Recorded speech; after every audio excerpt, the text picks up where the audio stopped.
You're listening to WQEE 99.1 FM, The Key in Noonan, Georgia, home of Braves Country with Mac Magee and the Armchair Quarterbacks, weekdays, 3 p.m. Eastern to 5 p.m. Eastern, right here on The Key and YouTube.com at Braves Country. Braves Country today. We're talking Southern sports.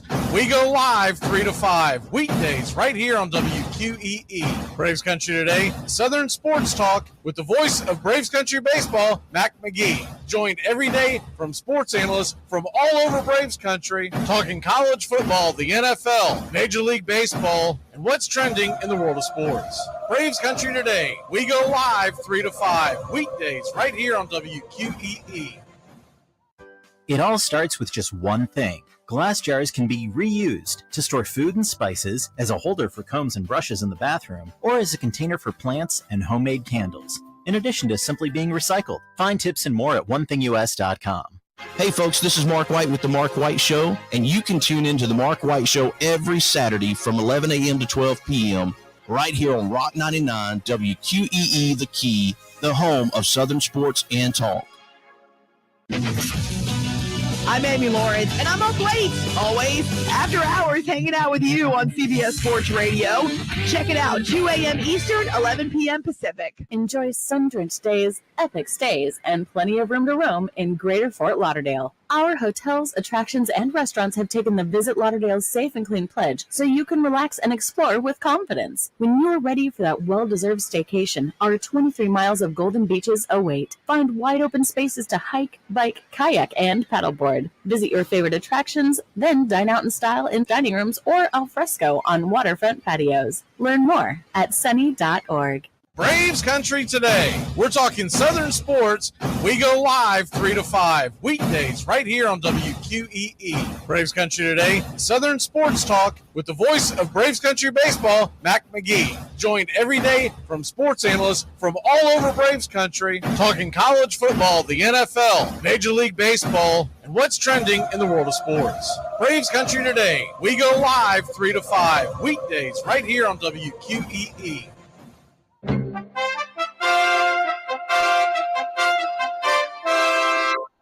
Armchair Quarterback Radio is AFC South Country, all NFL season long. They hand it off for Ned. He's driving, and he's in for the touchdown. Wow! Drive starts at the 1 and looking for a little breathing room, and they get that and plenty more. Derrick Henry still going. Stays in bounds. He might go.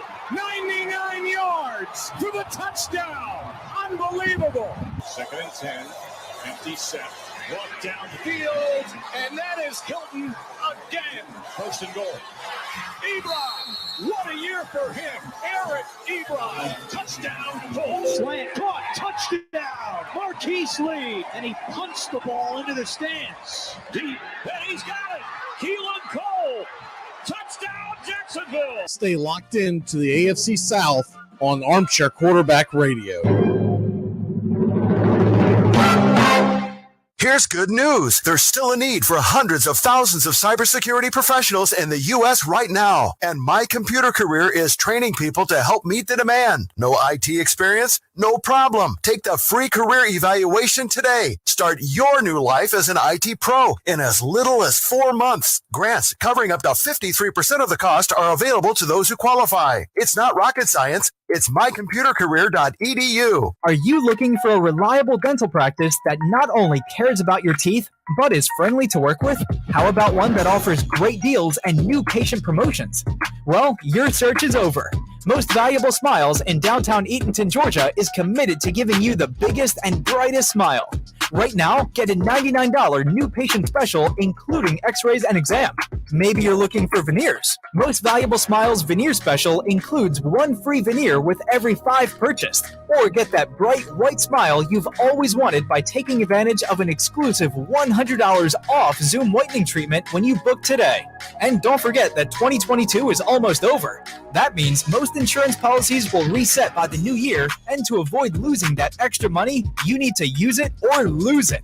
Book an appointment today with Most Valuable Smiles in downtown Eatonton to lock in these exclusive deals. Call 706-623-0318 or visit mostvaluablesmiles.com. Hey, sports fans, it's Rod Peterson here, host of The Rod Peterson Show, inviting you to join us daily for 2 hours of Atlanta's funnest sports talk right here on WQEE. I say fun because it is. You've never heard a show like it because we make the listeners a part of the show every day between noon and 2 p.m. Eastern. You'll hear plenty of the best sports talk, including the latest on the Falcons, the Braves, and more. And who knows, you might even hear you. That's the Rod Peterson Show, daily at noon, right here on WQEE 99.1 FM.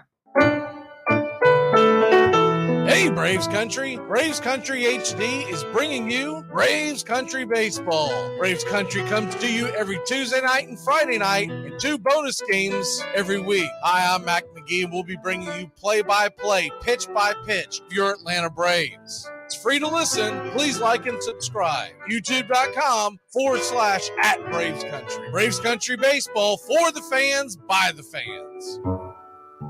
It all starts with just one thing. When recycling, rinse out jars and cans, and avoid recycling wax paper or paper soiled with food.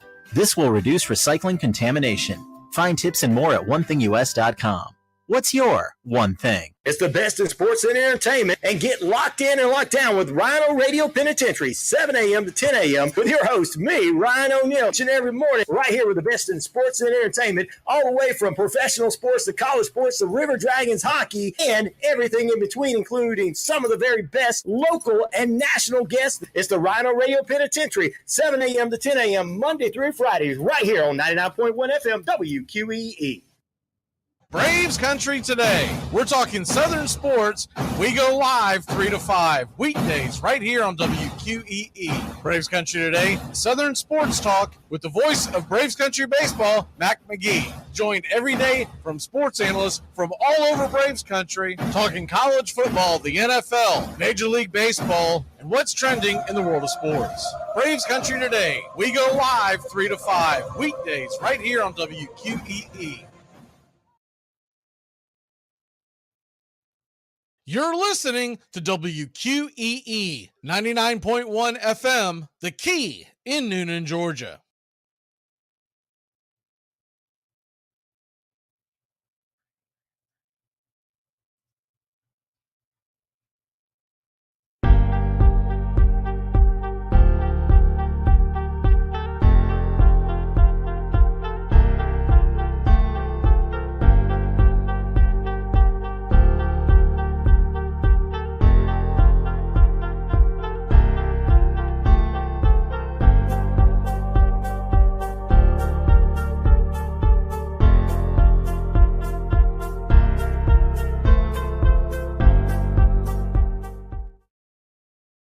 Armchair.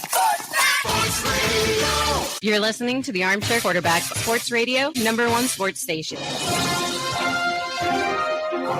Good afternoon, and this is your Armchair Quarterbacks Sports Flash. The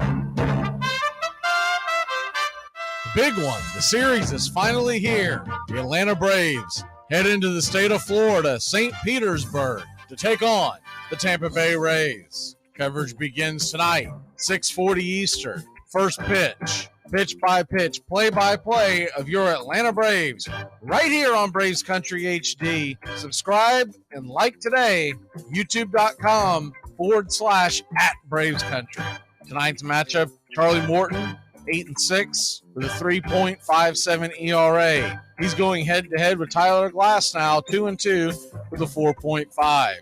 Looking at the rest of the series, tomorrow night's game, 7:15 Eastern. We'll have that game as well. Pitch-by-pitch, play-by-play of your Atlanta Braves.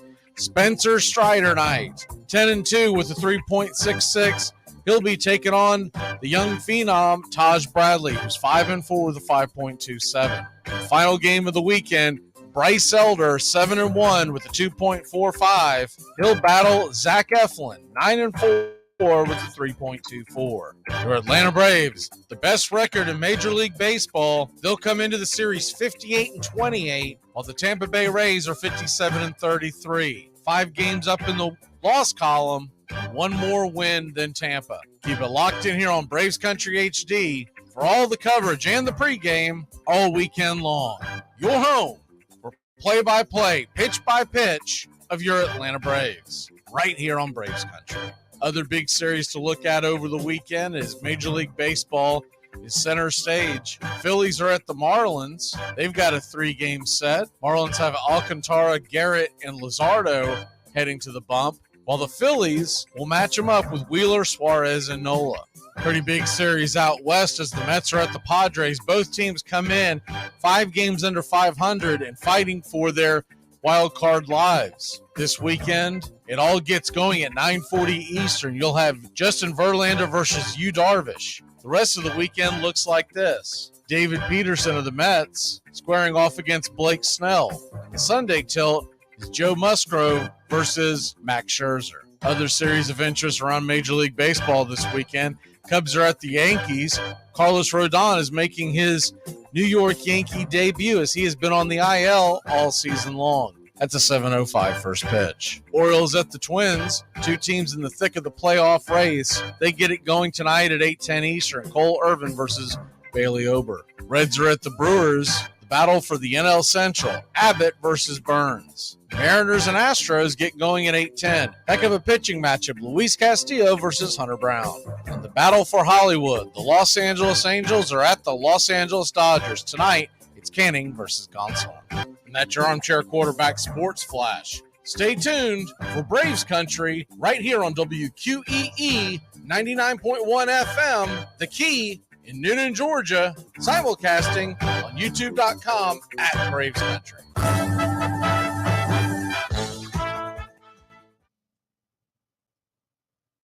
Armchair. There's something kind of about a kid that's never played baseball. We have been hoodwinked, bamboozled, and flat out deceived. Why did you get so drunk? You got drunk. I'm just really exhausted. What's in that cup? Rum and Cokes. Do you have any idea how important this is? We're trying to save the pub cup. Really? This is what you're doing? This is what you're doing? Chief, what do you want to do tonight? The same thing we do every night. Try to take over the world. 106 miles to Chicago. We got a full tank of gas, half a pack of cigarettes. It's dark, and we're wearing sunglasses. Hit it. Armchair. YouTube Live. Radio station. The radio station you can call your own. Do you know what listeners like about our station? I like everything. It's always on my radio. We never stop the music, except for now, when I talk. Listening to Braves Country with Mac Magee and the Armchair Quarterbacks. We're here live weekdays, 3 p.m. Eastern to 5 p.m. Eastern, WQEE 99.1 FM, The Key, and simulcasting on youtube.com/at Braves Country. Your first choice for Southern sports. Good afternoon. I'm Mac Magee, and I don't know much, but I know one thing. Never thought I'd live to be old enough to see Britney Spears as a cougar. What the hell's going on, Brittany? You're grabbing at kids? What are you doing? Armchair. Community Access Channel. He's the armchair quarterback. He's full of beer and he's full of snacks. The all-American man. Hey, howdy, hi, and how the hell are you? Hope you are doing great. Rain, go away. Come back another day. We don't have time for a power outage. We got Braves versus Rays. I got lightning flashing in the background. I don't know if y'all can see it. But yeah, it's a whole thing. Trees are bending. Hopefully everything goes right. Now, the good thing is Braves and Rays are going to be playing inside. So we don't have to worry about any kind of the Mother Nature getting in the way, right? As one of the biggest series of the entire year taking place tonight. We've got pitch by pitch, play by play of your Atlanta Braves. So we're looking forward to that. We're bringing you tonight's game. We're bringing you tomorrow night's game. And we're looking forward to that in a big way. Real quick on what's crack-a-lackin', we're going to do this really, really quick because if you missed it, the kid from the San Antonio Spurs, Wembanyama, I believe is how he pronounces his name. He evidently was in a joint in Vegas. Now, he's in Vegas because of the, what do they call it? The Summer League for the NBA. And it's basically, it's a glorified, basically preseason games. They're kind of extended season preseason games. Kind of gives everyone a chance to go out and watch the new kids who just got drafted. Victor Wembanyama evidently was in the club, and Britney Spears was in the club, and her story is she went to grab at him to tap him on the shoulder to get his attention, and her story is that his security backhanded her, smacked her, something to that effect. Now that is her story. Whether or not that's what happened, I don't know. But there you have that. So that's essentially what's crack-a-lackin', other than the fact that we've got the biggest series in baseball this year taking place Braves versus Braves versus Rays tonight. Two best teams in baseball squaring off on the road. Rays coming in stumbling a little bit. Braves are playing really good baseball. Let's go ahead and get into that, because we've got a lot to go over and a little time to do it today. You're in Braves country.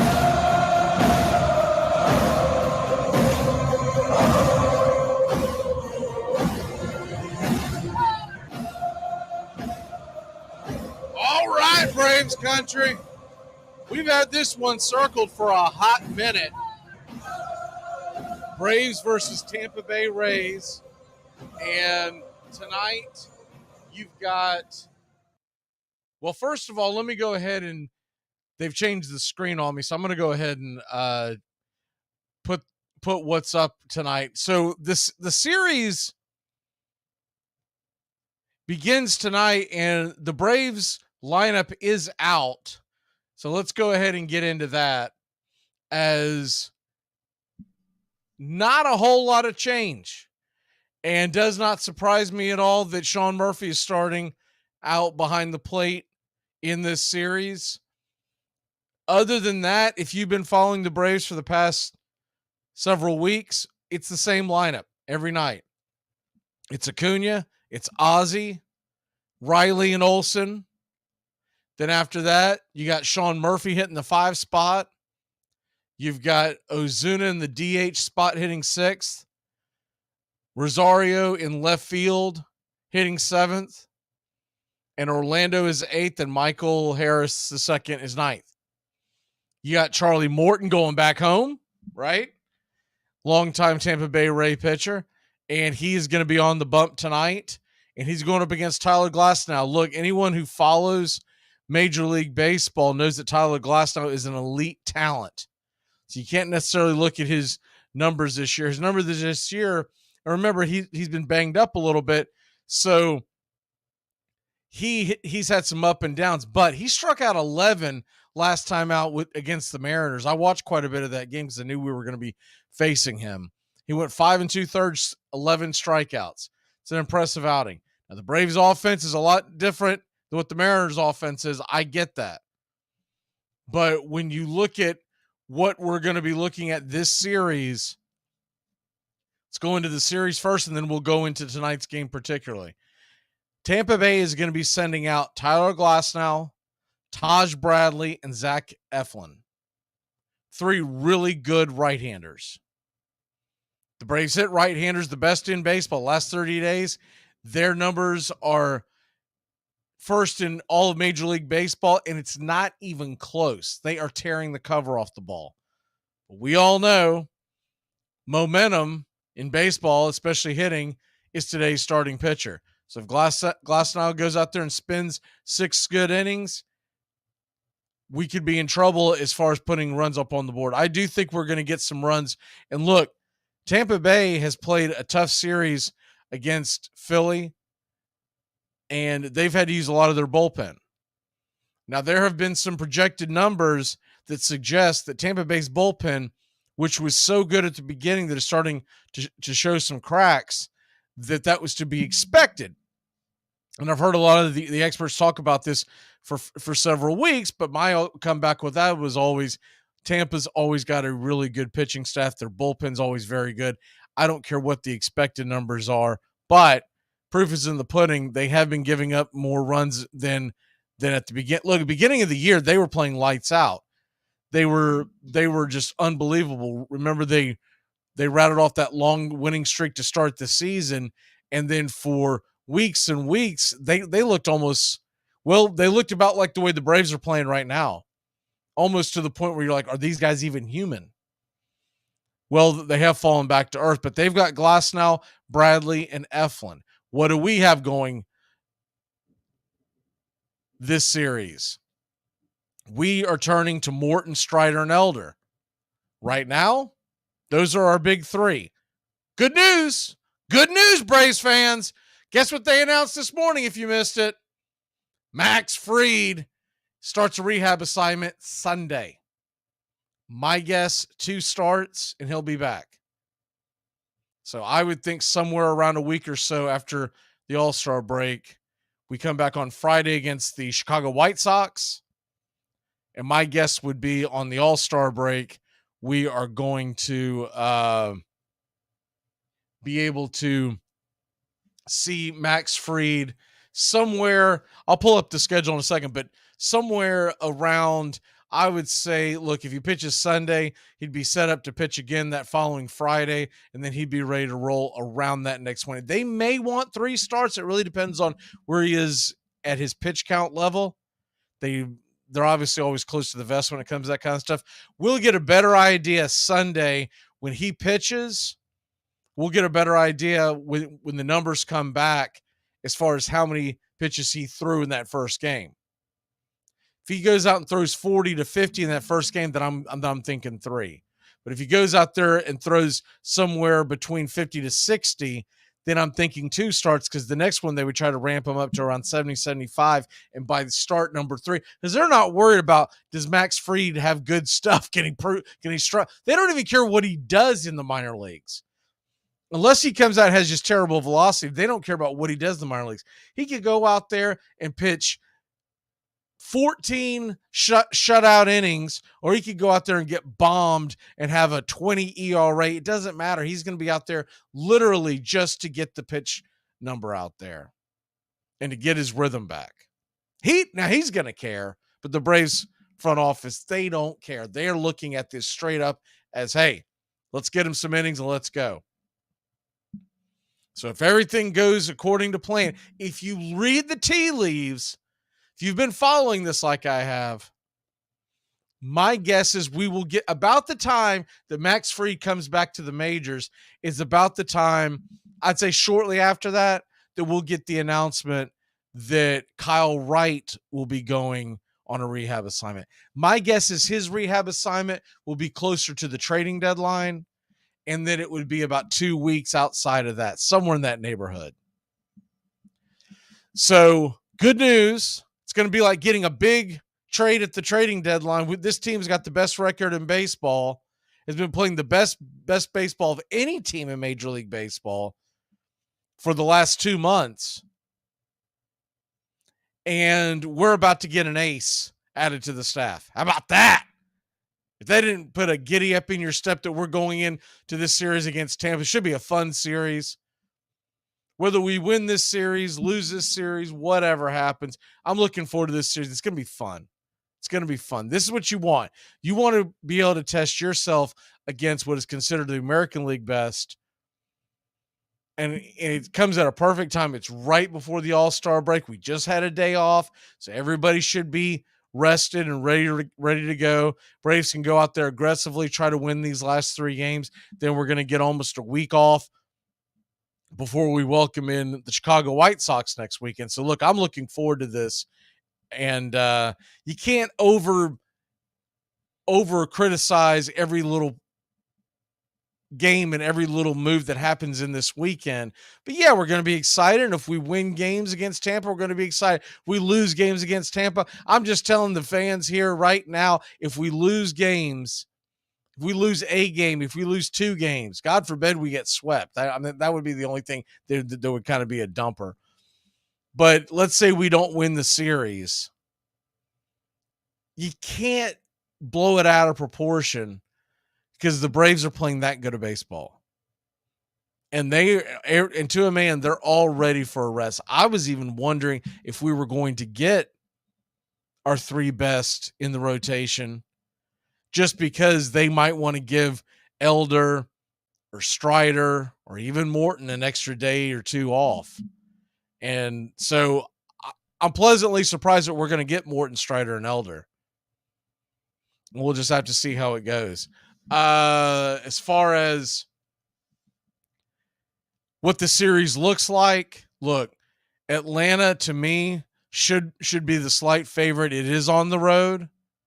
Tampa's a very good team, but the Braves have a better bullpen. When I'm looking at these pitching matchups, there are 3 really good pitchers for Tampa, but I do like the Braves' chances a little better. I believe tomorrow's game against Taj Bradley, I believe that the Braves definitely have the upper hand in that one. Bradley pitches much better at home But when you look at Bradley and you look at what he's done so far this year, he's 5-4, and he struggled against the Mariners last time out. Like I said, he pitches much better at home, but he's got a season ERA of 5.11, a 1.37 WHIP. He's 22 years old. He's still trying to figure out his way. So he's going to go head-to-head with Spencer Strider. To me, you can't lock anything in when it comes to Major League Baseball. Guy goes out there and doesn't have it that day. It is what it is. But I expect Strider to have a good game. And I expect the Braves to be able to get to Bradley in that second game. So we always do this when we go into the series. What does it look like? What's the critical game? I like our chances a lot in that one. I believe that Sunday's game is a toss-up. Bryce Elder, very good. You can make the argument that Bryce Elder has been the MVP of the team for the first half of the season, as well as he's pitched. I mean, it has been unbelievable how good he has pitched. And Elder going up against Zach Eflin. Zach Eflin has been very good too. Zach Eflin is 9-4 on the year. He allowed 2 earned runs and 7 strikeouts against the Diamondbacks last time out. He's got a 3.29 ERA. Now we know Elder's a sub-3, but still 3.29 ERA. And very impressive outings for Eflin. So that one to me is a huge toss-up. I believe we have the upper hand in game 2. I believe game 3 is a toss-up. I do lean towards the Braves in that one. But look, if it ends up being a very low-scoring game and you get into the late innings, and depend on what your bullpen is like on day 3 of this series, breaks go one way, breaks go another way, a ball that you hope went foul, stayed fair, and went over the wall, that kind of stuff is going to play into it.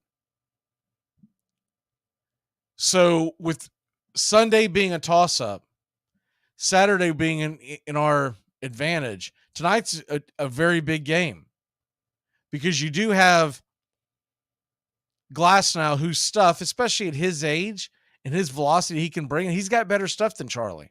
But I trust Charlie more at this stage.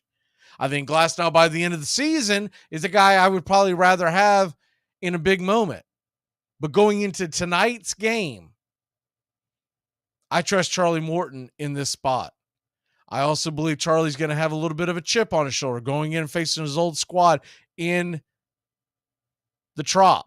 I think he's going to go in fired up, ready to rock. I think he's going to give us 6 strong. The question about that is, what does Glasnow do? Does he shut our bats down? Or can we get to him early? And so that's the big thing that I'm looking at when it comes to this series is I like our chances a lot on Saturday. Sunday to me is a huge toss-up because it's a very good pitching matchup. And Zach Eflin's had some very good outings against the Braves back when he was in Philly. Now, I do remember times where he didn't have it. We would just go out there and rake. But then there are other times he was on and he was almost unhittable. He'd go out there and give you like a Zach Wheeler type performance. But that is the old Zach Eflin in my mind. In my mind, that's 2 or 3 years ago.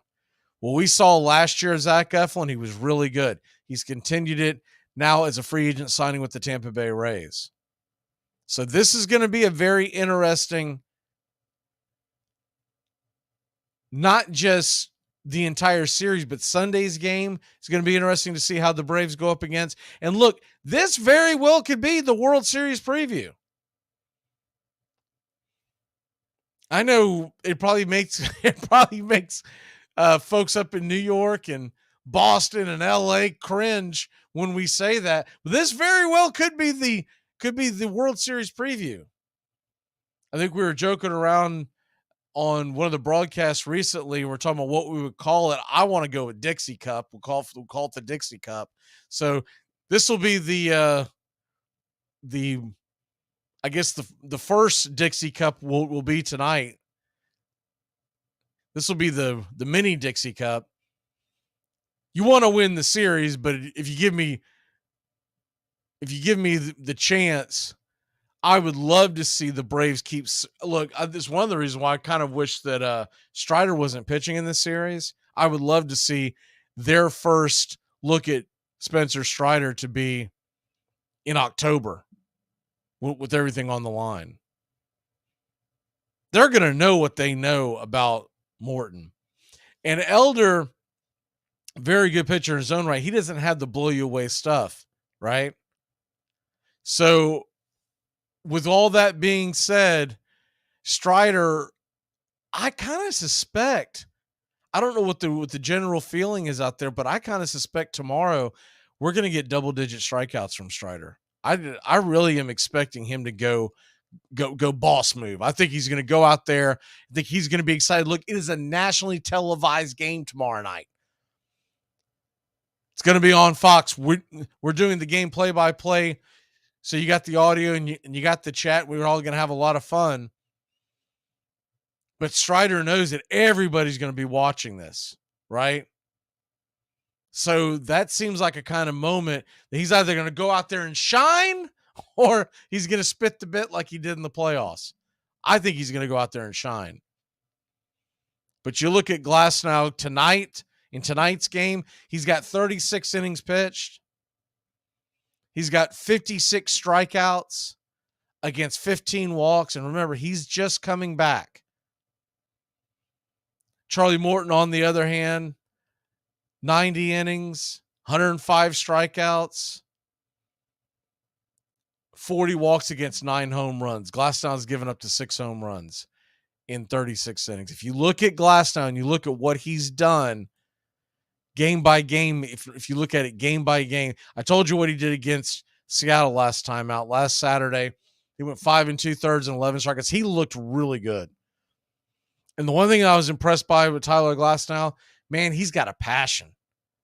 He was outraged that he didn't pitch well enough to get through the 6th inning. So I'm expecting him to come and bring it this time out. The time before that, he went up against the Royals. Look, we all know the Royals are terrible. But he did pitch 5 innings and struck out 12. I think the Orioles is a pretty good litmus test. They were at home against the Orioles. It was his 4th time out. So it wasn't like this was just off the IL. And the Orioles got to him. They knocked him out in the 5th inning. He gave up 6 earned. Looks like he gave up 2 home runs. He did strike out 7. But that was at home. That is the closest game that I could say, all right, Baltimore's offense is right there on, just a ring below the Braves. But we saw the Baltimore offense up close and personal in Atlanta, and it was a very impressive offense. Time before that, went up against Oakland. We know Oakland doesn't have one of the better offenses. He went out there. This was a road game. 5 1/3 and 3 innings. Struck out 6 in that one. The other games, so there's 2 games from this year that I could say these are similar offenses, and both of them happen to be in Tropicana Park. So one, I told you, he got knocked out by Baltimore back in June 9th, just the second time out. He went against the Texas Rangers. He went 6 innings, struck out 6, and only gave up 1 run. So the 2 games that I could say, look, they are by far the 2 closest teams that you could compare to the Braves offense, meaning, a lot of firepower going into Tropicana Park. Let's see what they've got. He's got one where he looks really good, and he's got one where Baltimore got to him. But that game against Baltimore is really the only game since he's come back off the IL. His first game, I'll take that back. His first game against the Dodgers in May. I'm gonna put that one aside. It was his very first game in a hot minute. He went 4 1/3 at home against the Dodgers, gave up 3. So you can kind of put that one in. But when it's a guy's first start of the year and he was injured, I'm gonna go ahead and just say push that one aside. But he shut down Boston in Boston. He almost won a quality start in Oakland, so I'm sure he was disappointed. He shut down Kansas City in Tampa and had a very good outing, even though he got the loss. The offense just didn't support him at all in Seattle. I mean, if you go 5 2/3, give up 2 earned, and strike out 11, that's giving your team a fighting chance. So that's what we're looking at. And with Glasnow on the mound, my pick to click tonight, looking at the way he does his, man, is it not, you know what? He's had a day off. He's going to come in, ready to rock. He knows eyes are on him. Give me Ronald Acuna Jr. to click against Glasnow. I'm kind of holding Olsen and a couple others for a possible pick to click later in the series. So give me Acuna tonight to click because I think he's going to steal a bag or two. I think he's going to get on a couple of times.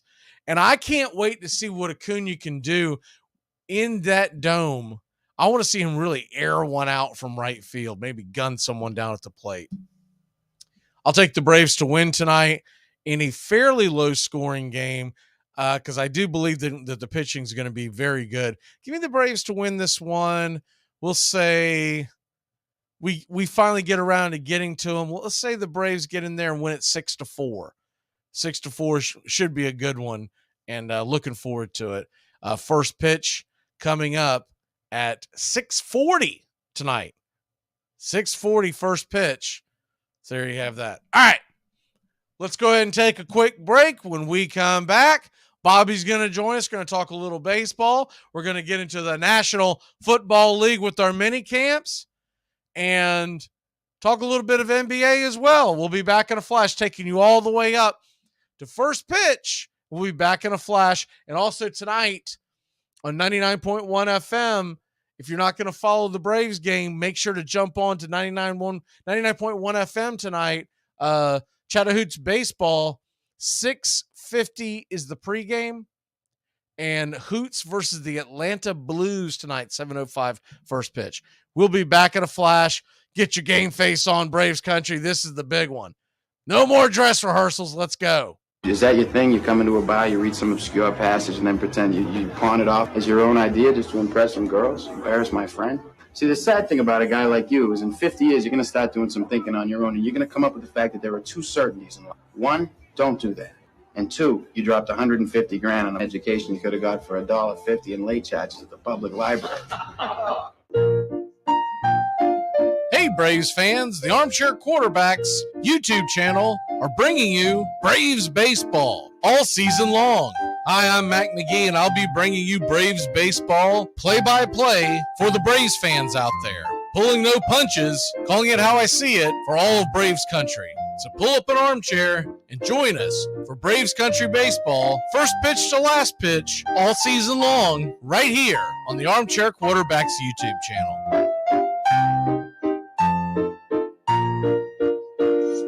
We live in a world now that welcomes and nurtures the screwball in all of us. Hey, it's a new decade, people. Time to get a little nutty. Treat yourself to Screwball Peanut Butter Whiskey, a smooth flavor that combines 2 of America's favorites, peanut butter and American whiskey. So no more social awkwardness. Time to embrace who you truly are. Get out there and make friends. And be sure it starts with Screwball Peanut Butter Whiskey. It's available nearly everywhere. Learn more at screwballwhiskey.com. Infinium Spirits. Please enjoy responsibly.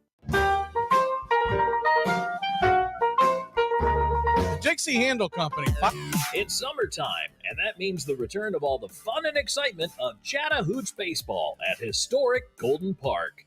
Bring the whole family down for a night of fun. Tickets start as low as $10 with a discount for kids, seniors, and active military.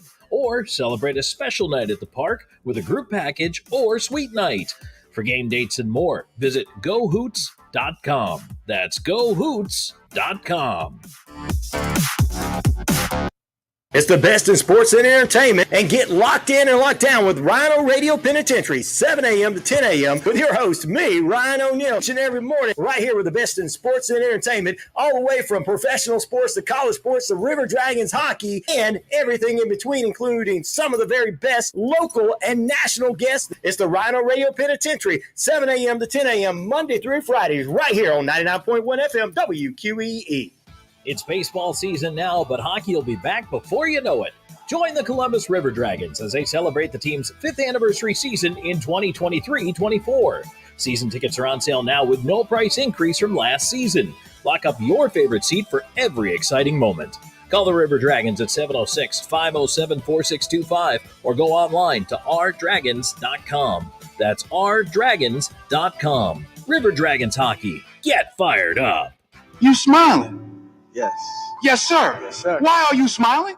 Because I love football. Football's fun. Fun, sir. Fun, sir. It's fun. Yes. You sure? You think football is still fun? Yes. Sir. Yes. No. No? Sir. Well, it was fun. Not anymore, though, is it? Is it? No, not by No, it's not fun anymore. Not even a little bit.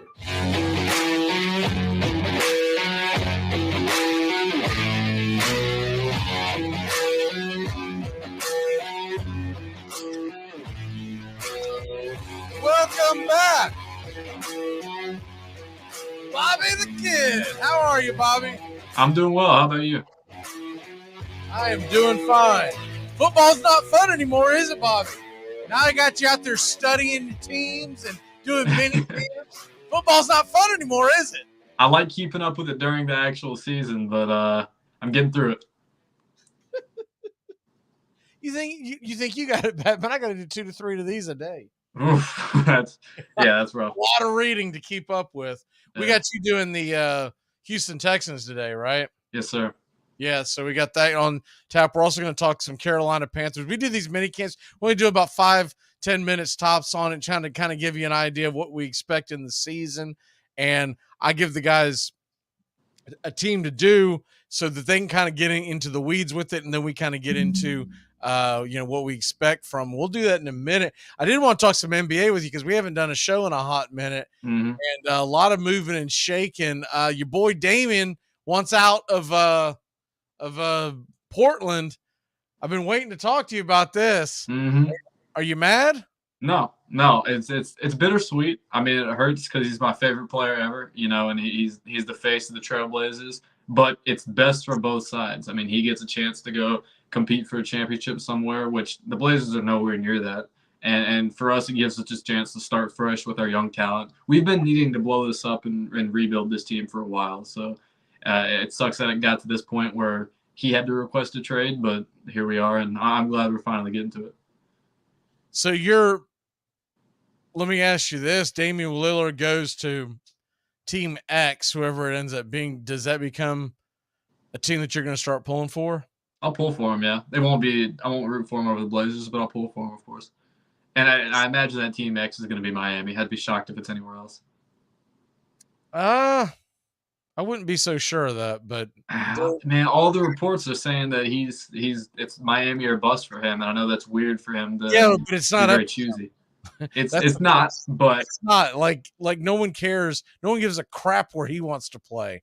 If you're out there making the moves for this team, you want to go and send him where you're going to get the best. Remember last year, everyone just assumed that the New York Knicks were going to get the kid from Utah, and then he ends up going to Cleveland. Mm-hmm. Yeah. And everyone's like, this is terrible. No, it was a great deal for Utah because Utah got a haul back. Yeah. And the Knicks really didn't have anything to necessarily, give into comparison. Yeah. I can see that happening. What I think is going to end up happening, and what separates this from the Donovan Mitchell thing, is that Damian Lillard has given a lot more to the Trailblazers than Donovan Mitchell gave to the Jazz. And I know neither one of them brought a championship to their team, but 11 years in Portland is pretty commendable. So I think they'll honor that, but I think it'll take a while to get a trade worked out, because what I think is going to end up happening is he'll end up in Miami, but they're going to bring a third or fourth team into the mix, because I don't think the Heat have enough to offer just for Damian Lillard alone. Well, that's the thing, is that what is Miami? Look, I'd say Tyler Hero is going to be a part of the move, don't you? Yeah, 100%. Outside of that, like, what's Miami giving them? They have a couple first-round picks they can trade. Too much to where they make the move and it's no longer makes them a championship team. Yeah, I mean, they're going to sacrifice a lot of depth to make this trade, depth that they don't really even have to begin with. I mean, Hero's good, but, you know, other than that, I mean, they have Caleb Martin, but who knows? He might end up even being in the deal. But they don't have a lot of depth as is, so they're going to be, you know, pushing all their chips in when they trade for Dame. I'll tell you a team, man, just don't count them out, Boston Celtics. I know. My thing with them is does Dame fit in Boston? Does he want to play there? And I know he doesn't have a lot of say-so right now. He still has a lot of years left on his contract, and he doesn't have a no-trade clause. But I think the Blazers are going to cave, and I think they'll give him what he wants. And on top of that, I've heard reports that his agent was calling teams telling them he won't be happy if he's not traded to anywhere but Miami. So it's a big mess right now. It's hard to say where it's at, but also I think he ends up in Miami. I'd be shocked if it's anywhere else. Once again, who cares? Who cares what he wants and what his goofy agent wants? Now, the one thing I'll say for Boston, they'd have to give up Jaylen Brown. Yes. And they're stockpiling a lot of second-round picks.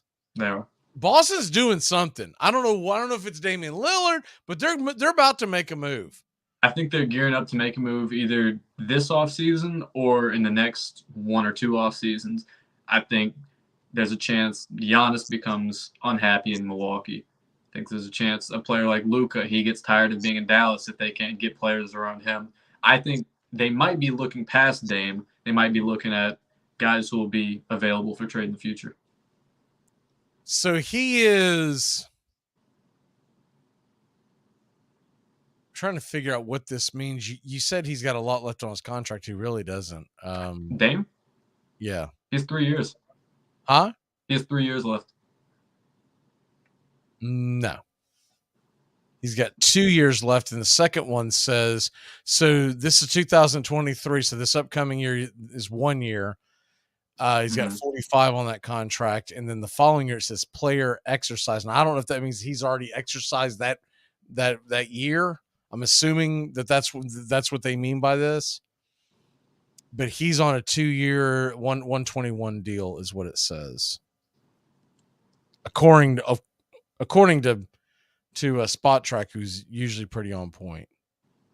It says and then there's wait a minute, what is this other one? Upcoming there's a contract extension. Yeah, there's an extension he signed. Okay, that's what you're talking about. Yeah.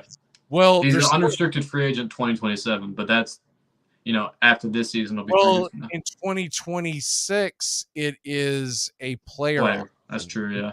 That he is not exercised. So I don't. You think he'd opt out of getting $63 million?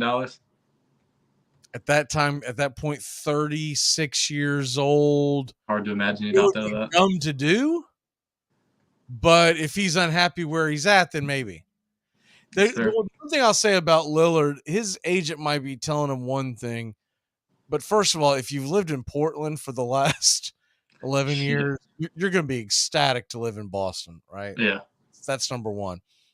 Number two, if you win a championship with the Miami Heat, no one really cares. If you win a championship with the Boston Celtics, you then go down in the lore, right? You think about this. Chris Bosh won 3 championships with the Miami Heat. No one really cares. Yeah.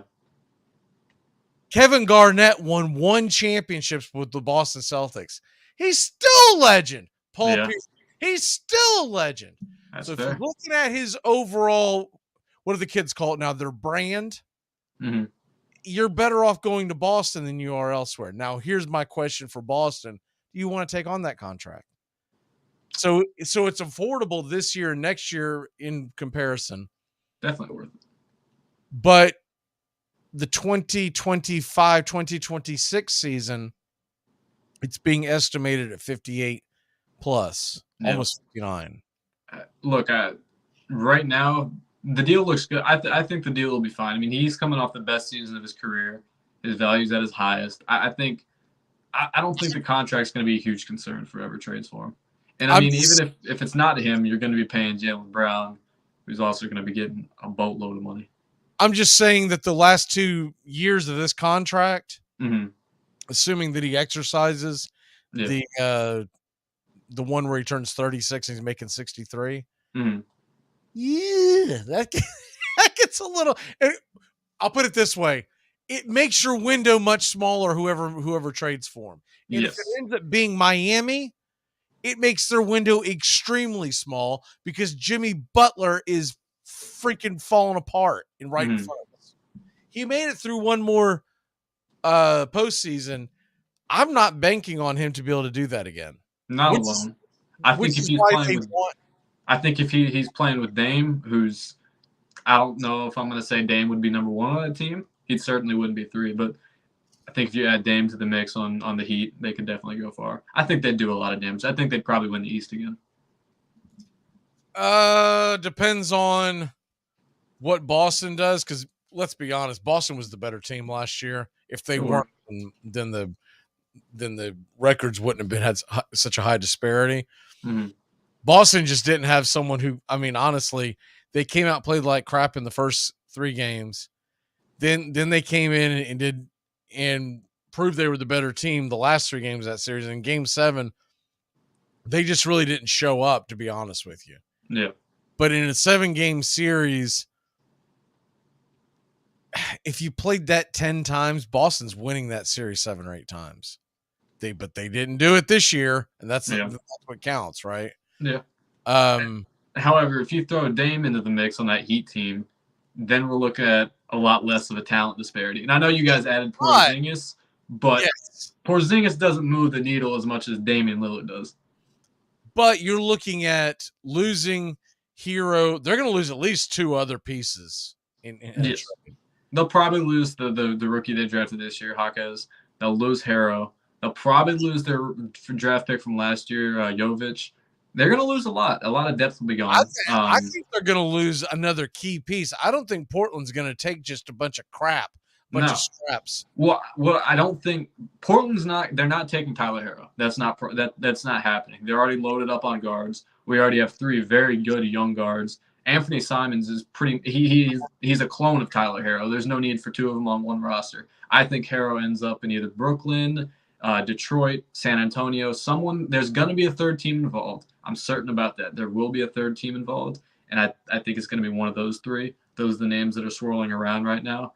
It's going to be a lot of moving parts. Any way you look at it, Tyler Herro is not going to be a Miami Heat. No, he will not be. So, and look, I get that he was banged up, and was it really a big deal to lose him at when it's all said and done, right? Because he wasn't there last year. Yeah, but even any way you kind of turn this, I still feel like that they're going to be a lesser team with bigger star power. Yeah. Because you're going to have 2 really good scores, but both of them are going to be in their 30s, in their, early to mid 30s. I will say about losing Harrow, it's going to hurt more than you think, because I know they went through the playoffs without him this year. But in the finals, you really saw Gabe Vincent and Max Strus, guys like that, come back to earth. They're not going to keep playing like they did during that playoff run. They looked like they should be playing in the finals. A single point the last 2 games of the series. Yeah, those 2 are not reliable players, and I think Harrow is kind of a safety net. They're not going to have that anymore when he's gone. So it's going to be a different team, and then they're going to have a lot less depth. I'm also certain that whatever the trade is, it's going to happen shortly after one of our Friday shows. Yeah, so we'll have to wait a week to talk about it. Because this is going to be a Friday news drop. Because you're going to look at it, I guarantee it's going to be like, wait a minute, what? What did they give up? I think it's going to be one of those type things. Well, what could be interesting is the Heat draft pick, Jamie Yakas from UCLA. They cannot trade him until July 30th. Nobody. So there's a good chance that a deal doesn't come together until the 30th. Yeah, nobody wants some crap heap that they drafted in this year's draft. If you're making a trade, you want someone who's a little seasoned in the NBA and can help you immediately. Believe me, I agree with you. I want someone who's got some more experience under the belt, but the Heat don't have a lot of those guys that they can move. I mean, they have Duncan Robinson, but he's a liability with his contract. That's why it becomes a little more difficult for the Heat to pull this off. Yeah, they're gonna have to find a sucker. They're gonna have to swindle the third team, or hope that the Blazers can swindle the Blazers. So, but maybe I think if Celtics get involved, maybe that's what all these second round picks are for. I tell you what, I don't think a 1-for-1 deal is going to happen between the Heat and the Blazers. I think if it was going to be a 1-on-1 deal, it would have happened already. Something would have happened. I think there's going to be a third team involved. Celtics, Heat, and Trailblazers. Trailblazers send Damian to Miami, and we get Hero, and y'all get a bunch of second round picks. Let's go. I'm not signing up for that. I want more than seconds, okay? Hey, you can have Lillard. You can have two old men out there creaking and cracking around. By the time they get to the playoffs, okay, put that aside. What about this thing that's supposed to be released tomorrow night? Did you see this? The NBA playoffs or mini playoffs, whatever they're called. Is it the in-season playoff thing? Yeah. I saw that, and it's ridiculous. Does that turn the needle? I mean, does that turn the needle at all for you? Do you care about this? No. Especially that deep into the season. I'll watch the NBA season the first week, and I'll pay attention to Blazers games. I want to see how my guys are doing. After that, I don't care. I'm not going to watch in-season tournament in December or whatever. I have no interest in that. So, for folks who don't know what we're talking about, real quick, because we got to get into the football, they are going to play. It's going to so they're supposed to explain it all on Saturday, so we'll do more of this next week. But they're going to play games that are already on your regular season schedule, and it'll be considered pool play. And the winners of those and the ones with the best points, it's very much like European soccer. And so at the end of all that will then set up what will basically be a championship. But from my understanding, that's it. There's nothing being gained from this. Now, look, if something gets gained by the fan, I might buy into caring a little. I seriously not really going to care because you can only give them so much. I think at the most, if I was going to move the needle, this is what I would do. I would say whoever wins it, this little mid-season championship thing, whoever wins it guarantees themselves no lower than a 6th spot in the NBA playoffs, meaning you avoid the play-in game. I like that. I wouldn't let them have any more, but I wouldn't give up any less. Because any less, I don't care. Any more, it seems forced and disingenuous. Yeah. Well, and the problem with that is obviously teams are going to be playing for home court advantage, but I don't think that matters as much as it just doesn't matter that much. So if a team goes out there and wins that in-season tournament, right, what's the point in paying attention to the rest of their regular season games? You know? Well, nobody pays attention to the regular season. That's true. Yeah. You got a fair point. The other thing is, if I'm the NBA, do you know when I play this? The championship? I play it the weekend between the NFL season ending and the Super Bowl. Yeah. That'd be the best time to do it. Because nobody's watching anything. Mm-mm. And I'm not going to turn on. All right. Enough of. I was about to bash the XFL again, but we'll put that aside. Beat the dead horse. Yeah, let's. I'll beat that dead horse sometime around early January. All right, let's get into your boys, the Houston Texans. All right, Houston Texans. Talk me into caring about the Houston Texans season. What are they going to bring to the table? You got CJ Stroud coming in. You've got, obviously Pierce is going to be one of their main components. They are a young team, but I don't think anymore they're a team that you just kind of look past. At the same token, they brought in old Bobby Trees is Bobby Deadwood at this point. Yeah.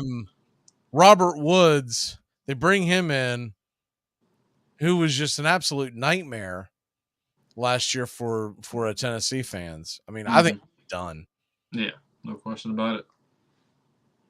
Talk me into. I've got one guy in particular that I'm focusing on this year, but I want to hear your spiel first on the Texans. Well, the main reason for watching this team this year is the young talent. You got 2 top 3 picks. You have C.J. Stroud and Will Anderson. Those guys are going to be fun to watch. They'll both be candidates for Rookie of the Year on both sides of the ball. You know, the Jets last year, they won Offensive Rookie of the Year and Defensive Rookie of the Year. So it's possible that it happens again this year with the Texans.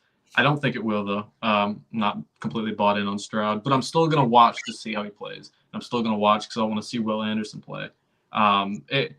It's a team with a lot of young talent, and along with that, you got a very young coaching staff. Most of those guys are in their first years at their roles. D'Amico Ryan's first-year head coach. Bobby Slowick, the run game coordinator from San Francisco, he's going to be calling plays on offense. That's one of my favorite hires of the offseason when it came to coaching staffs. I love that hire. 49ers run game is always great, and that Kyle Shanahan coaching tree is very good. So I'm confident in the coaching staff. I think they'll do a good job leading the team. My problem is the talent. It's a lot of young guys and then a lot of guys who just aren't good. So I'm not sure that they're going to win a lot of games, but I think they have a good direction.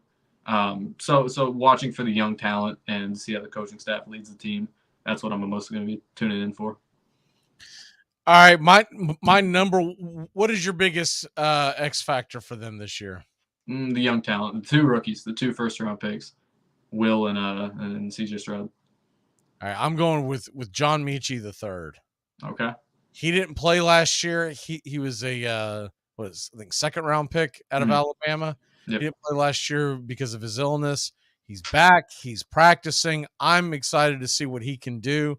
And look, I'm not saying that he's going to be the biggest game changer, but if he ends up being a very big contributor for that Texans offense, then they've really got something to build off of. Right now, he's expected to be one of the 3 starting receivers on the depth chart. The other thing that's interesting is they signed Devin Singletary, and how much from a fantasy aspect, how much is he going to cut in to the carries for Pierce, who was banged up? What was it, the last 4 games of the season last year? Mm-hmm. So yeah, I think he had an ankle injury. Yeah, he did.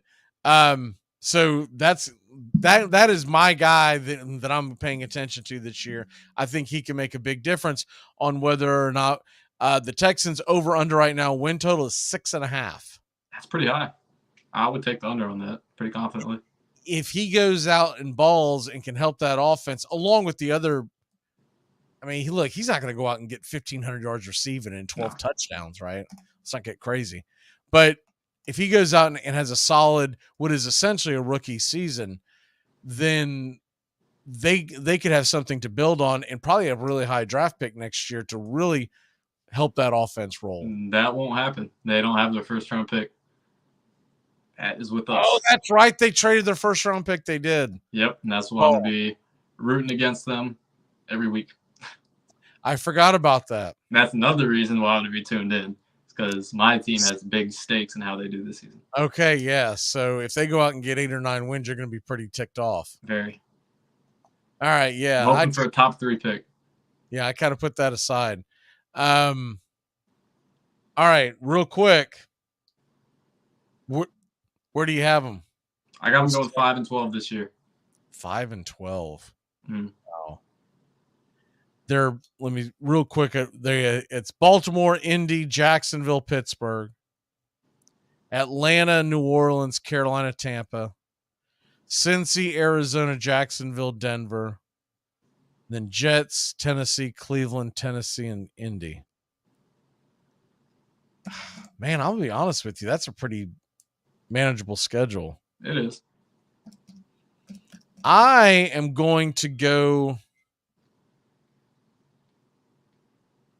Man, I'm going to go just a touch above their line. I think they can get to 7 wins. I'll take them at 7-10. 6.5. I'd be willing to, because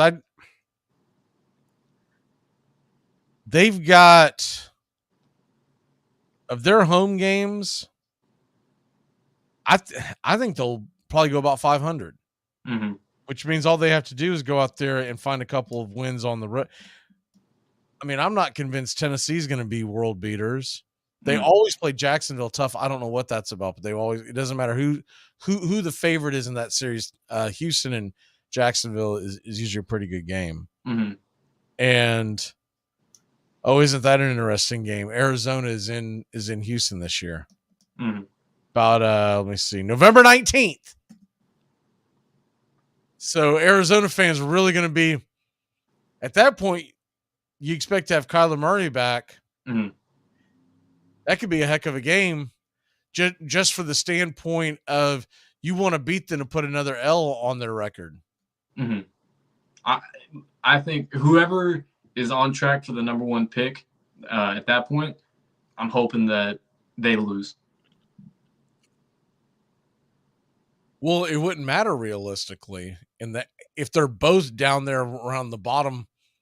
Well, my thing is, if the Cardinals have 1 win, it's not going to really matter, because don't you have both draft picks or no? We do, but if the Cardinals have 1 win and the Texans have 4, I'm going to be rooting for the Cardinals to keep losing, because that means we're higher for the number 1 pick. I'm gunning for that number 1 overall. One had 2 and one had 3 wins. That you would be, like at that point, it doesn't really matter. Yeah. But all right, well, fair enough. All right, well, let's go ahead and take a real quick break. When we come back, we've got a lot more. We're going to have the all-time fantasy draft. Tone should be here any moment, and cool games.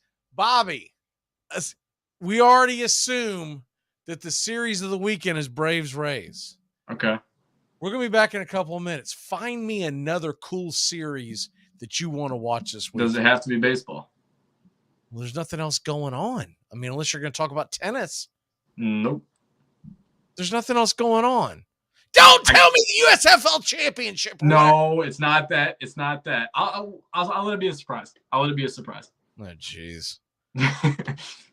Everyone get their barf bags ready. We'll be back in a flash. Triple decker burn! Tom has been a teacher for over 40 years. One day, I think one of the students had asked the question and he didn't remember the answer. And I also noticed that he was letting his class out earlier than they were supposed to let out. I was really starting to worry. Levi and I talked about how it would change our lives, but he was there beside me. When something feels different, it could be Alzheimer's. Now is the time to talk. Visit alz.org/ourstories to learn more. A message from the Alzheimer's Association and the Ad Council. Armchair. You're listening to the Armchair Quarterback Sports Radio, #1 sports station. Good afternoon, and this is your Armchair Quarterbacks Sports Flash. Big one. The series is finally here. The Atlanta Braves head into the state of Florida, St. Petersburg, to take on the Tampa Bay Rays. Coverage begins tonight, 6:40 Eastern. First pitch by pitch, play-by-play of your Atlanta Braves, right here on Braves Country HD. Subscribe and like today, youtube.com/@BravesCountry. Tonight's matchup, Charlie Morton, 8-6 with a 3.57 ERA. He's going head-to-head with Tyler Glass now, 2-2 with a 4.5. Looking at the rest of the series, tomorrow night's game, 7:15 Eastern. We'll have that game as well. Pitch by pitch, play-by-play of your Atlanta Braves. Spencer Strider night, 10-2 with a 3.66. He'll be taking on the young phenom, Taj Bradley, who's 5-4 with a 5.27. Final game of the weekend, Bryce Elder, 7-1 with a 2.45. He'll battle Zach Eflin, 9-4 with a 3.24. Your Atlanta Braves, the best record in Major League Baseball. They'll come into the series 58-28, while the Tampa Bay Rays are 57-33. 5 games up in the loss column. 1 more win than Tampa. Keep it locked in here on Braves Country HD for all the coverage and the pregame all weekend long.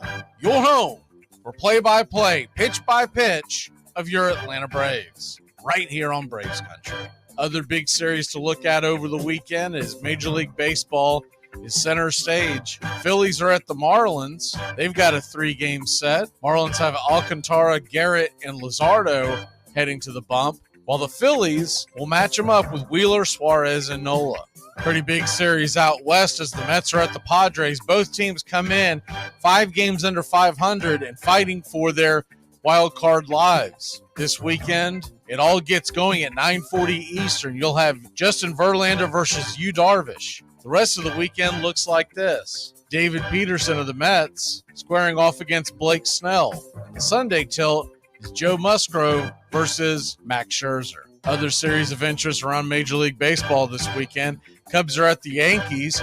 Carlos Rodon is making his New York Yankee debut as he has been on the IL all season long. That's a 7:05 first pitch. Orioles at the Twins, 2 teams in the thick of the playoff race. They get it going tonight at 8:10 Eastern. Cole Irvin versus Bailey Ober. Reds are at the Brewers. The battle for the NL Central. Abbott versus Burns. Mariners and Astros get going at 8:10. Heck of a pitching matchup. Luis Castillo versus Hunter Brown.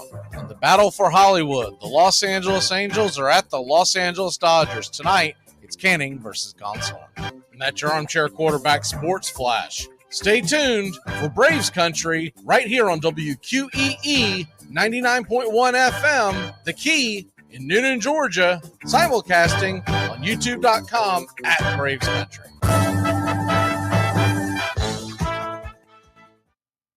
You're listening to WQEE 99.1 FM, The Key in Noonan, Georgia.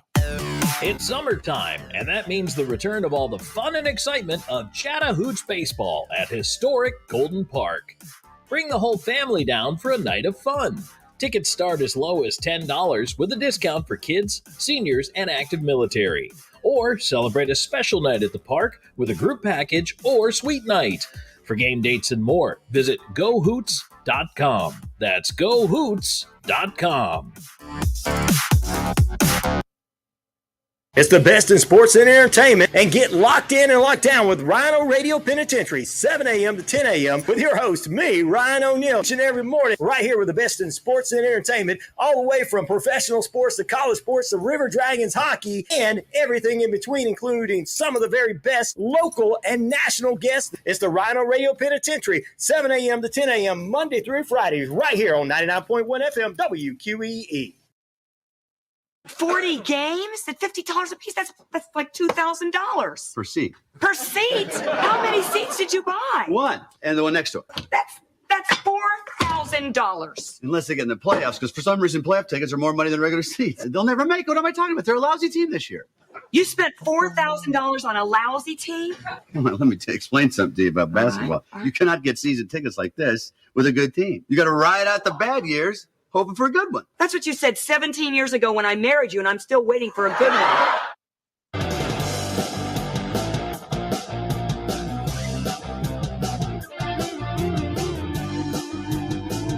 Welcome back. TGI Friday. And Tones is with us. And somewhere Bobby, I don't know, he keeps moving around out of his internet. I don't know how I ended up down here, but What's that? I don't know how I ended up down here. My screen went black for a second, then I'm here. It's usually internet connection or something where it's unstable and it moves you around. Tones, how the hell are you, sir? Good, brother. Glad to be back. It's been a long couple of days and a long couple of weeks, but right back where we belong on a Friday on Braves Country. Can't wait to talk sports with the boys. I've been excited for it. Your brother said you were licking doorknobs and handles and stuff down there down at Disney, and that's how you ended up with the herpetophilitis. Are you feeling better? Yeah, I'm a little nasally, but other than that, I am feeling better. It's a shame I couldn't join you the other night, but I did tune in, and you had a great time and a great broadcast. So looking forward to today. And You're from Chicago. You always sound nasally. Non-taken. I did go to NASCAR Chicago. That was incredible. You went to a NASCAR event in Chicago? Yeah, the Chicago street race they had last weekend. That was a lot of fun. That was the first ever NASCAR race they actually had in Chicago itself, and the first ever street race they did. So it was really cool being a part of that. Was it a scheduled street race, or was it were there looting going on and they ended up peeling out? It was a scheduled street race. I do feel bad. The weather ruined it a little bit. They were supposed to have a couple good country musicians there and a couple good, not my cup of tea, but EDM artists there allegedly. So all the music was canceled. All the food tents, well, not all, but a lot of the food tents were canceled. But the race went on, and it was fun to be there. And me and my girlfriend got in and got out of there. So we weren't too long in the city to experience some craziness. All right, well, let's go ahead and get into our ultimate fantasy draft. This is always so difficult for me because I'm trying to man the ship and adjust to y'all's picks. And next time I've got to think this through. The whole snake thing has backfired on me. But we're doing a snake draft. And where are we at here? It's Tones' pick. You've got Brady. You've got Lamar Jackson. You've got Larry Johnson, Sean Alexander, Randy Moss, and Gronk. Where are you going with your next pick? It's getting really tough, man. I wanted to take a wide receiver, but both of the ones I liked happened to go yesterday. I'm going to go with Torrey Holt, wide receiver from the Rams. And I was looking at a couple guys, including Larry Fitzgerald, but Larry Fitz had the longevity. You know, he had a lot of good years in a row. Never like, you know, the Pat Statting years, really, I call them. But he had a lot of good years, one of the best of all time, obviously. Torrey Holt had two incredible years. I'm going to go with 2003 and 2004 Torrey Holt. In 2003, he had 117 receptions for 1,700 yards and 12 touchdowns. And then in 2004, 94 receptions for 1,400 yards and 10 touchdowns. All right, Bob, sir, where are you going? You got Aaron Rodgers, Drew Brees, LT, CMC, you got Antonio Brown, and you got Andrew James. Where are you going now? Most people here have picked a tight end. It's me and you, Mac, who haven't. I'm shocked he hasn't gone yet, but give me Tony Gonzalez, 2000 and 2004. Tony Gonzalez, okay. So that means I can wait on tight end. Yep.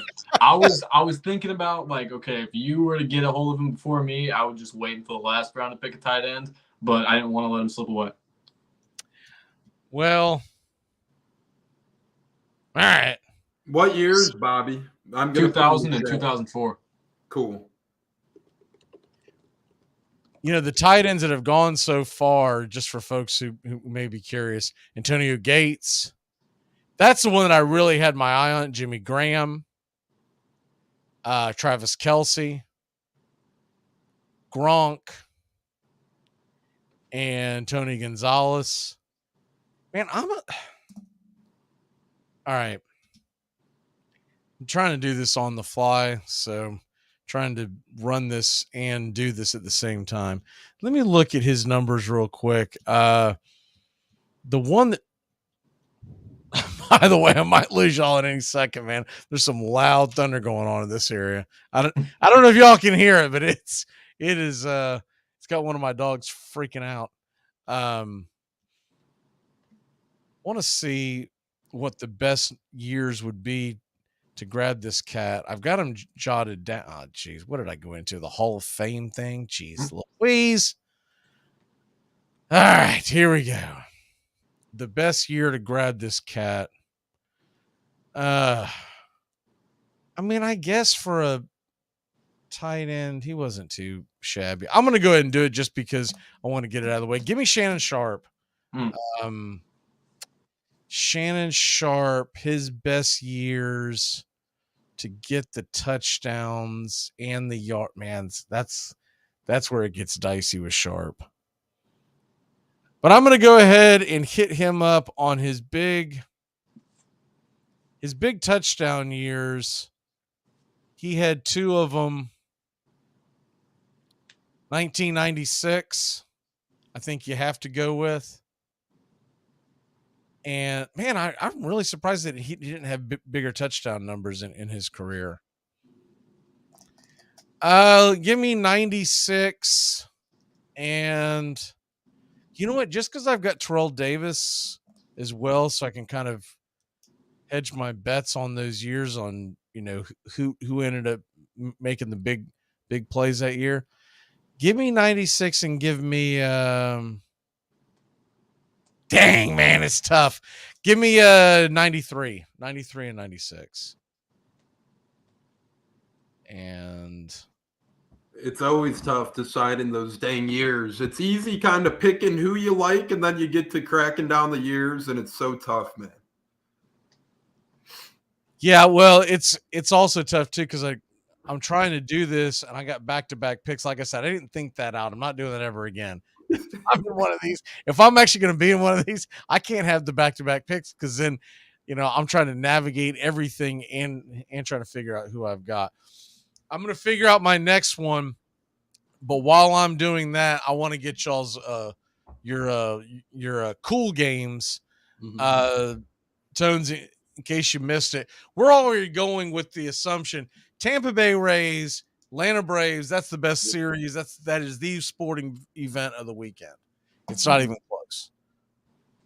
But if that is off the board, what is your next series? Because there's a lot of good series in Major League Baseball going on. Bobby, go ahead and give us your crap fest that you're wanting to talk about. I told you it wasn't baseball, so we got that out of the way. It's not UFC, Tones. I'm not going to do UFC as a cool game. I'm not going to count that as a cool game because it's several fights. However, going to the Summer League, NBA Summer League, the best player in the draft is playing tonight. The best player in the draft is playing tonight at 7 Eastern time. Scoot Henderson. Nobody cares about the Summer League. I'm playing the Rockets. I'm going to the Summer League. What is your the best player in the draft? Not Wembanyama. Scoot Henderson. He's playing tonight. Tune in. Nobody cares about the Summer League. I care. My God! When the Blazers win the Summer League championship, I'm gonna be celebrating. It just got worse. The Summer League. Yep. Why don't you just I'm tell standing me on that. I don't care. Why don't you tell me to go watch a recording of the XFL Week 4? No, I mean, it was a really good game. You're gonna lean into that one. Jeez. I'm giving you the chance to watch the best player in this draft tonight. You can take it or you don't have to. I'm gonna be tuning in, watching the best player in the draft. Video of her getting smacked around because she tapped all homeboy on the arm. No, not Wembanyama. I don't even think he's playing in the Summer League. Good. Watching Scoot Henderson tonight. You're really drinking that Kool-Aid. All right. What a snore fest that's going to be. I won't be snoring. I'll be watching intently. 7 Eastern time. So you're wondering who it will be. The definition of cool game is you got to get excited for it. Nobody's getting excited. I'm excited for it. The Summer League. I'm excited for it. You do not understand the definition of cool. That's other than one other thing happening this weekend. That's the most I'm excited for. Did you spend your entire high school jammed in a locker? You do not understand the Summer League.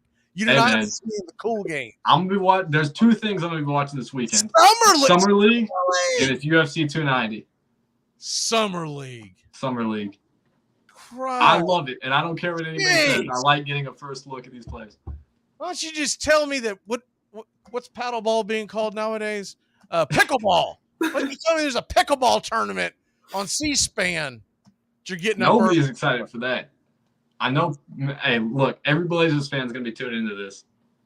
Why don't you tell me about? I saw Barry Larkin was on some show this afternoon, and he was trying to promote how he's trying to start a baseball league overseas somewhere. I think it was Saudi Arabia and somewhere. And I was like, first of all, he looked higher than a bat's ass. Okay, he was literally on the yeah, man. And we're gonna have a baseball league, and it's gonna be great. And I'm like, oh, dude, who did you get in bed with, Barry?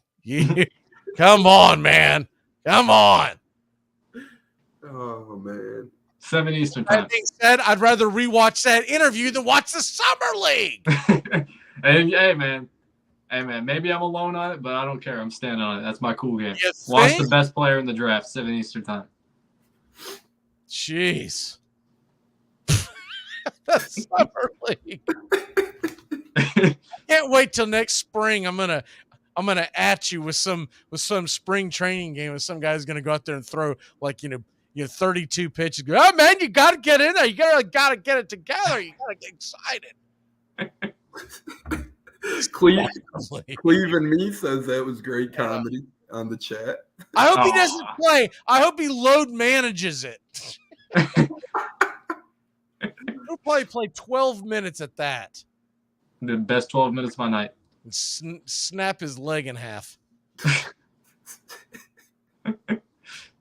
He's like 13 pounds, man, this summer league. I'm not watching Wembanyama. I'm not watching him.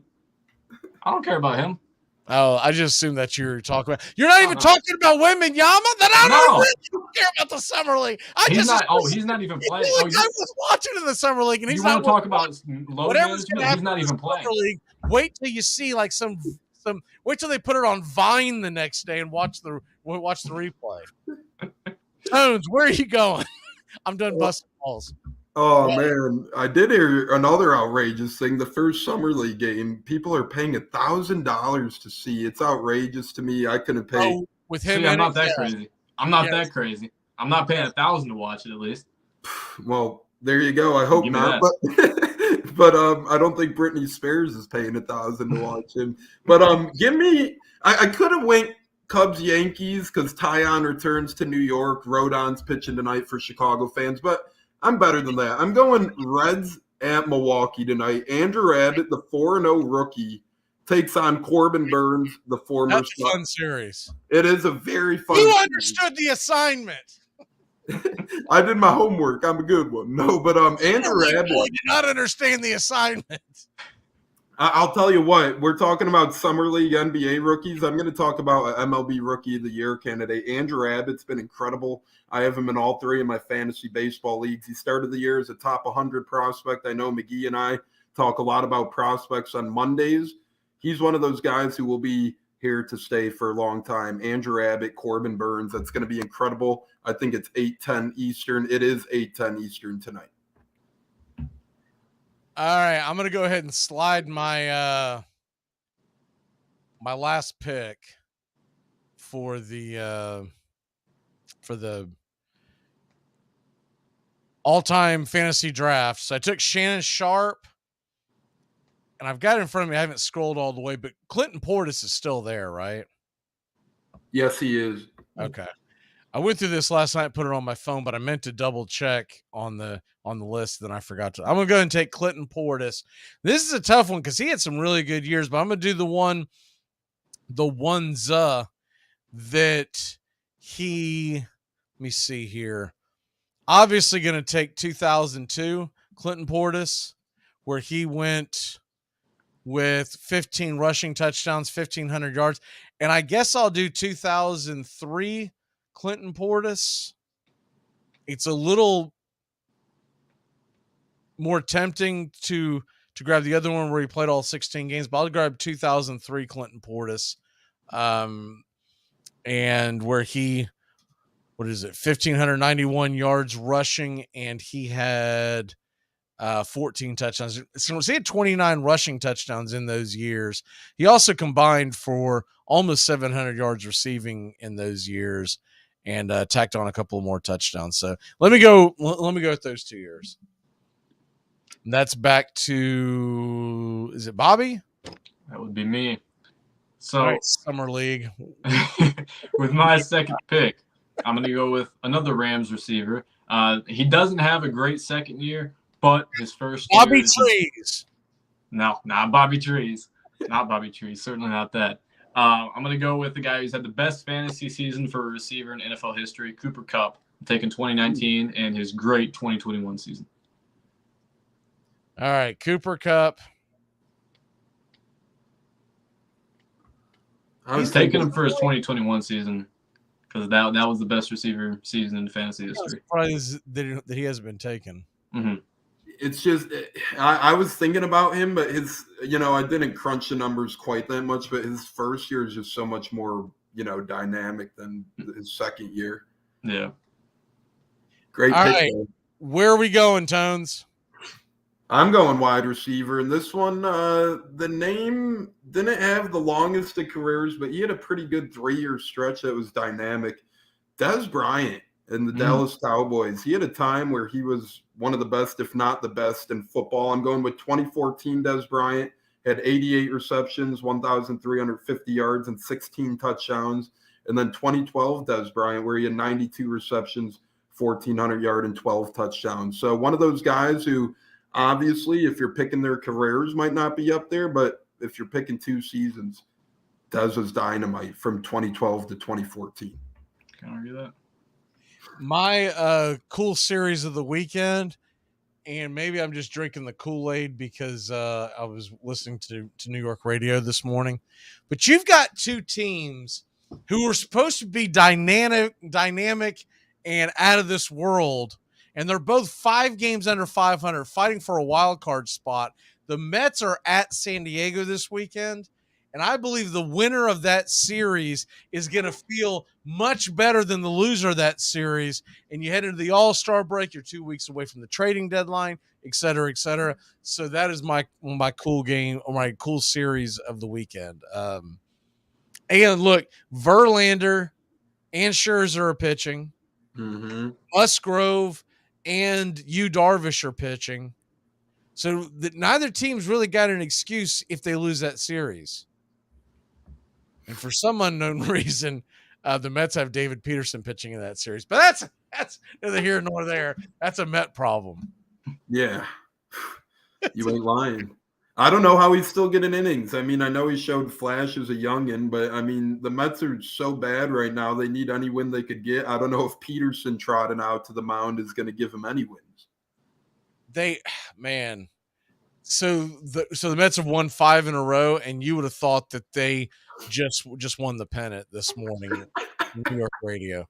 I mean, they were back, baby, they're back. All they kept saying is Buck missing in July because of Buck Showalter. He's on a 5-game winning streak. And like, this is great. This is the greatest thing ever. We're gonna start a parade. Like, you're still 2.5 weeks behind the Braves. What are you talking about?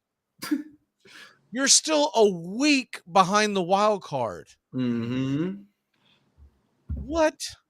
It's like they barely made an indent, but, you know, when you've had a year as bad as the Mets have, and let's not kid ourselves either. Every MLB team, even the bad ones, go on these type of winning streaks. So I think the Mets are over the hill. I know they're playing good, but I don't expect it to last. I had them missing the playoffs coming into the year, and I stand by my side saying today that I don't think the Mets make the playoffs. They're going to have to get a lot hotter than 5 in a row to make the playoffs. Realistically, would you consider trading Verlander or Scherzer at the deadline if you're the Mets? Oh, I would beg to trade him. The problem is, who the hell wants him? True. Look how much money they've got left on their contracts, because there's no way Scherzer doesn't opt back in on his contract. He is, at best, an above-average pitcher at this point in his career. And he is set to make $43 million next year, but you just take on the end of his contract, you're talking about well over $60 million for a guy that may go 5 innings, may hold your opponent down to 2 to 3 runs. That's not elite. No. The only teams I could even consider maybe biting on that bit would be LA, the Yankees, or the Angels outside chance if they want to try and please Ohtani. Yeah, I don't know anyone that would actually buy that. I know the Yankees wouldn't buy into it. There's no way. Maybe I could see the Dodgers maybe be one of the LA teams are the only ones that if the Dodgers really wanted Scherzer would have been in LA. Well, you're not wrong there. If the Dodgers really wanted Verlander, he was a free agent last year. Verlander would have went to LA. His wife's a movie star. So he goes, all right. Guess you're gonna have to either get in a Woody Allen film or go on Broadway, because we're heading to New York the next 2 years. Become a D. Martin imitator. You're gonna have to learn to sing and dance, because you're heading to Broadway, baby. Bobby, what is your walk-off? And don't make it. Tones, he's going to love this one. I'm going to UFC 290, the best card of the year. There's several huge fights on this one. There's 2 title fights at featherweight and at flyweight. This is the best card of the year. It's fight week. If you're not a fan of the UFC, now's the time to tune in, give it a shot. This card is loaded. It's definitely worth watching. Mm-hmm. How much is it? Go to Buffalo Wild Wings and it's $20. No. How much is it to watch it at home? Go on Stream East. Find an illegal streaming website. I'm not going to tell you to go pay $70 for it. It's $70 to watch it? If you're dumb. Wow. You are dumb if you watch that. All right. Yeah. We'll see you next week, Summer League. All right. You guys have a good one. We'll be back in a flash. We're going to talk about the Carolina Panthers and a lot more baseball. Rolling along, taking you to the top of the hour. Be back in a flash here on Braves Country. Hello there, Frazier. Oh, what fresh hell is this? Tom has been a teacher for over 40 years. One day, I think one of the students had asked the question and he didn't remember the answer. And I also noticed that he was letting his class out earlier than they were supposed to let out. I was really starting to worry. Levi and I talked about how it would change our lives, but he was there beside me. When something feels different, it could be Alzheimer's. Now is the time to talk. Visit alz.org/ourstories to learn more. A message from the Alzheimer's Association and the Ad Council. It's the best in sports and entertainment, and get locked in and locked down with Rhino Radio Penitentiary, 7 a.m. to 10 a.m. with your host, me, Ryan O'Neill, each and every morning, right here with the best in sports and entertainment, all the way from professional sports to college sports to River Dragons hockey and everything in between, including some of the very best local and national guests. It's the Rhino Radio Penitentiary, 7 a.m. to 10 a.m. Monday through Fridays, right here on 99.1 FM WQEE. Your true friends are the people in your life that totally get your inside jokes, your unique style, most important, what you want to eat. Taco Bell knows that when you get together with your real friends, it doesn't matter what you're doing, but hey, it might as well be something that everybody can get into, like the Taco and Burrito Cravings Pack with 4 crunchy tacos and 4 beefy 5-layer burritos. So even if you're all sitting around doing absolutely nothing, you know you'll still have a good time. It's Taco Bell's Taco and Burrito Cravings Pack. Get it for the friends that get it. At Shell, we know from the time you get up to the time you wrap up, Good night. there's a lot of meetups, eat-ups, and hurry-ups. So come to Shell and get 3 things done at once. Fill up with Shell V-Power Nitro Plus to help keep your engine running like new. Save up with the Fuel Rewards program and never pay full price for gas again. And snack up with in-store rewards to save even more at the pump. Make the most of the stop you need to make with Shell and engines that continuously use Shell V-Power Nitro Plus premium gasoline. See full terms and conditions at fuelrewards.com. You're listening to WQEE 99.1 FM, The Key in Noonan, Georgia. Hey, sports fans, it's Rod Peterson here, host of The Rod Peterson Show, inviting you to join us daily for 2 hours of Atlanta's funnest sports talk right here on WQEE. I say fun because it is. You've never heard a show like it because we make the listeners a part of the show every day between noon and 2 p.m. Eastern. You'll hear plenty of the best sports talk, including the latest on the Falcons, the Braves, and more. And who knows, you might even hear you. That's the Rod Peterson Show, daily at noon, right here on WQEE 99.1 FM. Hey, Braves Country. Braves Country HD is bringing you Braves Country Baseball. Braves Country comes to you every Tuesday night and Friday night and 2 bonus games every week. Hi, I'm Mac Magee, and we'll be bringing you play-by-play, pitch-by-pitch of your Atlanta Braves. It's free to listen. Please like and subscribe. YouTube.com/@Braves Country. Braves Country Baseball for the fans, by the fans.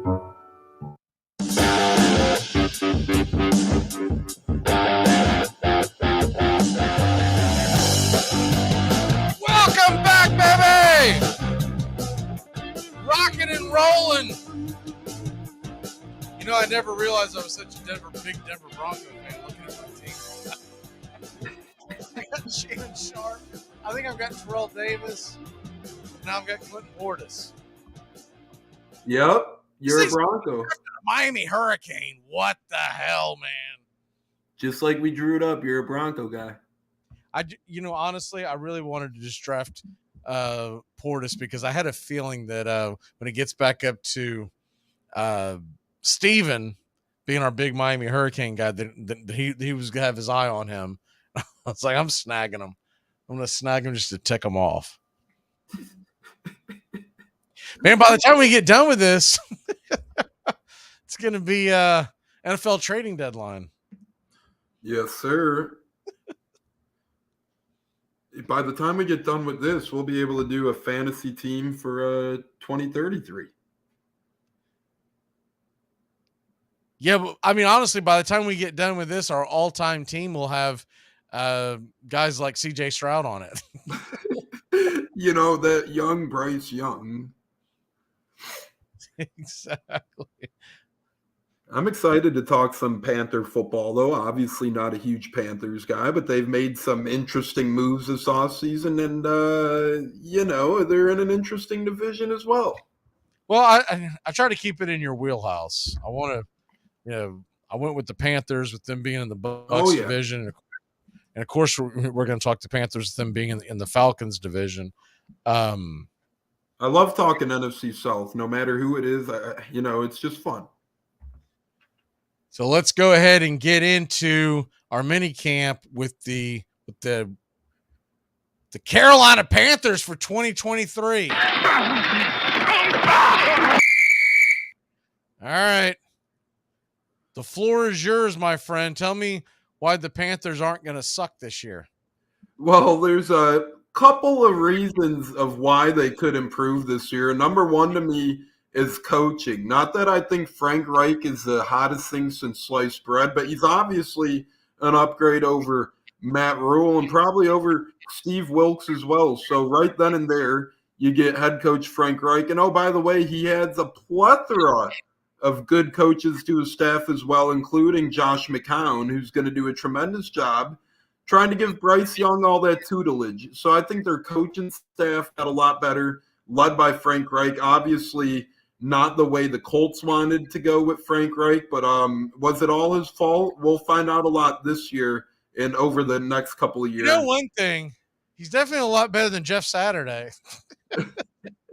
Well, you know, that could be said for sure. But you look at the Panthers' rest of their coaching staff, and to me, they just did really well. They hired Thomas Brown. He was a highly touted offensive coordinator candidate by a couple of teams this offseason. They got Parks Frazier, if you remember, former Colts interim offensive coordinator under Jeff Saturday. So that's a good hire if you ask me right there. Josh McCown for the quarterbacks. Oh, by the way, Deuce Staley, remember him? Assistant head coach / running backs coach. And then they got one of the hottest defensive coordinators in the game. He had some head coach interviews.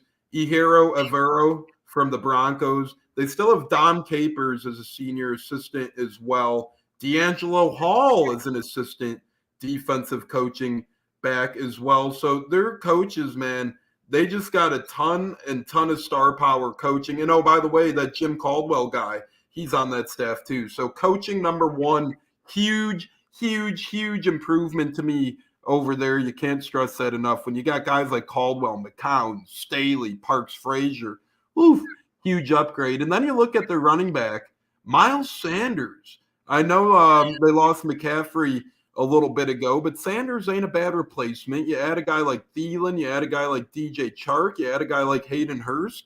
They added a lot of veteran weapons around Bryce Young to try and make him feel at home. And then they draft a big tackle, Ikem Ekwonu, a couple years back. That's a big help right there to protect Bryce Young. And then defensively, they kept some of their stars, J.C. Horn.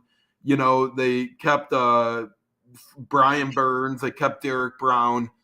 This team has a lot of the same faces this year, added a couple key veterans, and got a heck of a lot better coaching-wise. To me, that's all things Panthers fans want to hear. Yeah, I think, look, when I was looking over this, my biggest thing looking at the Panthers for this year, I mean, obviously, you got to go in, and the first thing that's going to draw your eyes is the fact that they went out and got Young, right, in the first round. And, of course, the coaching changes and whatnot. I was a little surprised that they let the running back leave and they brought in Miles Sanders. What are you expecting from Miles Sanders this year? I'm expecting a year that, no pun intended, it's a career year for him in terms of, is his career going to be on the up and up or down and down? To me, if he goes in there, he's going to get every opportunity with the young quarterback to be put in successful spots, or at least spots to make plays. Bryce Young might not be taking the chances to go downfield to a Terrence Marshall or DJ Chark, right? He much rather maybe check off. And to me, that bodes well not only for tight end Hayden Hurst, but for running back Miles Sanders, who also brings Super Bowl experience to that team. I'm not thinking he's going to have an all-pro type year, but I do think he has a pretty good year in terms of fantasy football numbers and in terms of veteranship and seniorship for the Carolina Panthers. Being an ex-Penn State running back, I've watched him a lot over the years, and to me, he's always been a little underutilized in Philadelphia. I'll be anxious to see if he holds up to his full potential in Carolina. I was just a little surprised for it because when you look at Dante Foreman, and I'm sure it was a money thing, but man, that guy carries the load. Mm-hmm. When you have a rookie quarterback, a guy that can take that much pressure off the offense, I was shocked by it. Now you get Miles Sanders and with Hubbard on the bench, and probably on the field quite a bit in a lot of different packages. It kind of makes me feel like that going into this season, Bryce Young is going to be asked to do a lot. Yeah, I think he's going to be asked to do a tremendous amount. And I mean, I hate to put that much on a rookie, but with the amount Carolina gave up for him, maybe they're asking for it. They gave up DJ Moore. They gave up a handful of first-round picks and then a couple other picks as well. When you give up that much for a quarterback, I don't think it's the right thing to throw him in the fire right away, but you almost... Too late now! you can't backstroke. It's too late, man. Exactly. Like, look at Trey Lance, right? The 49ers gave up a ton for him. He's barely played to this point, and their fan base has pretty much had it already with him, and he's never really even had a shot down there. They are so fortunate that they have arguably one of, if not the best offensive minds in football that figured out a way to win even with giving up all that laundry, right? Correct. You know, it's just one of those things that usually when that happens, when you mortgage your future to go get a guy and it doesn't work out, usually everybody gets fired. Yeah. This is in every business. Like, you're fired. Hell, I'm fired. Like, I'm selling the team. It's over. Let's get rid of it. It didn't work. They're lucky between Shanahan, the coach, and John Lynch, the GM. They've done it just enough to over. But this whole thing by far is Lynch's fault. Oh yeah, definitely. Like, definitely. I'm sure Shanahan wasn't the one that goes, hey, let's go ahead and give up my entire future for this one quarterback. He had shiny new toys syndrome. He's seen Trey Lance out there, and he's seen him in that COVID game and was like, this is the one I want. And hasn't worked out too good for him yet. What's really tough for them, and then we'll get back to the Panthers in a second. If he had shown any promise, you could trade him for something of value. But you can't trade him anything of value because he's shown absolutely no promise. Mm-hmm. That's the thing. It's like, if you do trade him, yeah, you might get an early second-round pick, late first-round pick, but that's a third or a fourth of what you gave up for him. Yeah. And it doesn't appear that he's threatening to start over Purdy. So how are you ever going to get the worth? What you have to hope for is that he looks electric in the preseason. Yeah. Somebody gets hurt, and then you can trade him. Exactly. And then even at that, even if you do trade him, which, I mean, obviously with Purdy and, other quarterbacks there, you could very much so trade him. But even if you trade him, you still lose the crap out of the trade. They're in such a lose-lose spot. That's why I think Panthers, right, wrong, or indifferent, they'll throw Bryce Young in there, even though Andy Dalton's his backup, right? So they have a veteran backup, a capable backup, but at the end of the day, I think they'll throw Bryce Young in there right away, just because if they don't get their money's worth, at least they've, trotted him out there. Whereas a Bryce Young type, not only did they not get their money's worth, they haven't really even seen what he's capable of.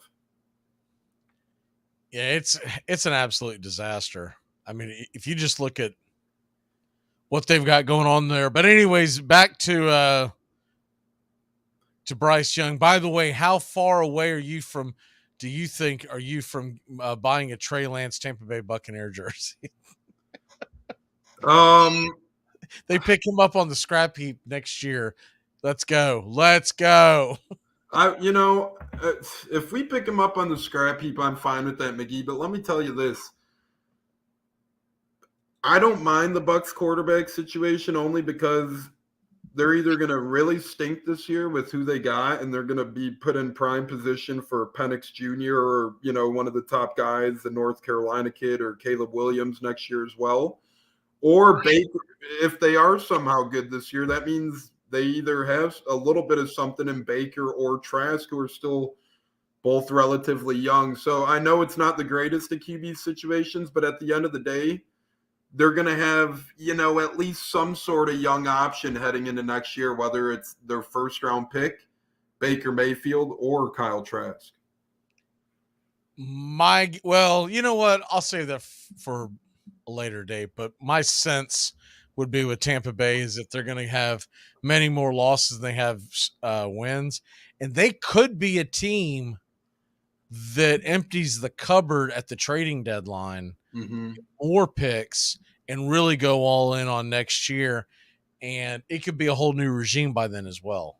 Right. I mean, if they're struggling at the deadline, you can maybe see them move a Russell Gage. You can maybe see them move a Levante David, who's on a one-year deal. I mean, Shaq Barrett, I love the man, but, those are the type of names that you could easily cover some draft picks for. So I obviously hope that don't happen. And the thing is, if you do have a high draft pick next year and you do have extra picks coming off, it's a lot easier to attract a better coaching candidate.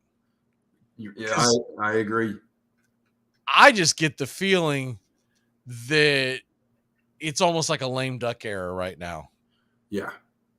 I mean, I know we've already done the Tampa, capsule, but I mean, Todd Bowles got put in a really tough spot, and that's why teams like Carolina have been bolstering up, because seemingly a couple years ago, even without Tom Brady, the Bucs seemed like, they're going to run this division for a while. Not so fast.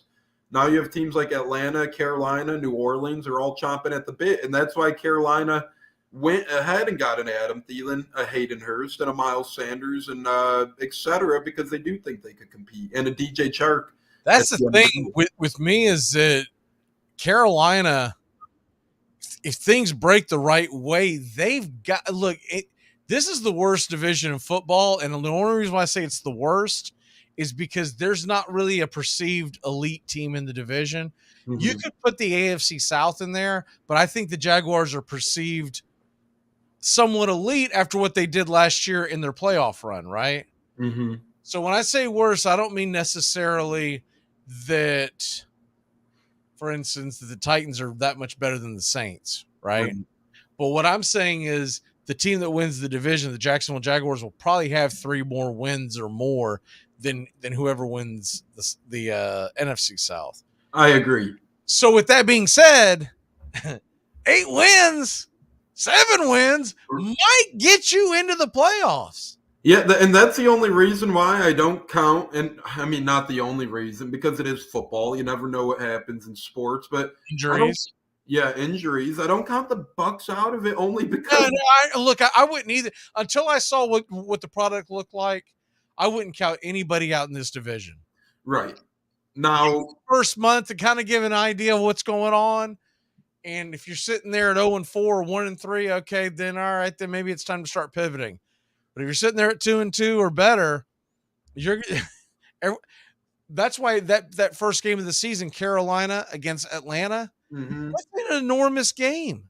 Well, that was like last year. Remember, McGee, when we started this awesome show, it was like Atlanta and Carolina and even New Orleans. They all kind of just kept hanging around. They weren't even winning games, but they kept winning around. Everyone kept losing, and somehow you gained ground. Exactly. Yeah, the Bucs had that horrific stretch where we lost to Cleveland and a couple other teams, and it's man, if I could just squeeze a couple of ties out in this next month and a half, we'll probably win this division. Go 6-2 or 3, something like that. Whatever the heck amount of games it is now. 6-4. Yeah. I mean, it's crazy how wide open that division is going to be. The Panthers, back to them. They're all being projected, by the way, around the 6.5 win range. And that's the lowest that I've seen on most of the books. Mm-hmm. Now with 17 games, it's no longer. It's funny. The 6 games now seems high to me when I see like a bad team projected for 6.5 as a over under. But you forget, there's the factor of there's that 17th game. So with all that being said, where do you have the Panthers this year? Do you have them over or under that 6.5? I have him right there, McGee, and I look at their schedule, and it's honestly, well, as we know, they play the AFC South and NFC South, so it ain't the hardest schedule in the world in terms of opportunities to win games. But at the end of the day, is Bryce Young going to be able to string these games together? Is Frank Reich going to be able to get him to string it together? I have him losing week 1 at Atlanta. I have him losing to the Saints week 2. I have him losing to the Seahawks week 3. Then they played the Vikings, the Lions, the Dolphins. I got them at 6-11, just missing out on that 6.5. And I don't think it's a bad year at 6-11. I think they grow this year, and I think they're set up for next year, but I don't see it this year. I think they're 6-11. I got them just above that. I think 7-10. So I would take the over. Mm-hmm. We'll get into division predictions down the road, but that 7-10, man, that might win you this division. That could win it. It's so crazy it is. I mean, last year, remember the Bucs, even with Tom Brady, they won it with 8 wins, and they won it comfortably with 8 wins. Yeah, it seems crazy, but 7-10 could get you. And if you win the division, you get a home game in the playoffs. Didn't do the Bucs any good. No, I mean, we I'm got still ticked off about that, man. I remember that was the end of a huge teaser, and I just need them to not get murdered. And Tampa Bay, I think I was getting 16 points in that game, and somehow Tom Brady at home in the playoffs. You're thinking, dude, I got this. I didn't even go back and hedge like I normally would. I'm like, no, man, they're gonna hang in there. I think FTX was kicking his butt off the field, and Cowboys on the field, sadly. Want to make sure that we mention this again tonight, right here on 99.1 FM. You got Hoots Baseball, Chattahoots, 6:50 first pitch. They're going to be taking, 6:50 is the pregame show, excuse me. They're going to be taking on the Atlanta Blues, 7:05 first pitch. If you're listening to us on Braves Country HD on YouTube, Braves versus Rays, 6:40 first pitch, a little earlier than normal as it's in Tampa, and Tampa plays the early game tomorrow at 7:15 as it's the national broadcast. Looking at that game,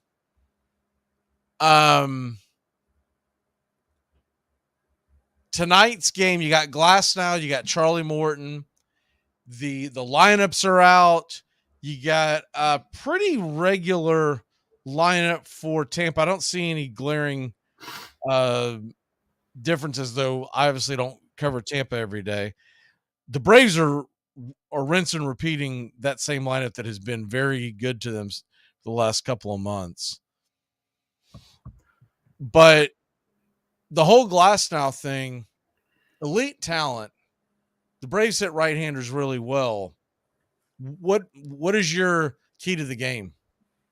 My key to the game is this, right? You got a battle of veteran pitchers out there, and it's going to be if the Braves could get to Glasnow early, because he's coming back from that injury, and it seems like he hasn't had the strongest of starts yet.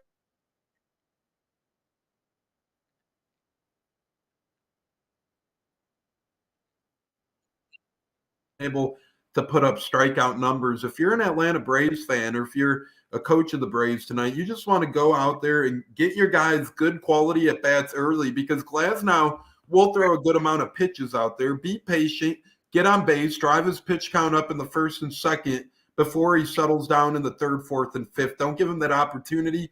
Get a couple of runs in the first couple of innings, put him on his heels, and never look back if you're the Braves.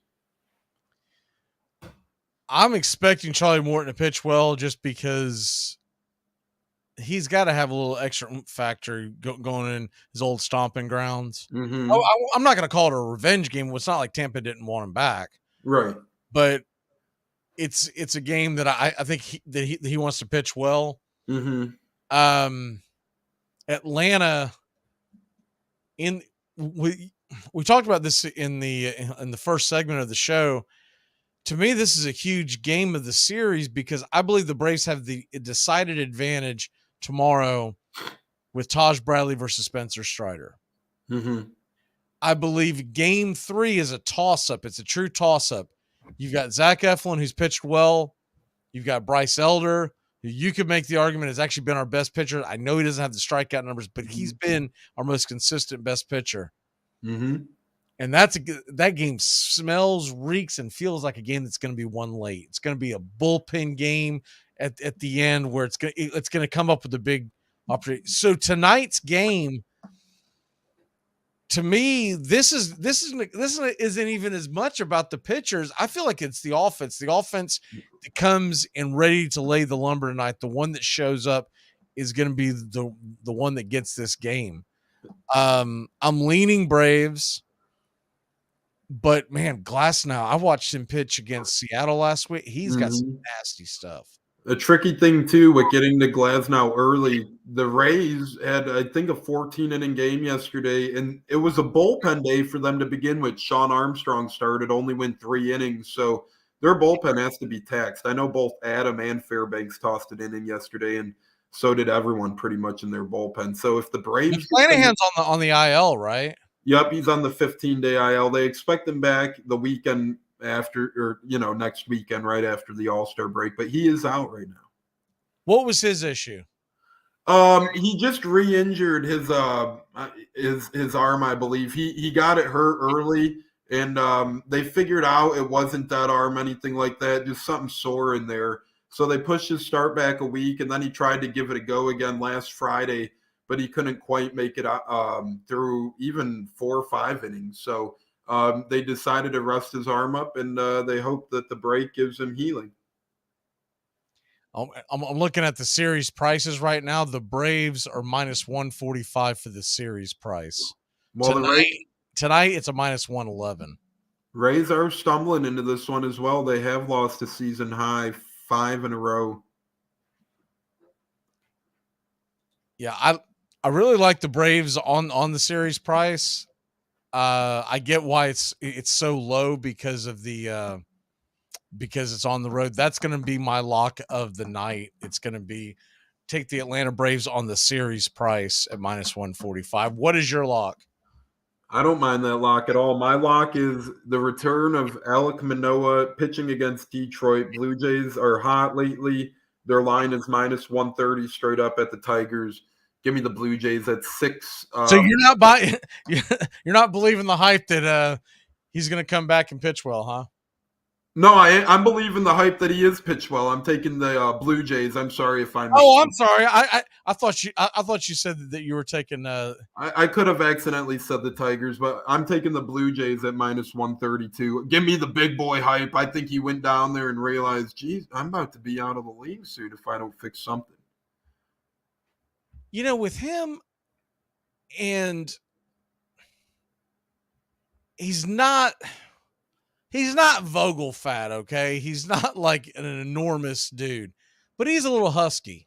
Mm-hmm. I wonder if his biggest issue may be coming in not in shape and that pitch clock wearing his ass out.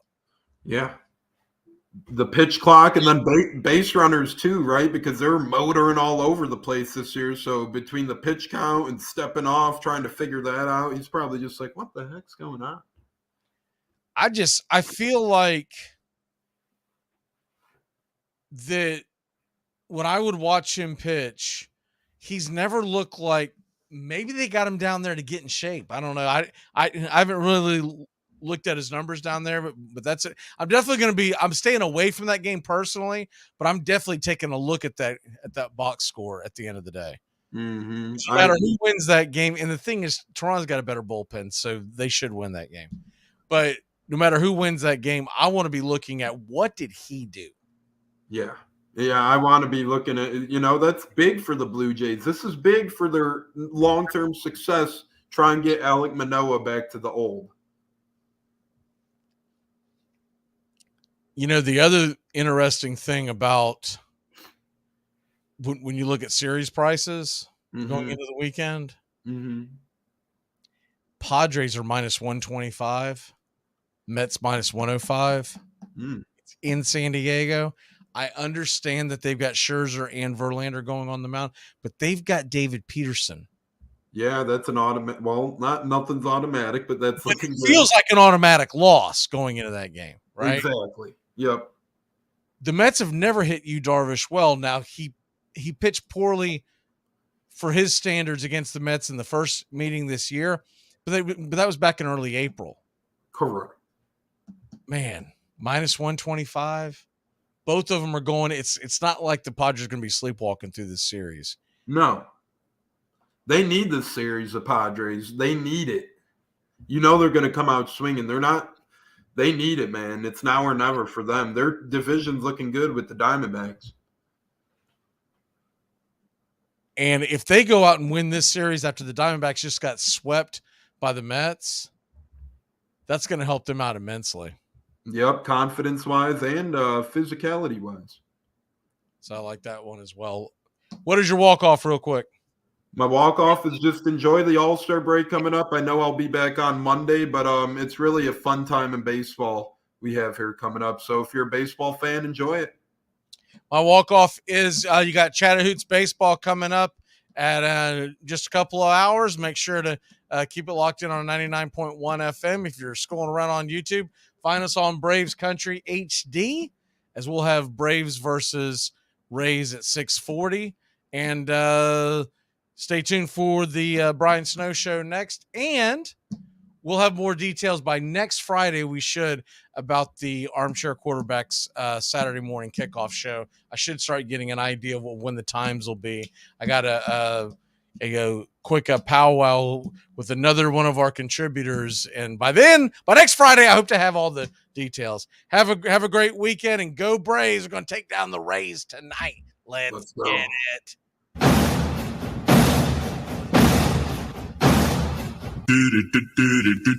Goodbye, sweetheart. Well, it's time to go. We're back tomorrow with another show. Well, unless we're fired, we'll talk to you then. Goodbye, sweetheart. Goodbye. Goodbye. Guys and gals, it's time to go. We'll see you on the next show. Same bat time, same bat channel. Thanks for listening to Braves Country with Mac Magee and the Armchair Quarterbacks on 99.1 FM WQEE, The Key in Noonan, Georgia, and simulcasting on youtube.com/@Braves Country. Braves Country comes your way weekdays, 3 p.m. Eastern to 5 p.m. Eastern. Please follow, like, and subscribe today. Armchair Quarterback Radio, your first choice for Southern sports. Something of the 5th of September. Something of the 5th of September. She said a lot that I can't remember. Something of the 5th. Can I get another cigarette, please? Can I get another cigarette, please? Yeah, I know I live to regret it. Just give me another cigarette, please.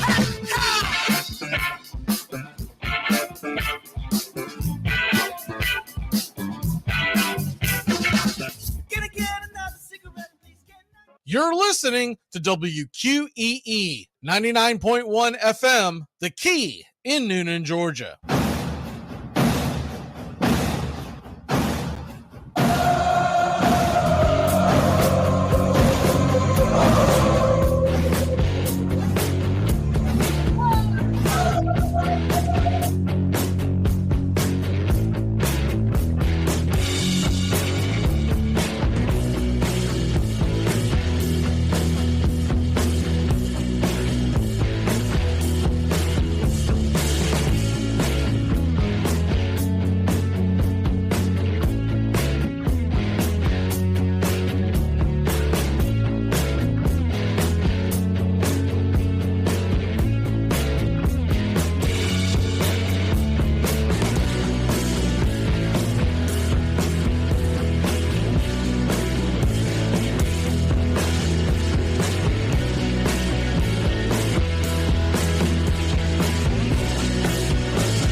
You're listening to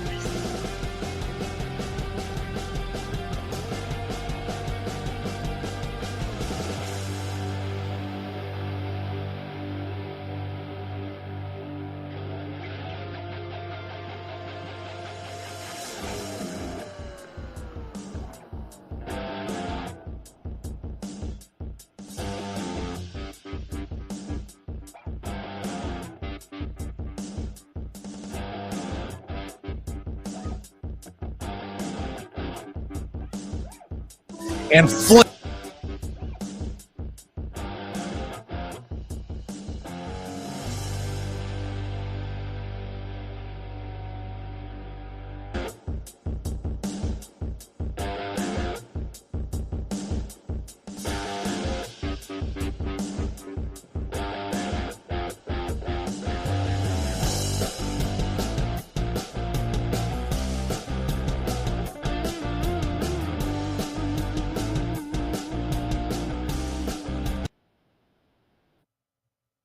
We'd put up even money now with Casey at the bat. But Flynn preceded Casey, as did Jimmy Blake, and the former was a hoodoo while the latter was a cave. So upon that stricken multitude, grim, melancholy sat, for there seemed but little chance of Casey getting to the bat. But Flynn let drive a single, to the wonderment of all, and Blake, the much despised, tore the cover off the ball. And when the dust had lifted and men saw what had occurred, there was Jimmy safe at second and Flynn a hugging third. Then from 5,000 throats and more rose a lusty yell. It rumbled through the valley, it rattled in the dell. It pounded on the mountain and recoiled upon the flat, for Casey, mighty Casey, was advancing to the bat. There was ease in Casey's manner as he stepped into his place. There was pride in Casey's bearing, and a smile lit Casey's face. And when responding to the cheers, he lightly doffed his hat. No stranger in the crowd could doubt 'twas Casey at the bat. 10,000 eyes were on him as he rubbed his hands with dirt. 5,000 tongues applauded when he wiped them on his shirt. Then while the writhing pitcher ground the ball into his hip, defiance flashed in Casey's eye, a sneer cooled Casey's lip. And now the leather-covered sphere came hurtling through the air, and Casey stood a-watching it in a haughty grandeur there. Closed by the sturdy batsman, the ball unheeded sped. That ain't my style, said Casey. Strike one, the umpire said. From the benches black with people, there went up a muffled roar, like the beating of a storm waves on a stern and distant shore. Kill him! Kill the umpire! Shouted someone on the stand, and it's likely they'd have killed him had not Casey raised his hand. With a smile of Christian charity, great Casey's visage shone. He stilled the rising tumult. He bade the game go on. He signaled to the pitcher, and once more the dun sphere flew. But Casey ignored it, and the umpire said, "Strike two." "Fraud!" cried the maddened thousands, and echoed answered, "Fraud!" But one scornful look from Casey, and the audience was awed. They saw his face grow stern and cold. They saw his muscles strain. And they knew that Casey wouldn't let that ball go by again. The sneer is from Casey's lip. His teeth are clenched in hate. He pounds with cruel violence his bat upon the plate. And now the pitcher holds the ball. And now he lets it go. And now the air is shattered by the force of Casey's blow. Well, somewhere in the favored land, the sun is shining bright. The band is playing somewhere, and somewhere hearts are light. And somewhere men are laughing, and somewhere children shout. But there is no joy in Mudville. Mighty Casey has struck out. Casey at the Bat, Ernest Lawrence Thayer, published June 3rd, 1888. San Francisco Examiner.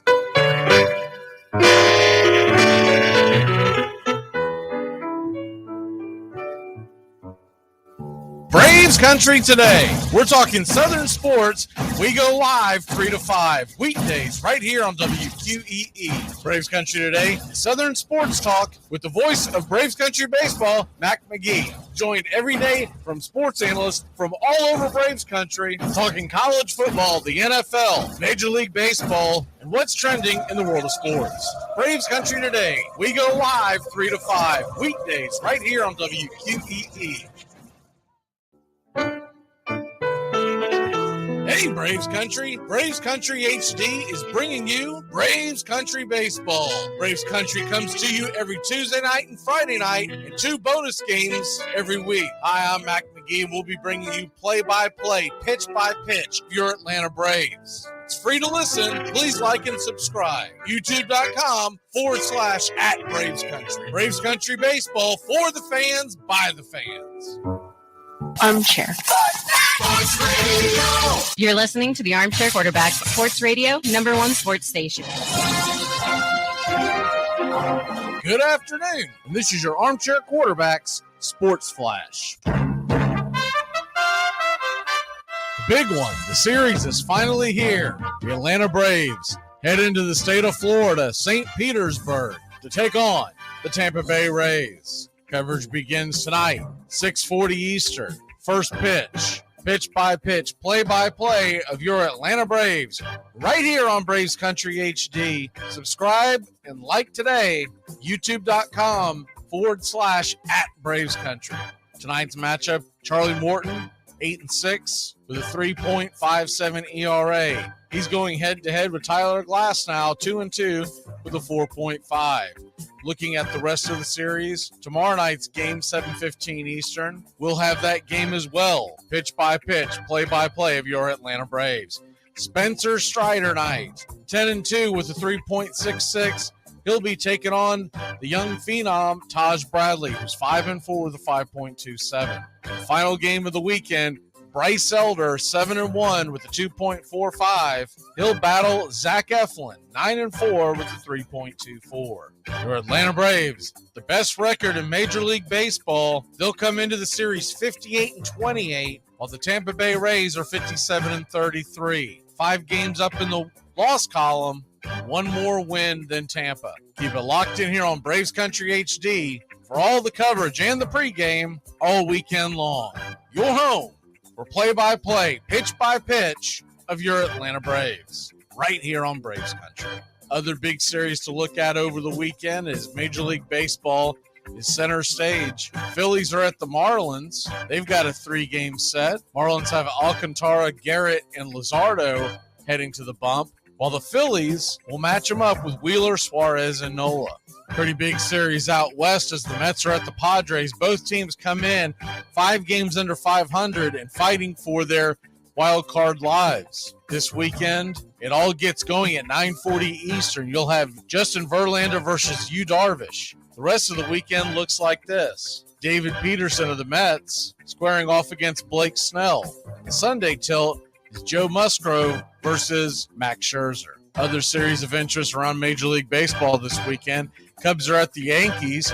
Carlos Rodon is making his New York Yankee debut as he has been on the IL all season long. That's a 7:05 first pitch. Orioles at the Twins, 2 teams in the thick of the playoff race. They get it going tonight at 8:10 Eastern. Cole Irvin versus Bailey Ober. Reds are at the Brewers. The battle for the NL Central. Abbott versus Burns. Mariners and Astros get going at 8:10. Heck of a pitching matchup. Luis Castillo versus Hunter Brown. And the battle for Hollywood. The Los Angeles Angels are at the Los Angeles Dodgers. Tonight, it's Canning versus Gonsolin. And that's your Armchair Quarterback Sports Flash. Stay tuned for Braves Country right here on WQEE 99.1 FM, The Key in Newnan, Georgia, simulcasting on youtube.com/Braves Country.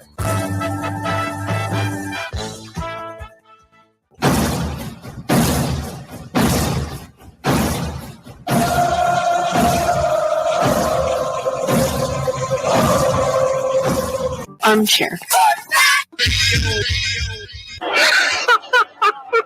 We have been hoodwinked, bamboozled, and flat out deceived. Why did you get so drunk? You got drunk. I'm just really exhausted. What's in that cup? All my cokes. Do you have any idea how important You it is? have Trying to any save the idea? bubble. Really? This is You what have you're doing? any This is what idea? you're doing? Jim, what do you want to do tonight? Same thing we do every night. Try to take over the world. 106 miles to Chicago. We got a full tank of gas, half a pack of cigarettes. It's dark, and we're wearing sunglasses. Hit it. Armchair. YouTube Live. Radio station. The radio station you can call your own.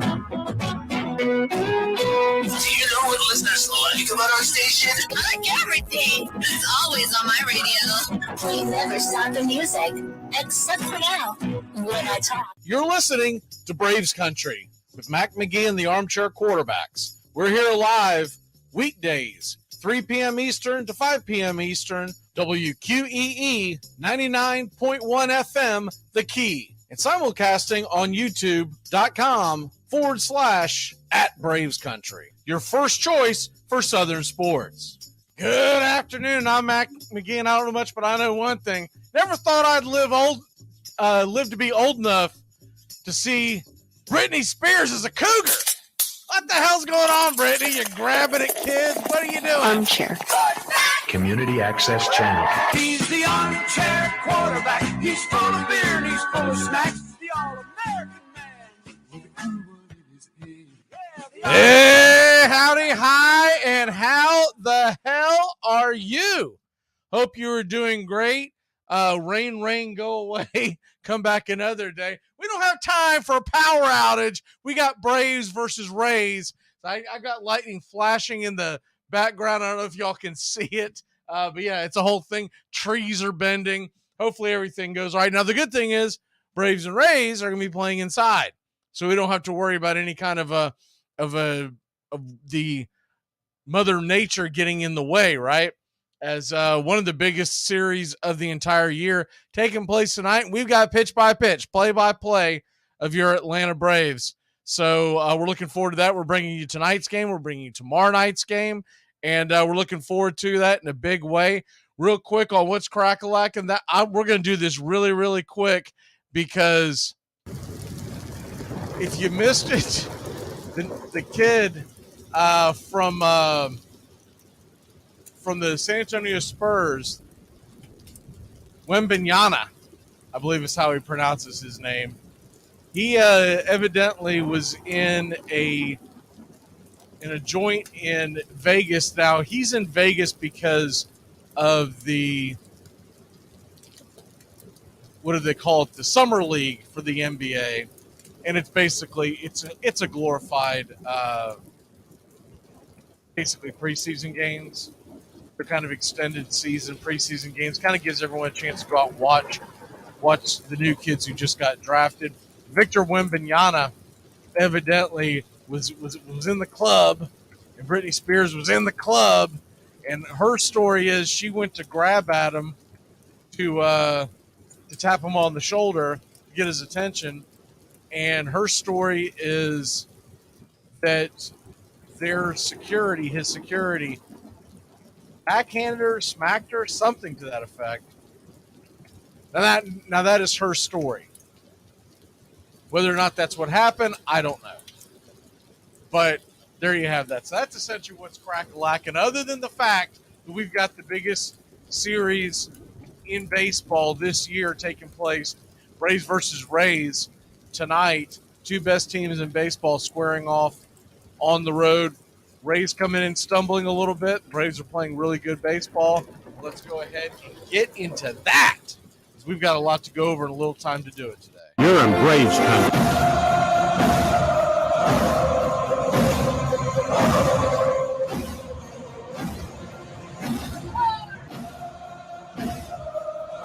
All right, Braves Country. We've had this one circled for a hot minute. Braves versus Tampa Bay Rays. And tonight, you've got the series begins tonight, and the Braves lineup is out. So let's go ahead and get into that. as not a whole lot of change. And does not surprise me at all that Sean Murphy is starting out behind the plate in this series. Other than that, if you've been following the Braves for the past several weeks, it's the same lineup every night. It's Acuna, it's Ozzie, Riley, and Olsen. Then after that, you got Sean Murphy hitting the 5 spot. You've got Ozuna in the DH spot hitting 6th. Rosario in left field hitting 7th. And Orlando is 8th, and Michael Harris the second is 9th. You got Charlie Morton going back home, right? Longtime Tampa Bay Ray pitcher. And he's going to be on the bump tonight. And he's going up against Tyler Glasnow. Look, anyone who follows Major League Baseball knows that Tyler Glasnow is an elite talent. You can't necessarily look at his numbers this year. His numbers this year, remember, he's been banged up a little bit. So he's had some up and downs, but he struck out 11 last time out against the Mariners. I watched quite a bit of that game because I knew we were going to be facing him. He went 5 2/3, 11 strikeouts. It's an impressive outing. Now, the Braves offense is a lot different than what the Mariners offense is. I get that. But when you look at what we're going to be looking at this series, go into the series first, and then we'll go into tonight's game particularly. Tampa Bay is going to be sending out Tyler Glasnow, Taj Bradley, and Zach Eflin. 3 really good right-handers. Braves hit right-handers the best in baseball. Last 30 days, their numbers are first in all of Major League Baseball, and it's not even close. They are tearing the cover off the ball.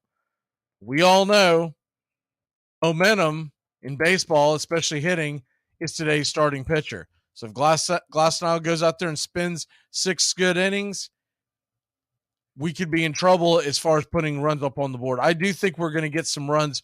And look, Tampa Bay has played a tough series against Philly, and they've had to use a lot of their bullpen. Now, there have been some projected numbers that suggest that Tampa Bay's bullpen, which was so good at the beginning that it's starting to show some cracks, that was to be expected. And I've heard a lot of the experts talk about this for several weeks, but my comeback with that was always Tampa's always got a really good pitching staff. Their bullpen's always very good. I don't care what the expected numbers are, but proof is in the pudding. They have been giving up more runs than at the beginning. Look, at the beginning of the year, they were playing lights out. They were just unbelievable. Remember, they rattled off that long winning streak to start the season, and then for weeks and weeks, they looked they looked about like the way the Braves are playing right now, almost to the point where you're like, are these guys even human? Well, they have fallen back to earth, but they've got Glasnow, Bradley, and Eflin. What do we have going this series? We are turning to Morton, Strider, and Elder. Right now, those are our big 3. Good news. Good news, Braves fans. Guess what they announced this morning if you missed it? Max Fried starts a rehab assignment Sunday. My guess, 2 starts, and he'll be back. So I would think somewhere around a week or so after the All-Star break, we come back on Friday against the Chicago White Sox. And my guess would be on the All-Star break, we are going to be able to see Max Fried somewhere. I'll pull up the schedule in a second, but somewhere around, I would say, look, if he pitches Sunday, he'd be set up to pitch again that following Friday, and then he'd be ready to roll around that next one. They may want 3 starts. It really depends on where he is at his pitch count level. They're obviously always close to the vest when it comes to that kind of stuff. We'll get a better idea Sunday when he pitches. We'll get a better idea when the numbers come back as far as how many pitches he threw in that first game. If he goes out and throws 40 to 50 in that first game, then I'm thinking 3. But if he goes out there and throws somewhere between 50 to 60, then I'm thinking 2 starts, because the next one they would try to ramp him up to around 70, 75, and by the start number 3, because they're not worried about, does Max Fried have good stuff? Can he struck? They don't even care what he does in the minor leagues. unless he comes out and has just terrible velocity, they don't care about what he does in the minor leagues. He could go out there and pitch 14 shutout innings, or he could go out there and get bombed and have a 20 ERA. It doesn't matter. He's going to be out there literally just to get the pitch number out there and to get his rhythm back. He's going to care, but the Braves front office, they don't care. They're looking at this straight up as, hey, let's get him some innings and let's go. So if everything goes according to plan, if you read the tea leaves, if you've been following this like I have, my guess is we will get about the time that Max Fried comes back to the majors is about the time, I'd say shortly after that we'll get the announcement that Kyle Wright will be going on a rehab assignment. My guess is his rehab assignment will be closer to the trading deadline, and then it would be about 2 weeks outside of that, somewhere in that neighborhood. So good news. It's going to be like getting a big trade at the trading deadline. This team's got the best record in baseball, has been playing the best baseball of any team in Major League Baseball for the last 2 months. And we're about to get an ace added to the staff. How about that? If they didn't put a giddy up in your step that we're going into this series against Tampa, it should be a fun series. Whether we win this series, lose this series, whatever happens, I'm looking forward to this series. It's going to be fun. It's going to be fun. This is what you want. You want to be able to test yourself against what is considered the American League best.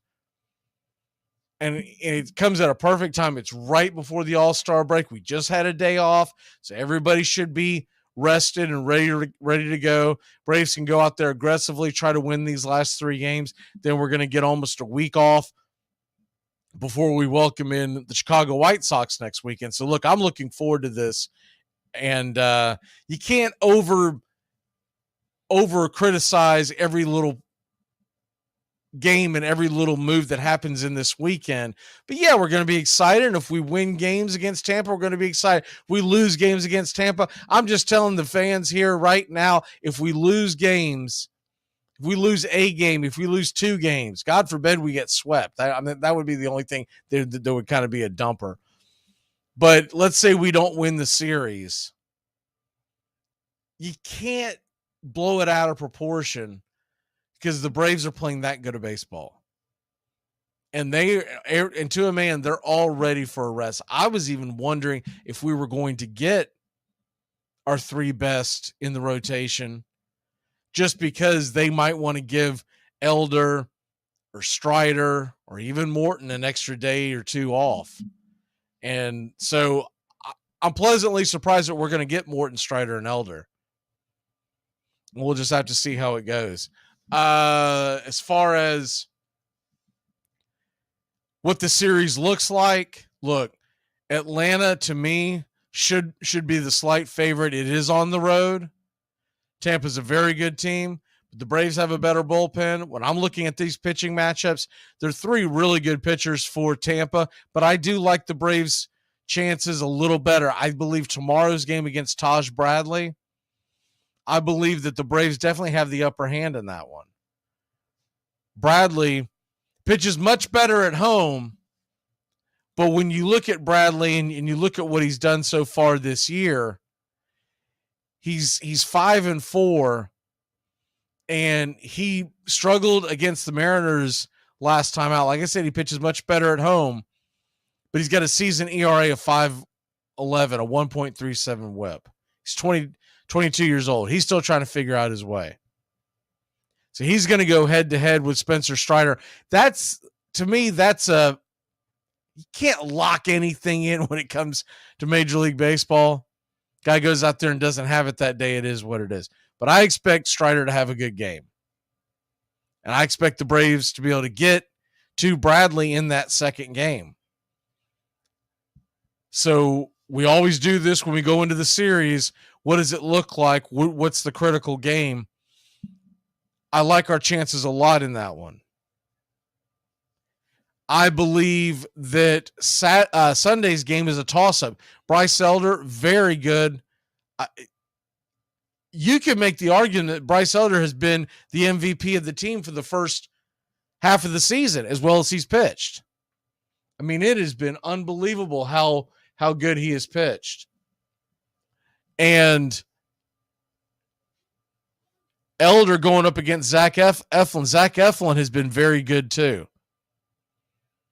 Zach Eflin is 9-4 on the year.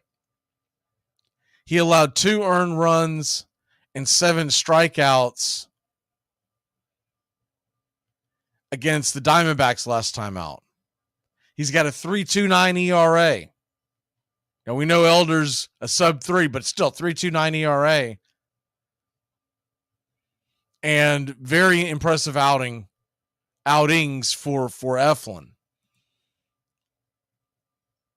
So that one to me is a huge toss-up. I believe we have the upper hand in game 2. I believe game 3 is a toss-up. I do lean towards the Braves in that one.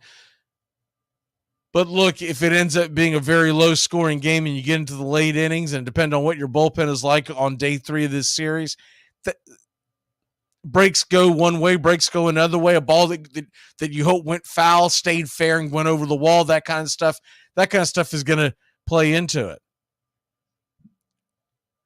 So with Sunday being a toss-up, Saturday being in our advantage, tonight's a very big game. Because you do have Glasnow, whose stuff, especially at his age and his velocity he can bring, he's got better stuff than Charlie. But I trust Charlie more at this stage. I think Glasnow by the end of the season is a guy I would probably rather have in a big moment. But going into tonight's game, I trust Charlie Morton in this spot. I also believe Charlie's going to have a little bit of a chip on his shoulder going in and facing his old squad in the Trop. I think he's going to go in fired up, ready to rock. I think he's going to give us 6 strong. The question about that is, what does Glasnow do? Does he shut our bats down? Or can we get to him early? And so that's the big thing that I'm looking at when it comes to this series is I like our chances a lot on Saturday. Sunday to me is a huge toss-up because it's a very good pitching matchup. And Zach Eflin's had some very good outings against the Braves back when he was in Philly.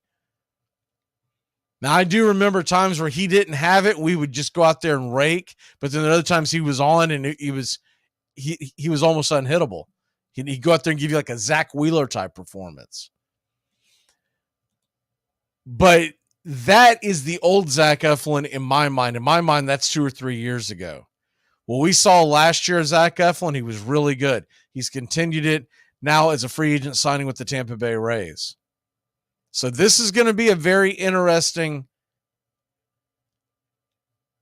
not just the entire series, but Sunday's game is going to be interesting to see how the Braves go up against. And look, this very well could be the World Series preview. I know it probably makes folks up in New York and Boston and LA cringe when we say that. But this very well could be the World Series preview. I think we were joking around on one of the broadcasts recently. We're talking about what we would call it. I want to go with Dixie Cup. We'll call it the Dixie Cup. So this will be the I guess the first Dixie Cup will be tonight. This will be the mini Dixie Cup. You want to win the series, but if you give me the chance, I would love to see the Braves keep. Look, this is one of the reasons why I kind of wish that Strider wasn't pitching in this series. I would love to see their first look at Spencer Strider to be in October with everything on the line. They're going to know what they know about Morton. And Elder, very good pitcher in his own right. He doesn't have the blow you away stuff, right? So with all that being said, Strider, I kind of suspect, I don't know what the general feeling is out there, but I kind of suspect tomorrow we're going to get double-digit strikeouts from Strider. I really am expecting him to go go boss move. I think he's going to go out there. I think he's going to be excited. Look, it is a nationally televised game tomorrow night. It's going to be on Fox. We're doing the game play-by-play. So you got the audio and you got the chat. We're all going to have a lot of fun. But Strider knows that everybody's going to be watching this, right? So that seems like a kind of moment that he's either going to go out there and shine or he's going to spit the bit like he did in the playoffs. I think he's going to go out there and shine. But you look at Glasnow tonight, in tonight's game, he's got 36 innings pitched. He's got 56 strikeouts against 15 walks. And remember, he's just coming back. Charlie Morton, on the other hand, 90 innings, 105 strikeouts, 40 walks against 9 home runs. Glasnow's given up to 6 home runs in 36 innings. If you look at Glasnow and you look at what he's done game by game, if you look at it game by game, I told you what he did against Seattle last time out. Last Saturday, he went 5 2/3 and 11 strikeouts. He looked really good. And the one thing I was impressed by with Tyler Glasnow, man, he's got a passion. He was outraged that he didn't pitch well enough to get through the 6th inning. So I'm expecting him to come and bring it this time out. The time before that, he went up against the Royals. Look, we all know the Royals are terrible. But he did pitch 5 innings and struck out 12. I think the Orioles is a pretty good litmus test.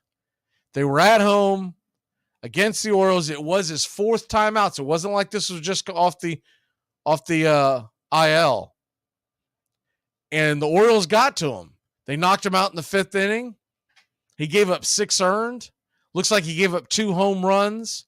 He did strike out 7. But that was at home. That is the closest game that I could say, all right, Baltimore's offense is right there on, just a ring below the Braves. But we saw the Baltimore offense up close and personal in Atlanta, and it was a very impressive offense. Time before that, went up against Oakland. We know Oakland doesn't have one of the better offenses. He went out there. This was a road game. 5 1/3 and 3 innings. Struck out 6 in that one. The other game, so there's 2 games from this year that I could say these are similar offenses, and both of them happen to be in Tropicana Park. So one, I told you, he got knocked out by Baltimore back in June 9th, just the second time out. He went against the Texas Rangers. He went 6 innings, struck out 6, and only gave up 1 run. So the 2 games that I could say, look, they are by far the 2 closest teams that you could compare to the Braves offense, meaning, a lot of firepower going into Tropicana Park. Let's see what they've got. He's got one where he looks really good, and he's got one where Baltimore got to him. But that game against Baltimore is really the only game since he's come back off the IL. His first game, I'll take that back. His first game against the Dodgers in May. I'm gonna put that one aside. It was his very first game in a hot minute. He went 4 1/3 at home against the Dodgers, gave up 3. So you can kind of put that one in. But when it's a guy's first start of the year and he was injured, I'm gonna go ahead and just say push that one aside. But he shut down Boston in Boston. He almost won a quality start in Oakland, so I'm sure he was disappointed. He shut down Kansas City in Tampa and had a very good outing, even though he got the loss. The offense just didn't support him at all in Seattle. I mean, if you go 5 2/3, give up 2 earned, and strike out 11, that's giving your team a fighting chance. So that's what we're looking at. And with Glasnow on the mound, my pick to click tonight, looking at the way he does his, man, is it not, you know what? He's had a day off. He's going to come in, ready to rock. He knows eyes are on him. Give me Ronald Acuna Jr. to click against Glasnow. I'm kind of holding Olsen and a couple others for a possible pick to click later in the series. So give me Acuna tonight to click because I think he's going to steal a bag or two. I think he's going to get on a couple of times. And I can't wait to see what Acuna can do in that dome. I want to see him really air one out from right field, maybe gun someone down at the plate. I'll take the Braves to win tonight in a fairly low-scoring game because I do believe that the pitching is going to be very good. Give me the Braves to win this one. We'll say we finally get around to getting to them. Well, let's say the Braves get in there and win it 6-4. 6-4 should be a good one, and looking forward to it. First pitch coming up at 6:40 tonight. 6:40 first pitch. So there you have that. All right. Let's go ahead and take a quick break. When we come back, first pitch. We'll be back in a flash.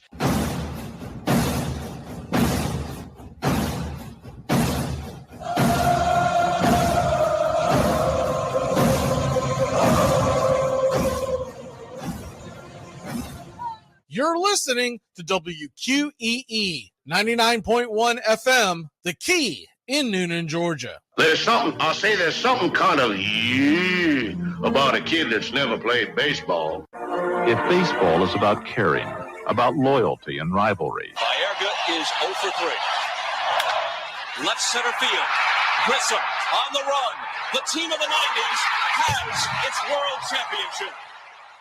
There's a very peaceful thing. It was created and played in pastures and meadows. There's grass, there's outdoors, there's everything that people thought was American and feel about America. You get in a ballpark, and it's the wonder of walking through that dark tunnel and seeing a huge open space where men play the little boy's game.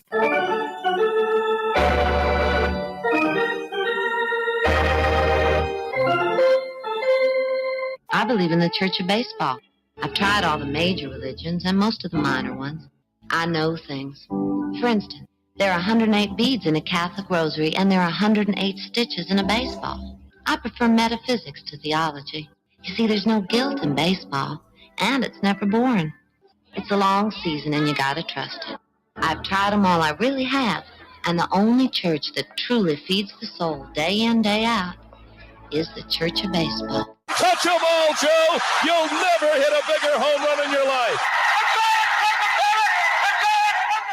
Room in right center. If he hits one there, we can dance in the streets. The 2-1.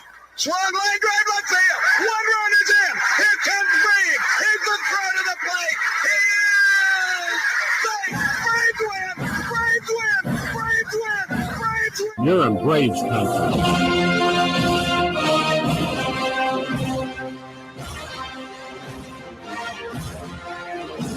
We're down to one strike here. Gurriel, the last hope for the Houston Astros. Here's the 0-2 pitch. Swung on, bounced over to Dansby. Dansby fires it over to first. And here comes the dog pile. Fire the cannons in the battery. Do the chop all throughout Braves country. Pop that top. Your Atlanta Braves have won it all. Oh, say can you see by the dawn's early light what so proudly we hailed at the twilight's last gleaming, whose what stripes and bright stars through the perilous fight. O'er the ramparts we once were so gallantly streaming, and the rockets red bombs bursting in air gave proof through the night that our flag was still there. Oh, say does that star-spangled banner yet wave o'er the land of the free and the home of the brave?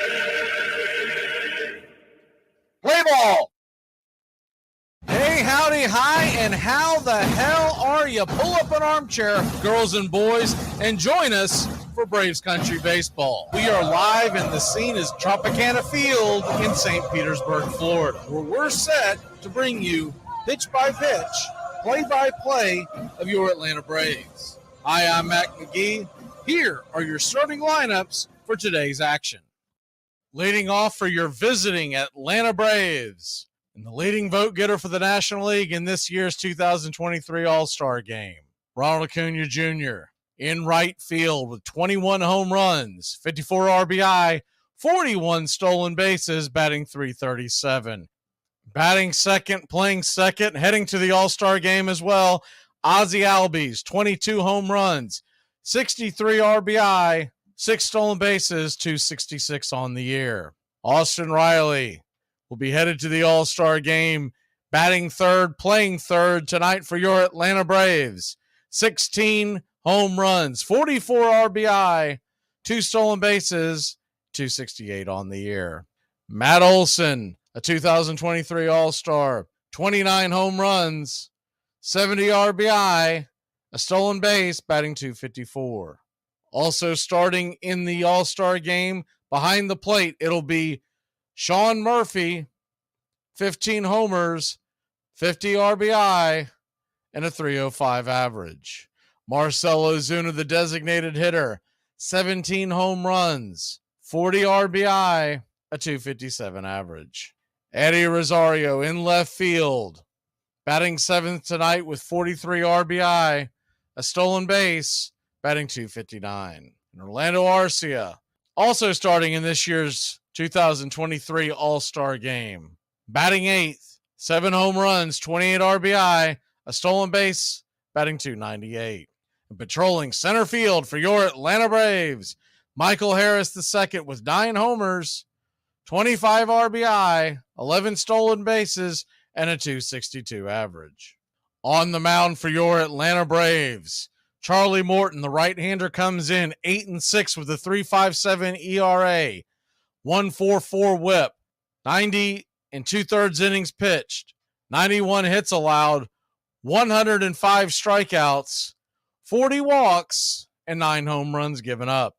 He'll be going head-to-head with Tyler Glasnow, who's 2-2 with a 4.5 ERA and a 1.33 WHIP through 36 innings, 33 hits, 56 strikeouts, 15 walks allowed, and 6 home runs giving up. Coming to bat in the bottom of the first for the hometown Tampa Bay Rays, Yandy Diaz, 12 homers, 39 RBI, and a .310 average. Wander Franco, batting second, playing short, 10 homers, 43 RBI, 28 stolen bases, batting .284. Lau's in right field with 12 homers, 48 RBI, 19 stolen bases, and a .281 average. Randy Arozarena in left field with 16 home runs, 58 RBI, 9 stolen bases, batting .282. Ramirez is the designated hitter, 9 homers, 35 RBI, 4 stolen bases, and a .283 average. Lowe is at second base, 9 homers, 31 RBI, 3 stolen bases, batting .213 on the year. And Paredes is the third baseman, batting seventh, 15 home runs, 54 RBI, 1 stolen base, and a .264 average. Siri is in center field, leading the team with 16 home runs. He has 37 RBI, 7 stolen bases, batting .224. And Christian Bethancourt, the ex-Atlanta Brave, 7 home runs, 21 RBI, batting .232 on the year. That's your starting lineups for Braves versus Rays, a 3-game series, game number 1 in Tropicana Field, St. Petersburg, Florida. The Atlanta Braves are minus 115 on the money line. The over-under is 8.5. Your home plate umpire is Jerry Lane. First base bag will be manned by Vic Carapazza. Second base, Ramon DeJesus. And down the third base line, it's Roberto Ortiz. Should be close to a sellout crowd of a stadium that holds 25,025. Braves come in 58-28 on the year, 28-13 on the road. Tampa 57-33, 34-13 at home. Atlanta 3 games in front of the Tampa Bay Rays for the best record in Major League Baseball, 5 in the loss column. Well, it's about that time. Grab you a cold one. Find your armchair. This one means a little more. It's bragging rights down in Dixie. The Dixie Cup Series. Braves Rays, game 1 of 3. Next. Get your game face on, Braves country.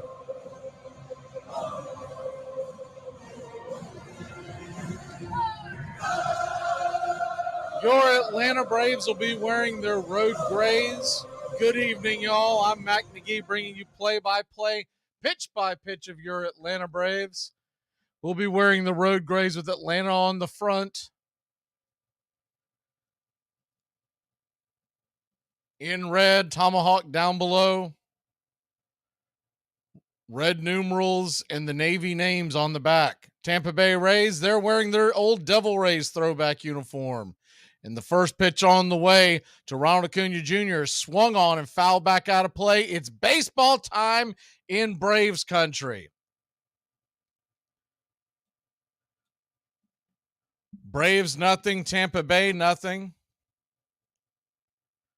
Righty-righty matchup. Glasnow with the high socks kicks the 0-1 to the plate, and it's in the dirt, 1-1.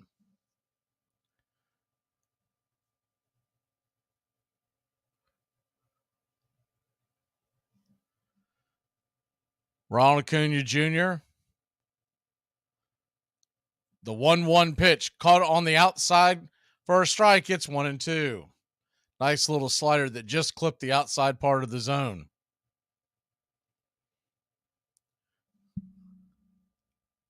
Ronald Acuna Jr. coming in, batting .337 on the year. The 1-2 pitch swung on, grounded towards second. It's going to be a high hopper, but the chopper is scooped and picked, flipped over to first. Lau makes it a 4-3 putout for out number 1.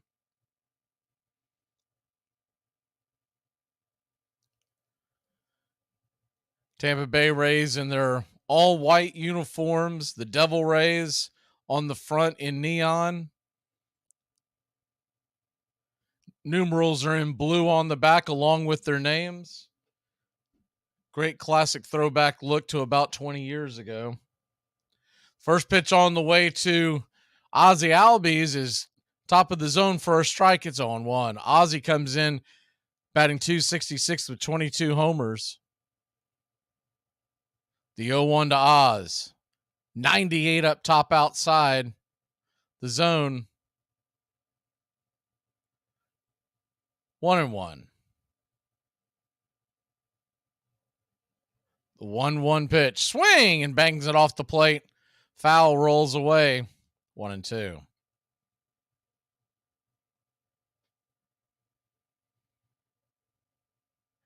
Braves and Tampa Bay. The final series before the All-Star break.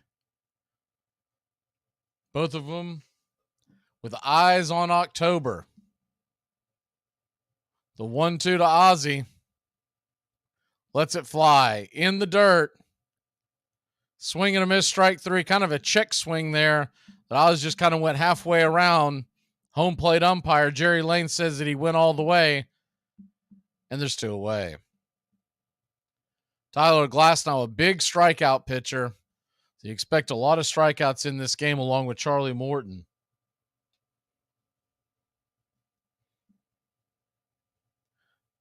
The 2 pitchers alone, I think, will probably, you can expect around the over-under being about 20 and a half strikeouts.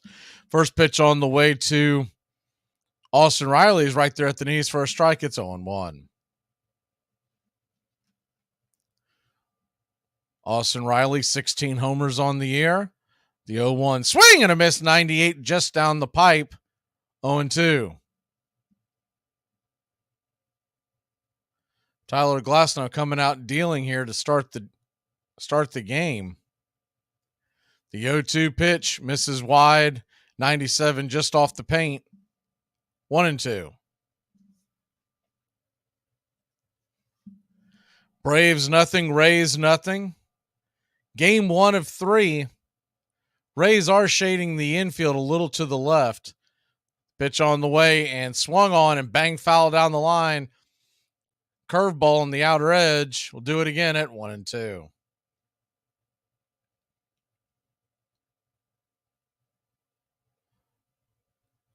Tampa Bay Stadium, the Tropicana Field, looks to be pretty close to a sellout. The 1-2 pitch, swing and a miss, strike 3, 98 miles an hour right down the pipe, and that'll end the inning.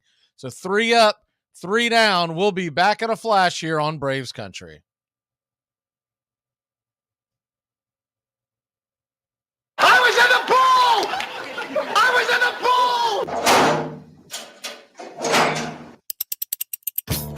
Bobby Bowden, you're the coach for me. Bobby Bowden, please stay in Tallahassee. Them Gator fans used to joke and clown when Florida State would come to town. But they stopped laughing thanks to Bobby B. There are quite a few people here whose lives have somewhat changed overnight. They have blown up. They've got brand deals and money just being thrown at them left and right. And with that success, oftentimes they are accused of changing and selling out.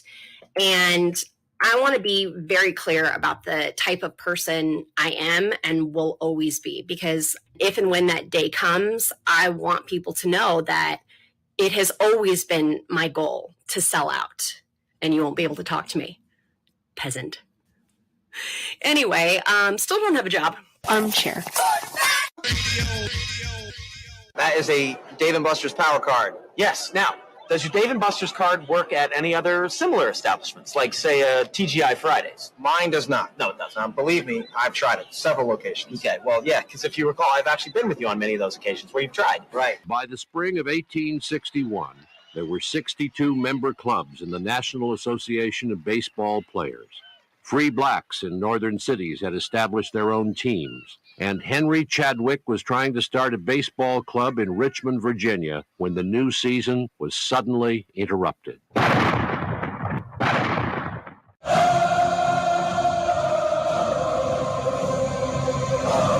Welcome back to Braves Country Baseball.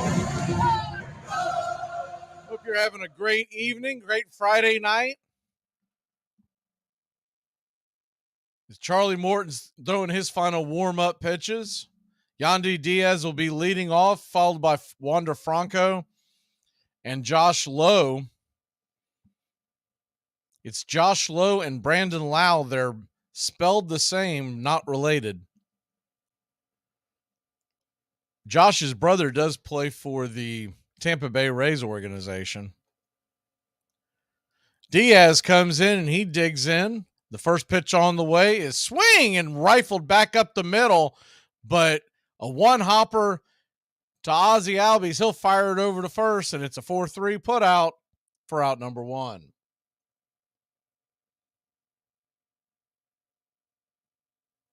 One down. Charlie Morton. 105 strikeouts through 90 2/3 innings this year, so he can strike them out with the best of them. First pitch on the way to Franco is off the plate wide for a ball. It's 1-0. 96 miles an hour, just misses the zone. The 1-0 pitch. Swing, and that ball's lifted high and deep, going back on the track. It's gone. A one-run shot, a solo shot, I guess I should say. I'm getting warmed up as well. And the Tampa Bay Rays lead it 1-0. Good piece of hitting by Wander Franco. Charlie liked to have that one back, just got too much of the plate, about belt high.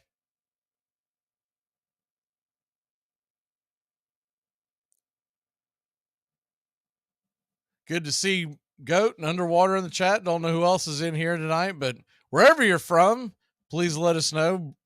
Braves Country Baseball, and please hit that like button. First pitch on the way to Josh Lowe on the way is outside for a ball. It's 1-0. I'm going to try to keep Lowe and Lau separate, but I know I'm going to butcher it. The 1-0 pitch. Right there for a strike. 1-1. Curveball right there at the knees.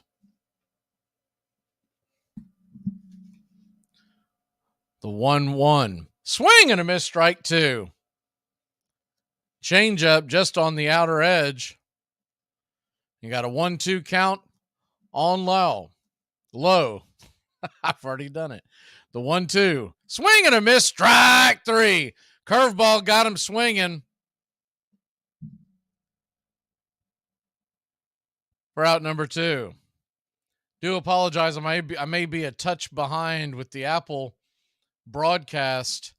They're known to be much slower than the normal broadcast, so the scoreboard will probably be just a touch in front of me. First pitch on the way to Randy Arozareno, misses high for a ball. It's 1-0. Arozareno, one of my favorite players in Major League Baseball. I can't help but think of him when I see him. I can't help but think of the play in the 1-0 pitch is right there for a strike on the outer edge, 1-1. The wild play, the wild ending in the Bubble World Series against the Dodgers. The 1-1 pitch, swing and a miss, 1-2. It's one of those, if you know, you know. If you've seen it, you know what I'm talking about. If you haven't seen it, then I don't know how to explain it because it was a wild ending to a heck of a game. The 1-2 pitch on the way, off the plate wide, 2-2. This is how have the Braves been doing recently. The Atlanta Braves have the best record in Major League Baseball, so pretty good. The 2-2 pitch. Did he go around? He got him. Strike 3. So he gave up a run, but strikeout 2. We'll be back in a flash. Braves Country Baseball. Oh, dude! I thought you said they didn't have alcohol. Look, they got screwdrivers. Oh, no, just orange juice. Just orange juice, like the mixer? Yeah, people drink it.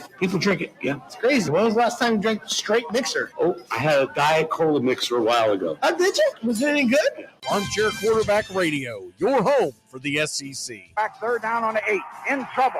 Got a block behind him. Gonna throw and a run complete to the 25, to the 30. Lindsey's got 35, 41. Lindsey, 25, 20, 15, 10, 5. Lindsey stop. Second down from the 3. Comes the blitz, quick flip, caught. Did he hold it long enough? The official says yes. Oh boy, is that going to be controversial. Gaffney, the freshman. My goodness. The Florida Gators go 91 yards to come from behind and edge the Tennessee Volunteers in an ending that will be talked about for years. SEC.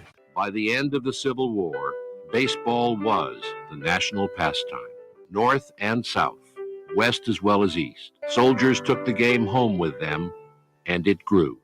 It's our game. That's the chief fact in connection with it. America's game has the snap, go, fling of the American atmosphere. It belongs as much to our institutions, fits into them as significantly as our Constitution's laws, is just as important in the sum total of our historic life. Walt Whitman. You're listening to Braves Country Baseball on Braves Country HD. Please like and subscribe today, youtube.com/@Braves Country. Welcome back to Braves Country Baseball. Hope you're enjoying your Friday evening. Please hit that like button. If you like Braves Country Baseball, if you like baseball, please subscribe today. We're here at least 4, normally 6 times a week, sometimes even more. Play by play, pitch by pitch, your home for Atlanta Braves baseball on YouTube. Atlanta Braves trail 1-0. They'll get their second crack at glass now. And the first pitch on the way to Ulsis swung on and fouled straight back. It's 0-1, 96 miles an hour right down the pipe.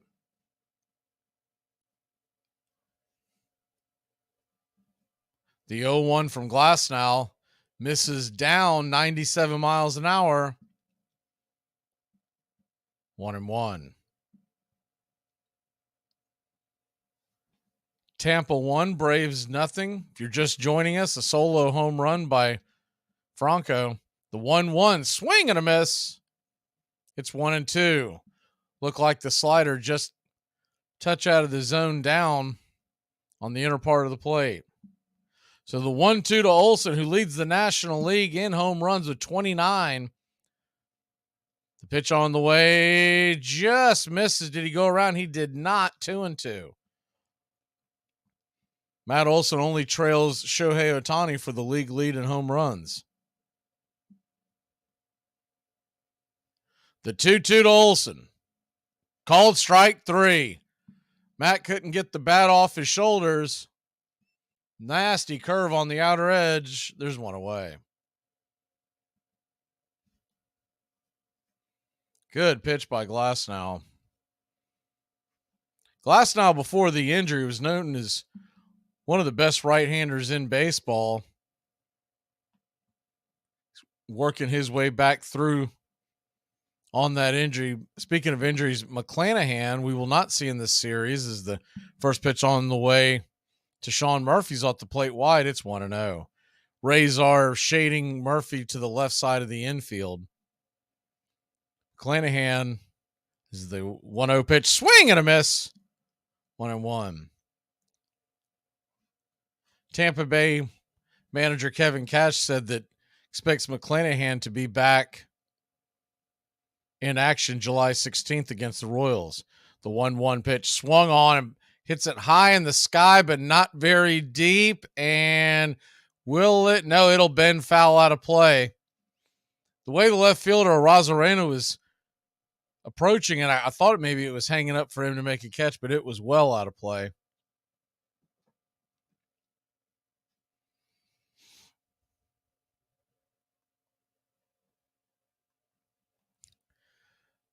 Tampa 1, Atlanta nothing. The 1-0 pitch. Right there for a strike. Strike 3, 97 on the outer paint. And there's 2 away.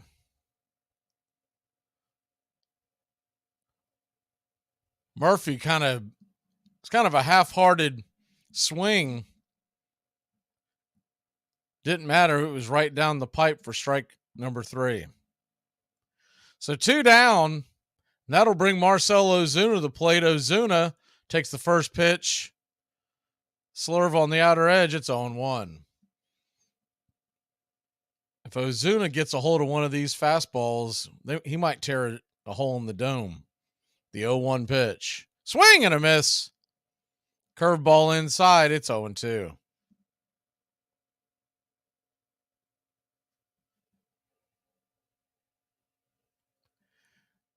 The 0-2 to Marcell. Kicks and fires in the dirt. The ball gets away from the catcher, bounces 2 or 3 times. Ozuna heads down to first. I guess they're going to say that he offered it, so that'll be a strikeout.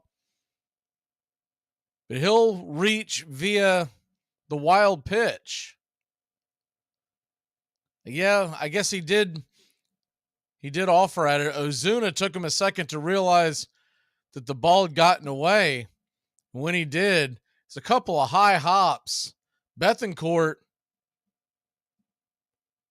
couldn't quite locate it. Once he did, looked like he lost his footing and decided to just keep it in his pocket. The first pitch on the way to Eddie Rosario is in the dirt for a ball. It's 1-0. So a bit of a break for the Braves. We'll see if Atlanta can take advantage of it.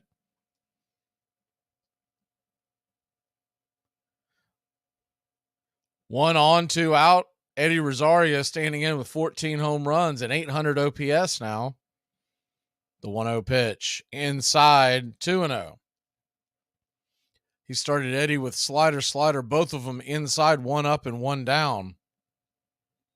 Of course, we know that that's one of Eddie's favorite pitches if he can get a hanger, the hanging slider.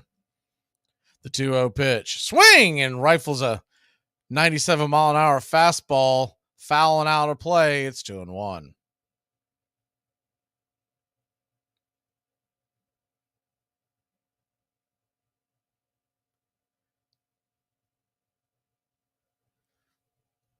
Tampa 1, Braves nothing. Atlanta sending 8 guys to the All-Star game. The 2-1 pitch. Swing and fouls it back. High heat. Just got a piece of it. Went straight back to the screen. Usually indicates that he's just missed it. So a 2-2 count from Glasnow.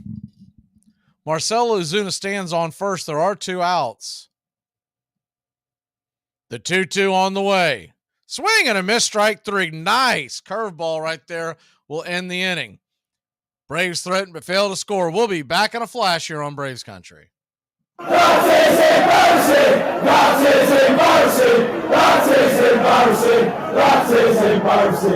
Hi, friend. It's your home speaking, and I need some favors. Could you turn on some of the lights in the basement? I'm scared of the dark. Also, this one is easy. Could you bundle your home and car insurance with Geico so we could save money? Last thing, just a suggestion. Could you steam clean the carpets? I need a spa day. Geico. For bundling made easy, go to geico.com today. Hey, Braves Country. Braves Country HD is bringing you Braves Country Baseball. Braves Country comes to you every Tuesday night and Friday night, and 2 bonus games every week. Hi, I'm Mac Magee, and we'll be bringing you play-by-play, pitch-by-pitch of your Atlanta Braves. It's free to listen. Please like and subscribe. YouTube.com/@Braves Country. Braves Country Baseball for the fans, by the fans. How the hell can you wear a Bears jersey at a Packer game? This is worse than when you wore the Air Supply t-shirt to the Aerosmith concert. Like other captains of industry, Spalding crushed or bought out his competitors, becoming the largest sporting goods manufacturer in the country. Spalding Sporting Goods, its proprietor said, is converting all America to the gospel of exercise. Spalding ran his team and his empire from the private box he built for himself in Chicago's Congress Street grounds, fitted out with a gong to summon servants and a new invention, a telephone, to keep track of all his enterprises while he watched the game. Newspapers called him the baseball messiah. Welcome back to Braves Country Baseball. The Atlanta Braves trail 1-0 to the Tampa Bay Rays, or as they're wearing tonight, the Devil Rays. In fact, I noticed that even their social media accounts changed their names to the Devil Rays for the night as well. Of course, that was the name before they switched over to the Tampa Bay Rays. It's got to be close to 15 years ago. They're celebrating their 25th season. Charlie Morton will go back to work, and the first pitch from Charlie is an Uncle Charlie right there at the knees for a strike. It's 0-1.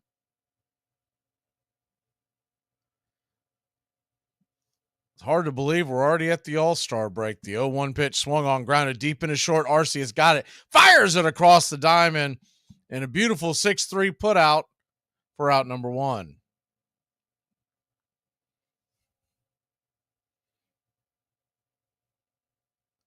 Should get an indication on how the managers for the National League and American League plan on doing this year's All-Star game. First pitch on the way from Morton is outside, way outside for a ball, 1-0. We should get the announcement sometime this weekend. The 1-0 pitch, just off the plate wide, 2-0. 2-0 pitch from Morton. Changeup misses. Ball 3, 3-0. Just off the plate. So a 3-0 count. 1 down.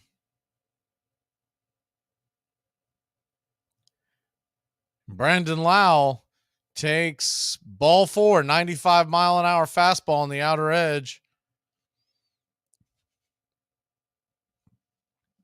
So 1 out trouble brewing.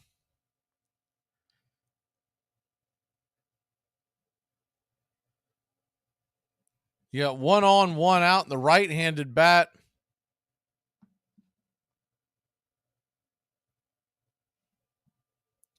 of Isaac Paredes is coming up. 15 home runs. The first pitch on the way. Swing and a miss. Strike one. Isaac from Sonora, Mexico. 5'11", 213 pounds. 24 years old. The 0-1 pitch. Swing and a miss. Strike two. Curveball. Got him chasing on the outside.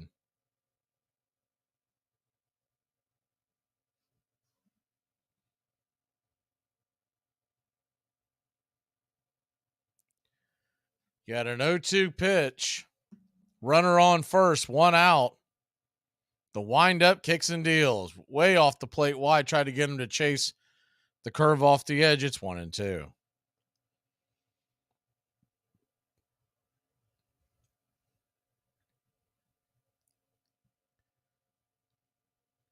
Atlanta Braves trailing 1-0, trying to induce a double play here. The 1-2 pitch off the plate wide, 95 miles an hour. Fastball missing. It's 2-2. Charlie Morton, pretty economical first inning. He's at 22 pitches here with one down. You'd love to see a double play ball. The 2-2 pitch. Charlie lets it fly. Swing and a miss. Strike three. Curveball. He's really got that curveball working so far.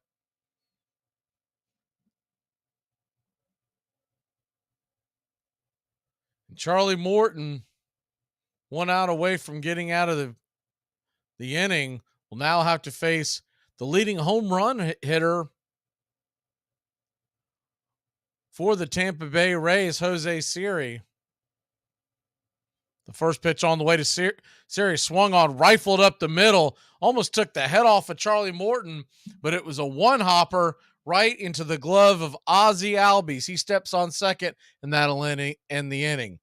So Rays put a man on, but the Braves keep him off the plate. We'll be back in a flash. Do you sometimes sit and just be thinking like, man, I can't believe my best friend's a thug? You're not a thug. Yes, I am a thug. You're not a thug. Yes, I am. How are you a thug? I took hip-hop classes, Chad. Here are some baseball facts that you might not have known. In the 1995 MLB draft, the Montreal Expos chose a 17-year-old catcher from San Mateo, California, named Tom Brady. But Brady decided to pursue football instead. Because Tom Brady has been playing for so long, he's become the last person drafted by the Expos to still be playing professional sports.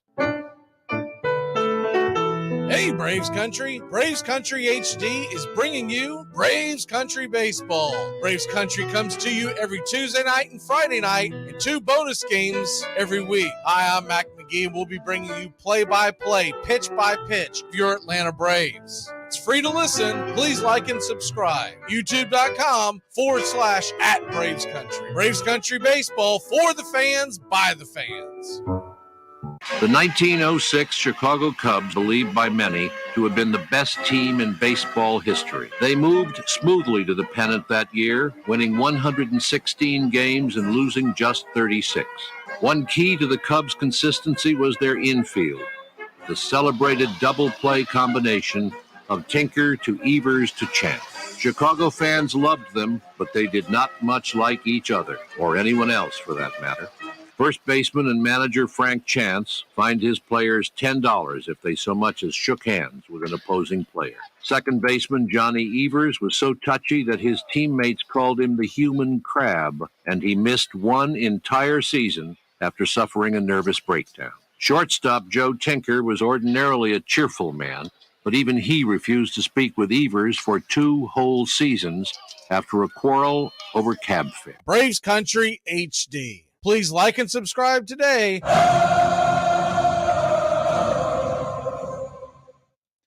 Welcome back to Braves Country Baseball. The Atlanta Braves trail Tampa Bay 1-0, game 1 of a 3-game set.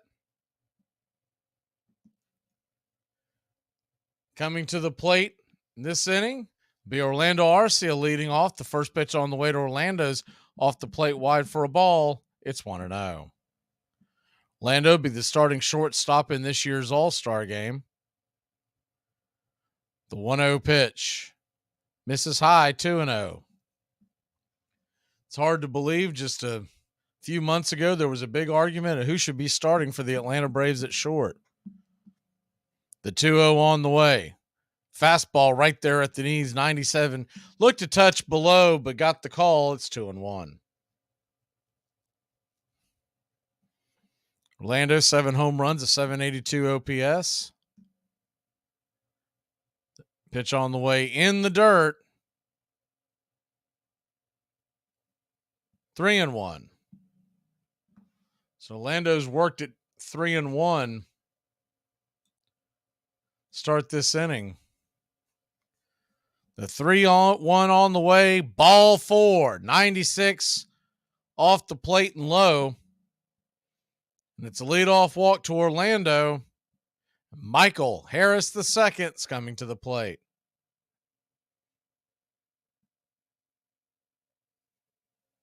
That's awesome, Sister Surround. Had sibling cats named Tinkers and Evers. And I'm sure that wasn't by chance. The first pitch on the way to Michael is right there for a strike. It's 0-1.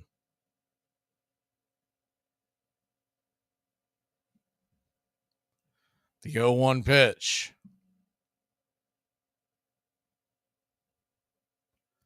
Righty-lefty matchup on the way. Off the plate wide. 2-0. Man, oh man, can Glasnow bring it. Just a smooth 98 that comes out of his hand.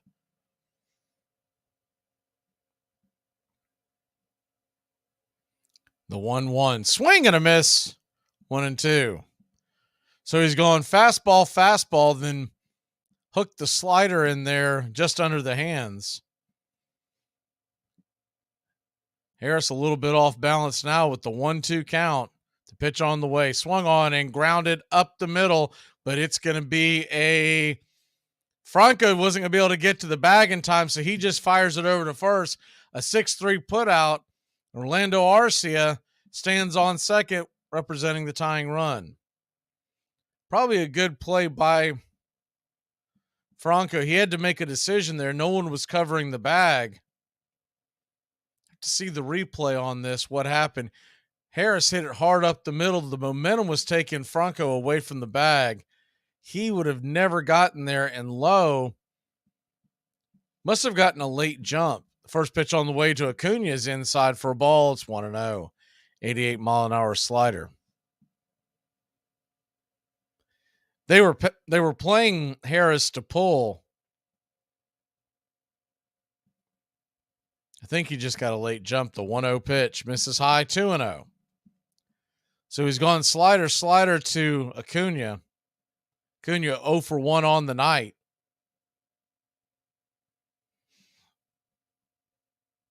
The 2-0 to Ronnie. Glasnow lets it go. Right there for a strike. 98. Man, oh man. 2-1.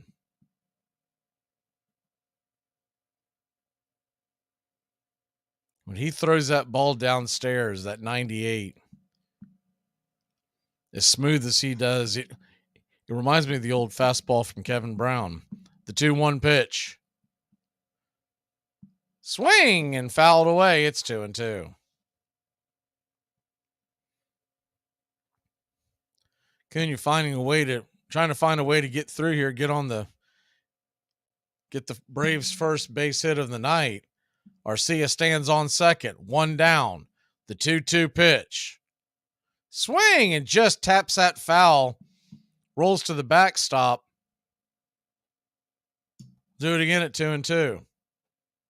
Texas leads Washington 1-0. That game is early on. I believe they just started that one. Make that 2-0 in Washington.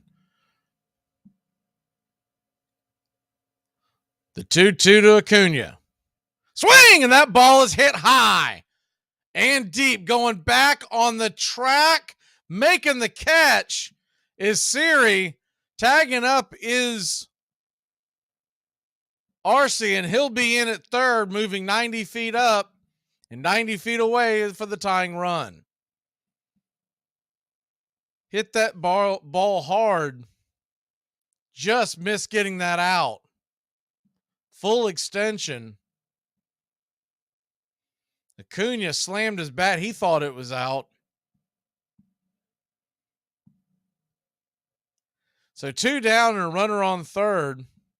Ozzie Albies comes to the plate. The first pitch to Ozzie swung on and pops it up.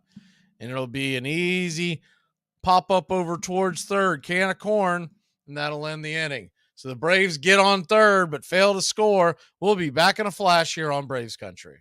Armchair Quarterbacks Radio, living in an era of baseball where the impossible is unfolding right before our eyes. Salvador Perez, the 2-2.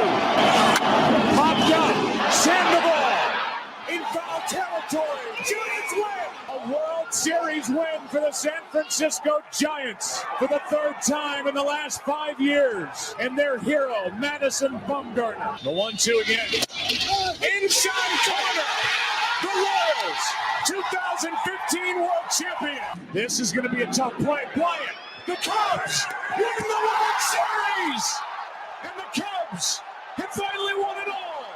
High fly ball into right field. She is gone. In a year that has been so improbable, the impossible has happened. Armchair. Here are some baseball facts that you might not have known. Jose Bautista was one of the most electrifying players of all time and has possibly the best bat flip of all time. In 2004, Bautista was struggling at the plate and was subsequently moved around a lot. He started the year with the Orioles, but was traded to the Rays, the Royals, the Mets, and lastly, the Pirates. This made Bautista the first player in baseball history to be on 5 different teams in one season. John McGraw may have championed the old brawling brand of baseball, but his greatest star was Christy Mathewson, a pitcher with a record for clean play so spotless that his wife once felt she had to defend him by saying that while he was a good man, he was no goody-goody. Christy Mathewson was so virtuous, he would not give interviews to sports writers who he heard cheated on their wives. You're listening to Braves Country Baseball on Braves Country HD. Please like and subscribe today, youtube.com/@Braves Country. Welcome back to Braves Country Baseball. The Atlanta Braves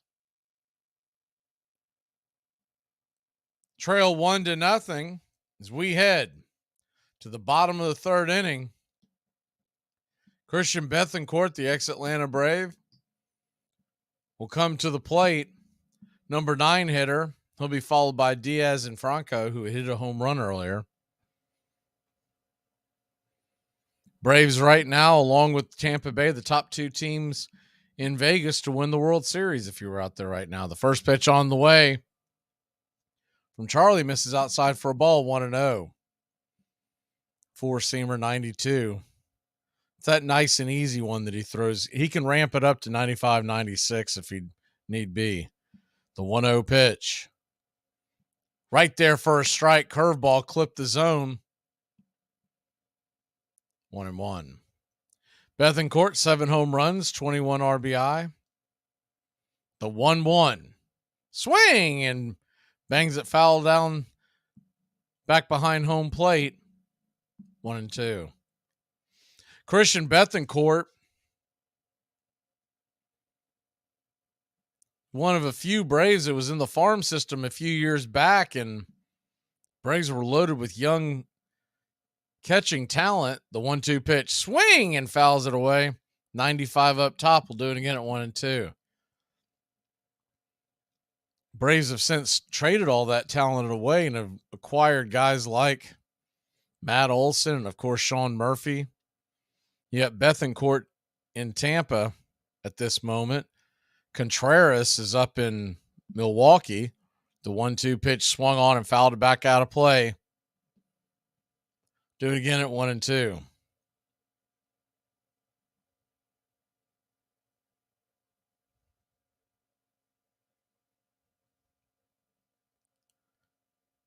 The 1-2 pitch.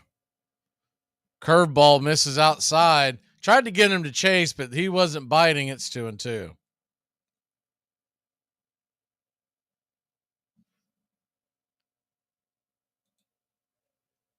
The 2-2 pitch. Swing, and that ball is rifled up the middle. Backhanded by Ozzie. He's going to throw a one-hopper to first, And it's a 4-3 put out, a long 4-3 put out for out number 1. Good play by Ozzie. He's had a couple of really hard hit balls back of the pitcher's mound, but has been playing there against these right-handers, perfectly placed by the defense.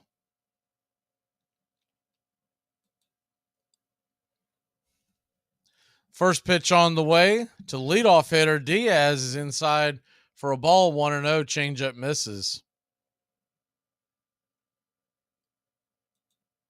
Yandy Diaz, 0 for 1.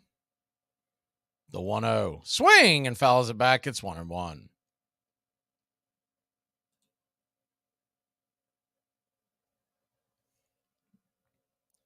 We talked about Bethancourt and we talked about William Contreras, who's now in Milwaukee. And then, of course, you had Shea Langoliers in Oakland.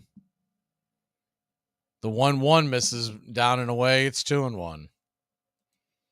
Remember, at one point, there was always a big debate on who was going to be the heir apparent behind home plate.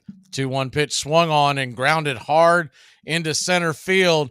Harris is cutting it off. He'll throw it into second, and a great hustle play by Michael Harris II will keep Diaz to a 1-out single. I thought for sure he was going to be able to make it 2. That was a worm burner. Harris's speed cut it off. Good defensive play, good effort, good hustle by Harris, who had to come a long way to get it. So 1 on, 1 out, and Franco, who's 1 for 1 with a home run, takes the first pitch right there at the knees for a strike. It's 0-1. Wander Franco, 11 home runs, 44 RBI. The 0-1 pitch. Runners off and going in a one-hopper. They got him, baby. Gun him down for out number 2. Good hard throw by Murphy. A one-hopper. And on the turf, it played perfectly into Arcia's glove.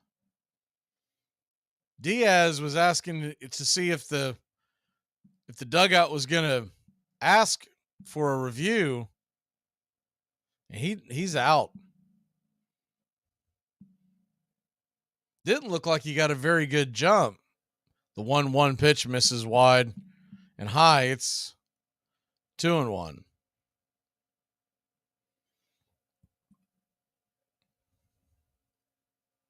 The 2-1 pitch swung on and banged foul off the plate.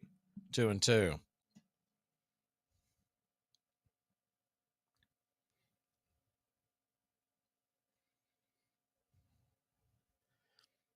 Tampa 1, Braves nothing. The 2-2 pitch, swing and a miss, strike 3, and that'll end the inning. So Tampa threatens but fails to score. We'll be back in a flash. It's a song that justifies drinking any time of the day. But, you just say it's 5 o'clock and it's okay, right? But it only works for drinking. You can't show up late for work and be like, hey, 9 o'clock somewhere. Here are some baseball facts that you might not have known. Wade Boggs was one of the greatest contact hitters to ever play the game. He was also known as a guy who had some weird superstitions. He would field precisely 150 ground balls before games. He would start his batting practice at 5:17 p.m. and he would run sprints at 7:17 p.m. Additionally, he would write the Hebrew word Chai, which means life, in the batter's box before every at-bat, even though Boggs isn't Jewish. Armchair Quarterbacks Radio covers the whole SEC the whole season long. Down. Here's Tua stepping back, loads up, looks long, throws, end zone, touchdown! Alabama! Devontae Smith! Touchdown, Alabama! Again, it's going to be Crapel, wing, and the kicker, Drew Alamo. LSU remains undefeated. Passes away, penalty flag down. Lamar Thomas has got it. Lamar Thomas is on his way down the sideline. George Teague is after him and runs him down. Takes the ball away from him. Armchair.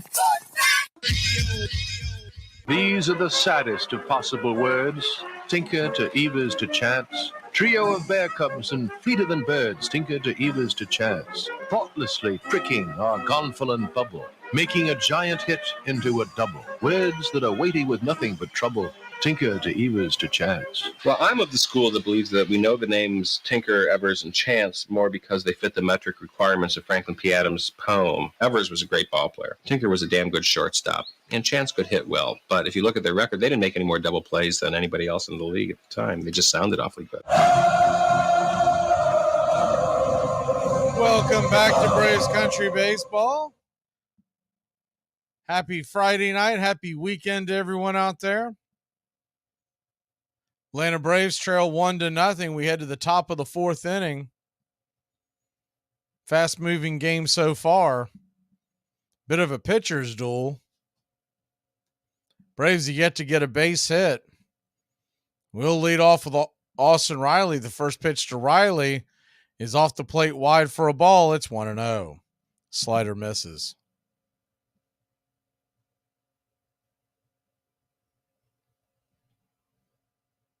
Same two teams back at it tomorrow night, 7:15 first pitch. We will have pitch-by-pitch, play-by-play of that game as well. The 1-0 pitch down below the knees, 2-0.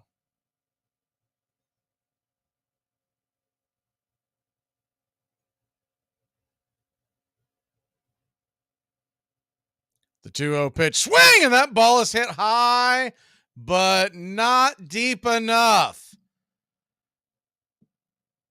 Austin Riley gave it a ride just underneath it for out number one. You can tell he got a pretty good swing on it because Glasnow, he's known for this. He will curse to himself, and he was cursing. He felt like he gave him one.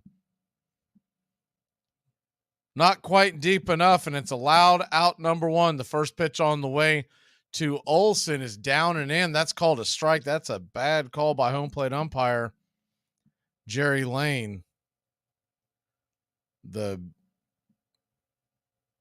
What you see on the screen is not accurate. It was down and in. The 0-1 pitch. Swing and a miss. 0-2.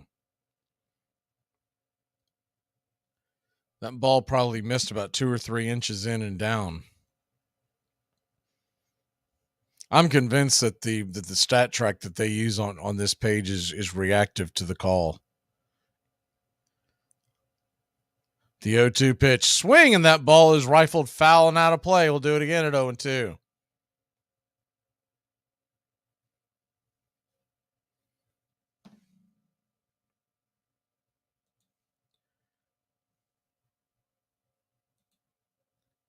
The 0-2 pitch in the dirt. Good take by Matt. It's 1-2. Excuse me. Matt Olson. Sean Murphy standing on deck, 1 down. One swing could tie it. The 1-2 pitch in the dirt, 2-2. It's been a long time since I have watched a game on AstroTurf. I forgot how bad the ball just ricochets. There could be some wild plays in this series off of this, especially with Atlanta speed. The 2-2 pitch in the dirt, 3-2. So a full count to Olsen. Nobody on, 1 out. Braves still looking for hit number 1. The 3-2 pitch, swing, and that ball is hit hard on the ground off the glove of the second baseman, Brandon Lau. And I would think this will be an E4 to put Olsen aboard. So still no hit. Right now it's being registered as a hit, but if that's the case, that's some home cooking because that should have been. I think Olsen will take it, but he's got kind of this wry smile on his face like, okay. That was a pretty easy grounder to the left side.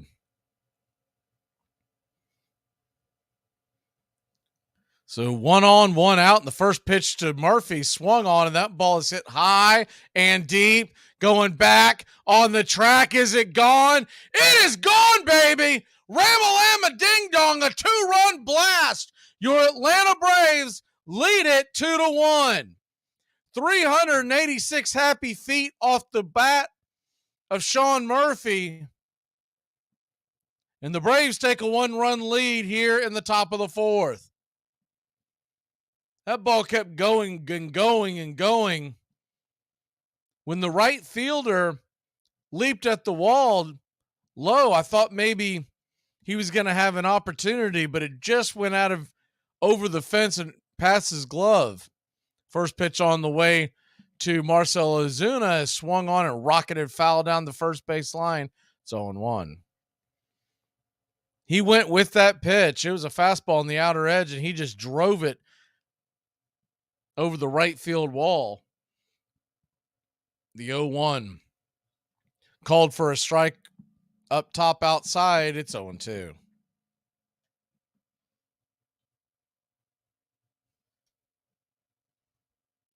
The 0-2 pitch. Swing and fouls it straight back.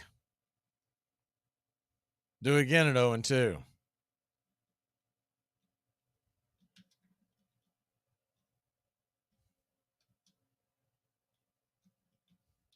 The 0-2 to Marcell. Lets it go. Swung on and hit hard over towards the third base side, but foul. You know, the other thing with this AstroTurf is that if you can get the ball on the ground,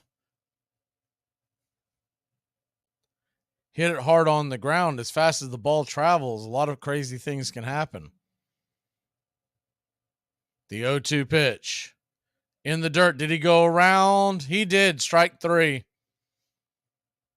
Ozuna doesn't like it. First base umpire. Yeah, he went around. Tried to hold up. So 2 down. And Eddie Rosario will come to the plate.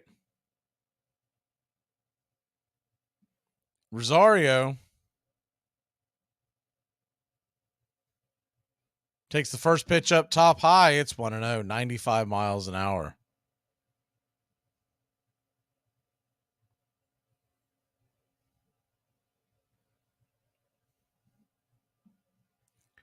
The 1-0 pitch swung on, grounded over towards second, and it'll be a 2-hopper into the glove. Lowell tosses it to first, and that'll end the inning. But not before your Atlanta Braves put 2 on the board. It's 2-1. We head to the bottom of the fourth. Can I have the keys? No! You're out of my will! You're out of my will! That's right. We'll see who croaks first. Here are some baseball facts that you might not have known. Herman Long was a shortstop who played at the turn of the 20th century who set a record in 1889. The record he set was the most errors in a single season with 122, which he accomplished in just 136 games. For reference, the most errors by a player in 2021 was only 24. LeBron James playing at the level he's playing this year already. I mean, it is unbelievable. I got to remember to record this, man. Yeah, you're not editing nothing. You don't got that talent right now. Armchair. The 1912 World Series was a fiercely fought contest, on and off the field. Fans followed the action by telegraph and on scoreboards mounted in saloons and city squares all across the country. When I was 13 years old, I got a job posting scores in an old-fashioned corner saloon at 85th Street and 1st Avenue.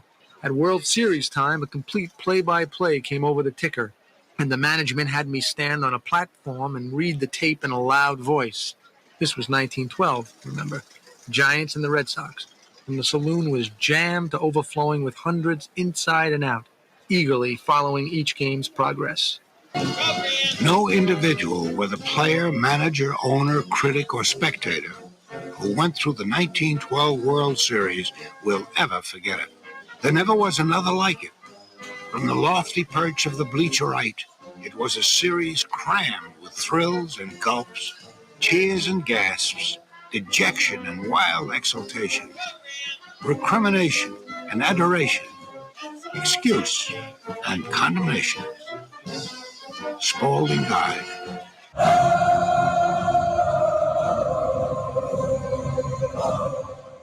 Welcome back to Braves Country Baseball, the Atlanta Braves.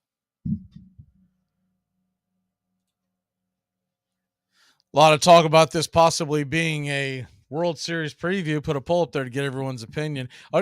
Also curious how many of y'all love the Tampa Bay Rays jerseys tonight. I don't remember liking them this much, but I kind of dig those.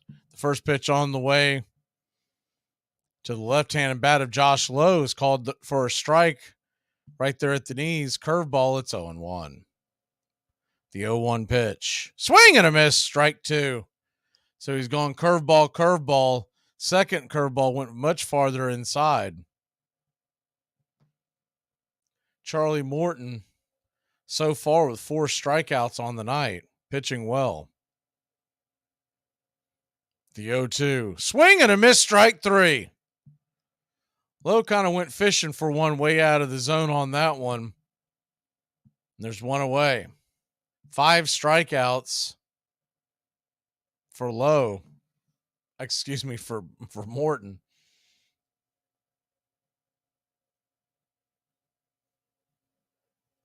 That'll bring Randy Arozarena to the plate. He's 0 for 1.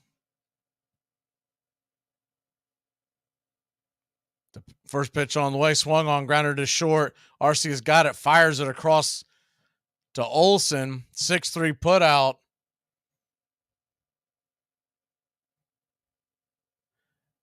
There's 2 down.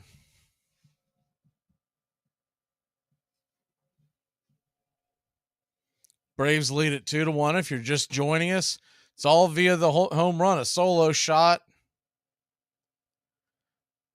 by Wander Franco in the first, made it 1-0 Tampa. Just a little while ago, in the top of the 4th, is the first pitch on the way, is right there at the knees for a strike. 0-1 to Ramirez. A 2-run home run hit by Sean Murphy.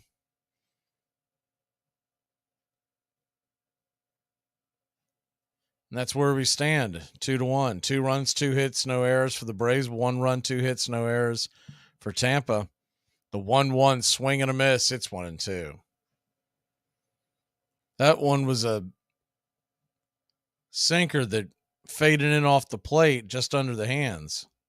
The 1-2 pitch. Curveball misses outside wide. 2-2.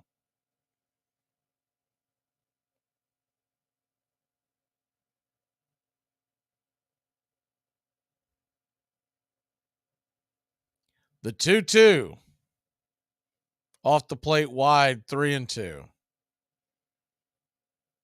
So after getting ahead in the count, Charlie's tried to get him to chase the curveball outside the zone and away the last 2 pitches. See where he goes here on a full count. The payoff pitch. Swing and grounded over to short. Orlando's got it. He'll fire it across the middle, and that will do it. We'll be back in a flash.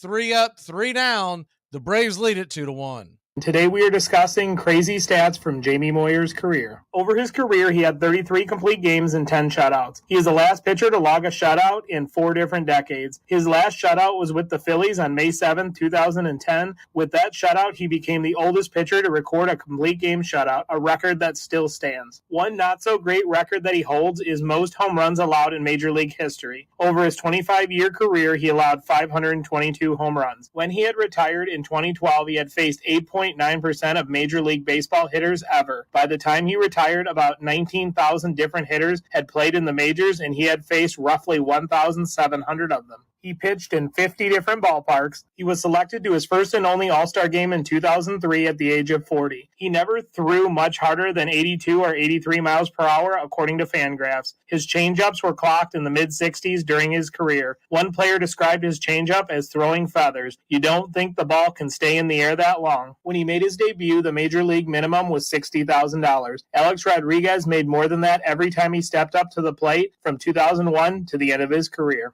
Baseball suits the character of this democratic nation. Democracy is government by persuasion. That means it requires patience. That means it involves a lot of compromise. Democracy is the slow politics of the half-loaf. Baseball is the game of the long season, where small, incremental differences decide who wins and who loses particular games, series, seasons. In baseball, you know going to the ballpark that the chances are you may win, but you also may lose. There's no certainty, no given. You know when a season starts that the best team is going to get beaten a third of the time. The worst team's going to win a third of the time. The argument over 162 games, that middle third. So it's a game that you can't like if winning's everything. And democracy's that way too.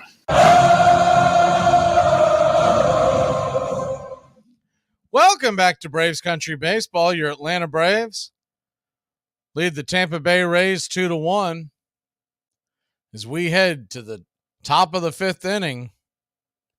Due up will be Orlando Arcia, Michael Harris II, and Ronald Acuna Jr.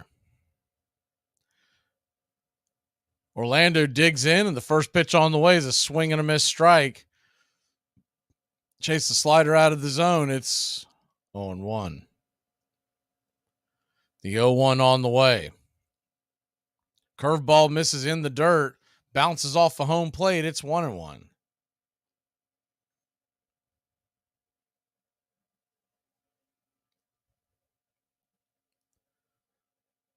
Orlando Arcia walked his first time up. The 1-1 to Orlando. Righty-righty matchup. Glass now with the high socks, leg kick, and swing and a miss. Slider off the edge, 1-2.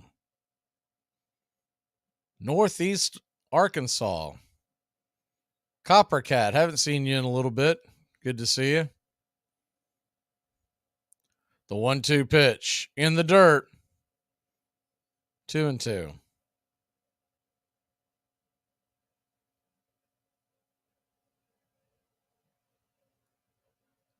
Braves 2, Tampa 1. Saw the question by Tristan, but it depends on your scoring system. The 2-2 pitch. Swing and fouls it away. 2-2.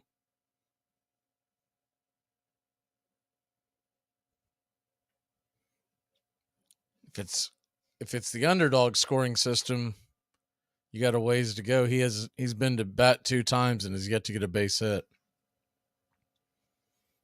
The 2-2 pitch on the way, off the plate, wide, 3-2.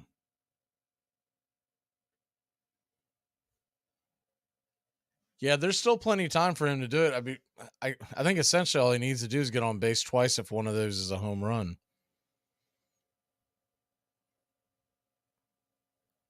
Braves 2, Tampa 1. The 3-2 pitch on the way. Swing, and that ball is grounded over to third. Hard grounder, but right at him.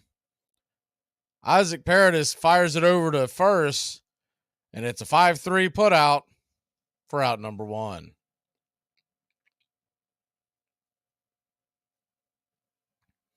I forget the name of it, Cursive Q, but there's a pizza joint right outside there that mirrored a place that I worked at. I'm trying to remember the name of it. The first pitch on the way to Harris is a swing and a miss strike. It's 0-1. Antiques, I think is what it's called. It's something like that. Antiques, something like that. The 0-1 pitch. Fastball misses outside wide, 1-1.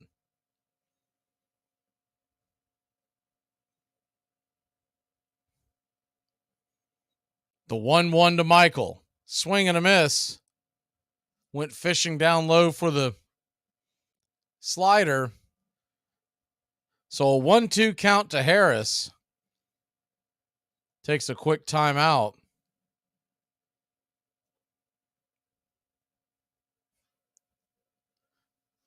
The 1-2 on the way. Swing and a miss, strike 3.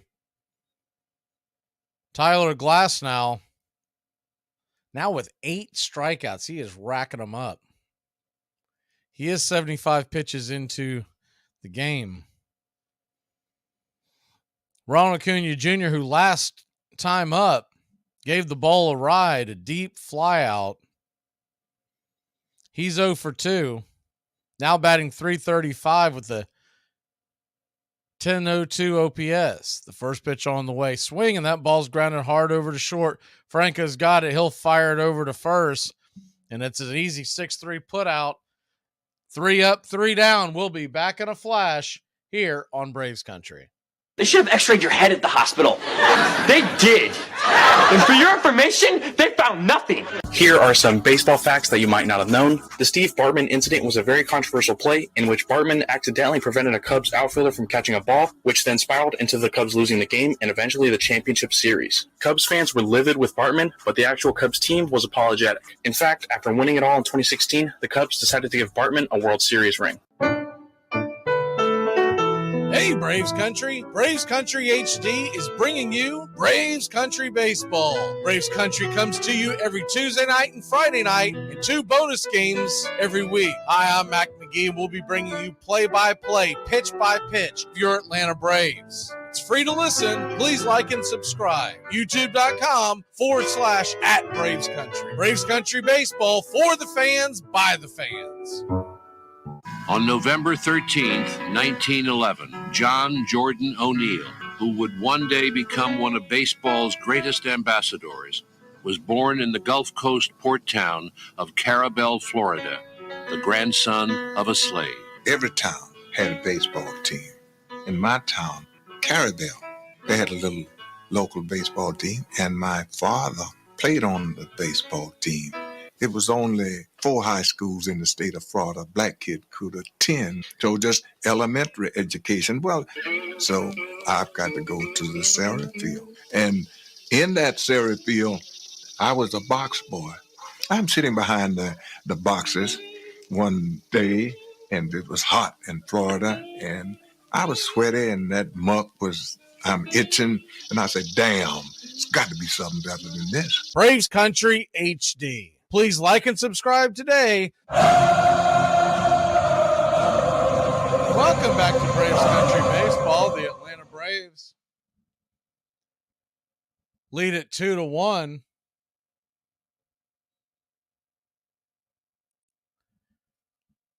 We head to the bottom of the 5th inning. Yeah, the Apple broadcast is not good. That's the nicest thing I can say about it. Amongst a bunch of different things that they do wrong. First pitch on the way from Charlie is a curveball right there, top of the zone on the outer edge to Brandon Lau for a strike. It's 0-1.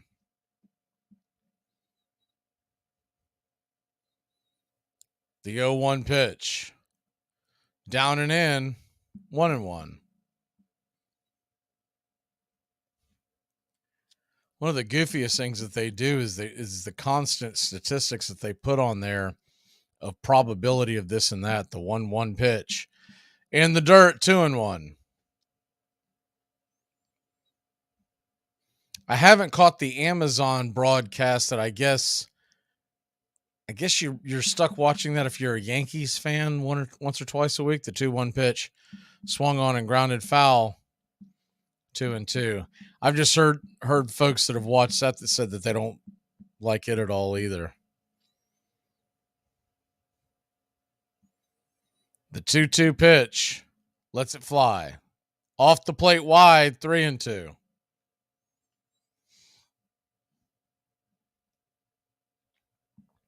So a full count to lead off the inning here.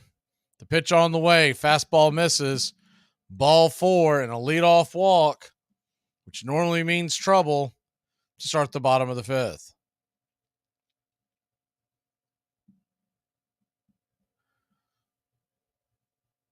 One on, nobody out, and Isaac Paradis comes to the plate.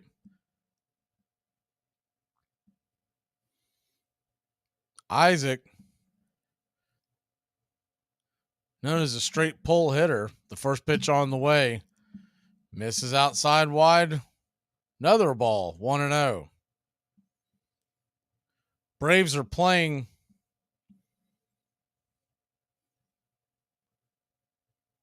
IP to pull. So a big hole on the right-hand side, the 1-0 pitch off the plate wide, 2-0. It's odd that you got your defense assuming the pull and he's pitching him outside. Both pitches, both hard pitches outside.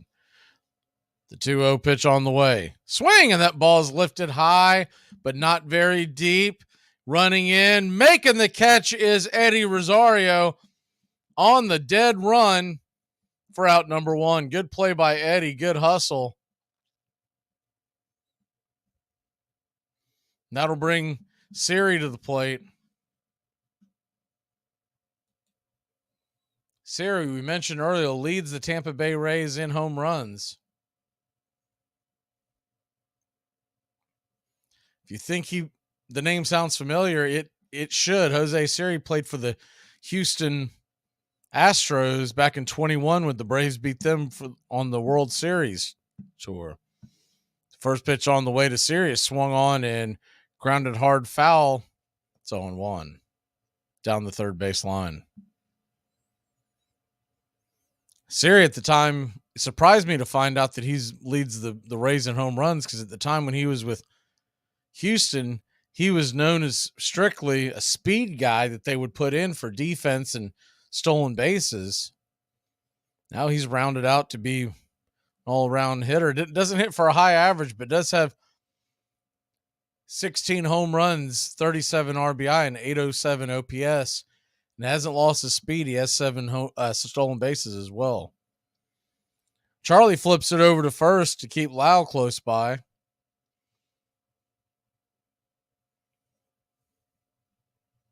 Jose Siri from the Dominican Republic. He's 27 years old, center fielder. The 0-1 pitch. Right there for a strike, curveball. Clips the corner. Inside part of the plate. And it's 0-2. Righty-righty matchup. It'll be a hard double play to turn. The 0-2 pitch misses high. 1-2. Two guys with good speed, one at the plate and one on first. The 1-2 to Siri. Charlie Morton looks in, lifts his glove, lets it go. Runner's on the move, and the throw is a little left of the bag. So Lau steals second with relative ease. He's in scoring position with one away. Pitch missed low.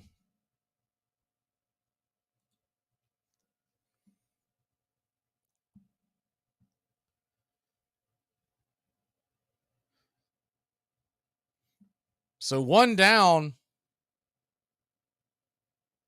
A 2-2 count. Swing, and the ball's grounded foul down the third base line. We'll do it again. It's 2-2.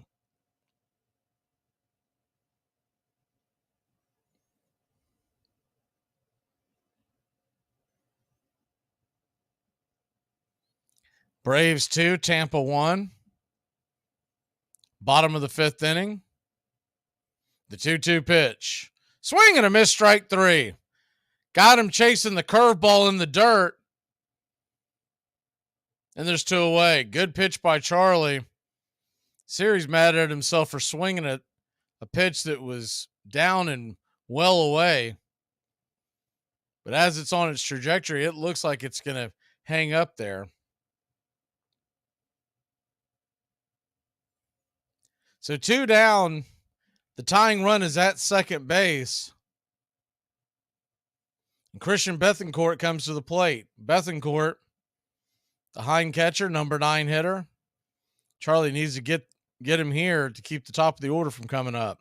First pitch on the way to Bethancourt. It's a swing and a miss strike. Curveball down and away. It's 0-1.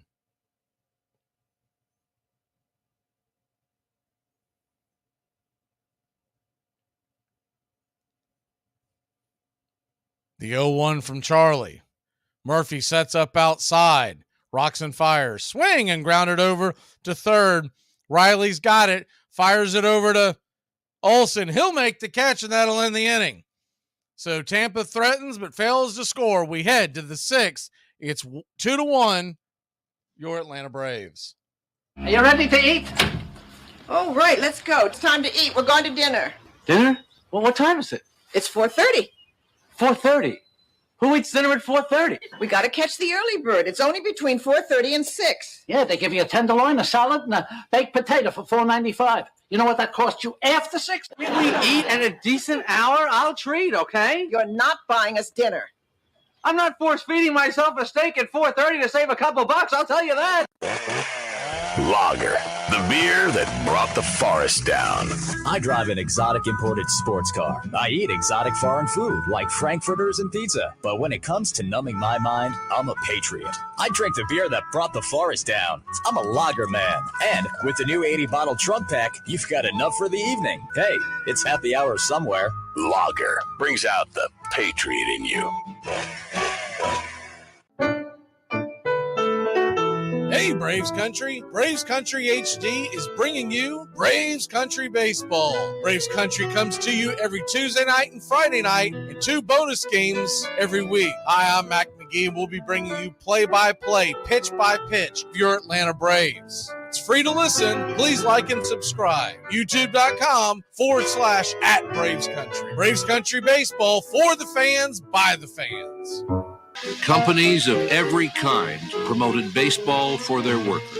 Management believed it encouraged teamwork, provided a healthy way to fill spare time that might otherwise be devoted to labor agitation, and taught immigrant workers how to be real Americans. Nearly every industry had a lead: railroads, steel, electricity, coal and iron, textiles, meatpacking, automobiles, and thousands of workers came out for factory games on the weekends. Welcome back to Braves Country Baseball, the Atlanta Braves.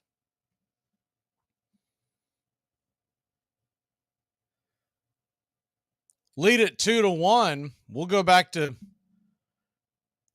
grabbing the bats, and Ozzie Albies will lead us off.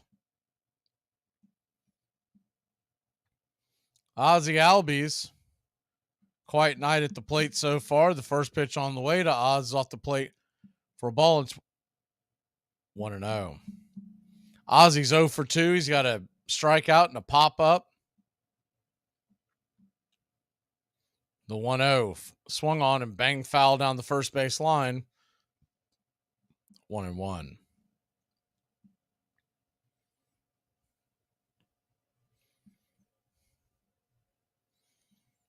The 1-1 pitch. Ozzie digs in and clips it high for a strike. 1-2. So he's gone 4-seam and then slider. See where he goes for the 1-2 pitch. He went fastball last time. The 1-2. Curveball in the dirt. Good take by Ozzie, 2-2. You saw him flinch. Yeah, we've had some bad weather here today. It's typical southeast weather in July. The 2-2 pitch. Swing, and that ball's lifted high and just going to get underneath it. So Jose Siri speeding in to make the catch. F8 for out number 1.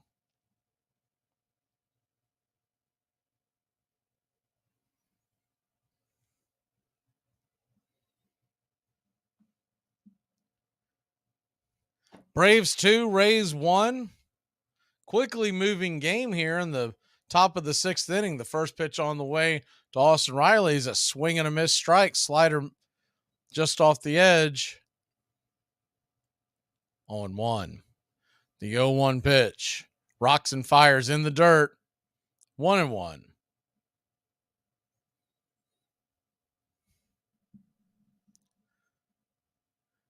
$83 pitches on the night for Tyler Glasnow. The 1-1 pitch swung on and hit high in the sky, but down the right field line, just foul. Making the catch is low, and there's 2 away.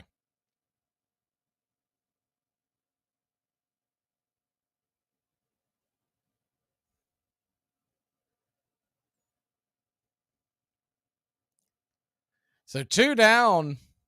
Matt Olson comes to the plate.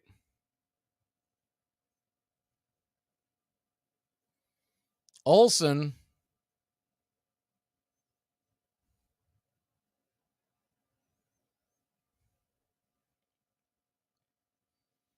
29 home runs, 70 RBI.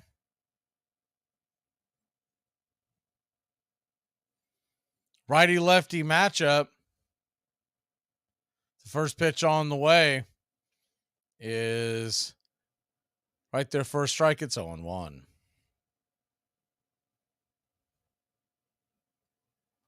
The 0-1 lets it go just down below the knees, 2-1.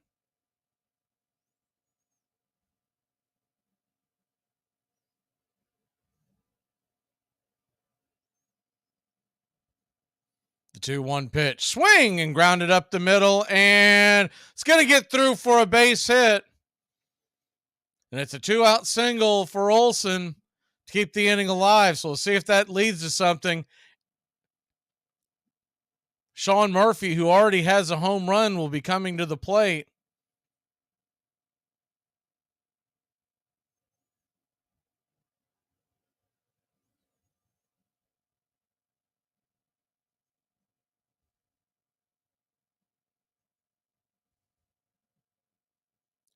Bethencourt goes out to talk to Glass now. While he's doing that, let's go ahead and hit the scoreboard real quick. Braves Country out of town scoreboard.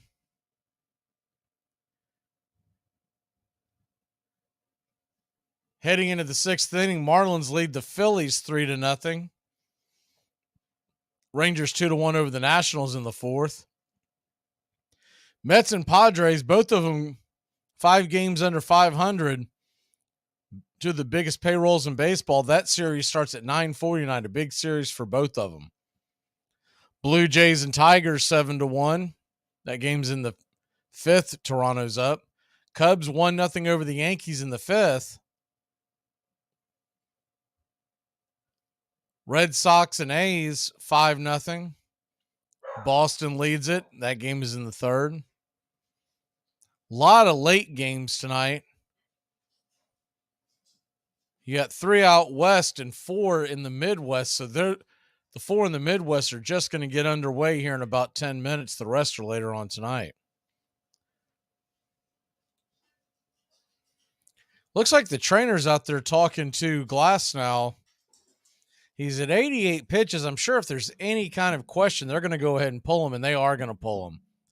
So we'll go ahead and take a quick break. When we come back, pitching change here in Tampa. The Braves lead it 2-1. What's my body count? That is incredibly rude. I have 1 manslaughter conviction. The rest I was acquitted.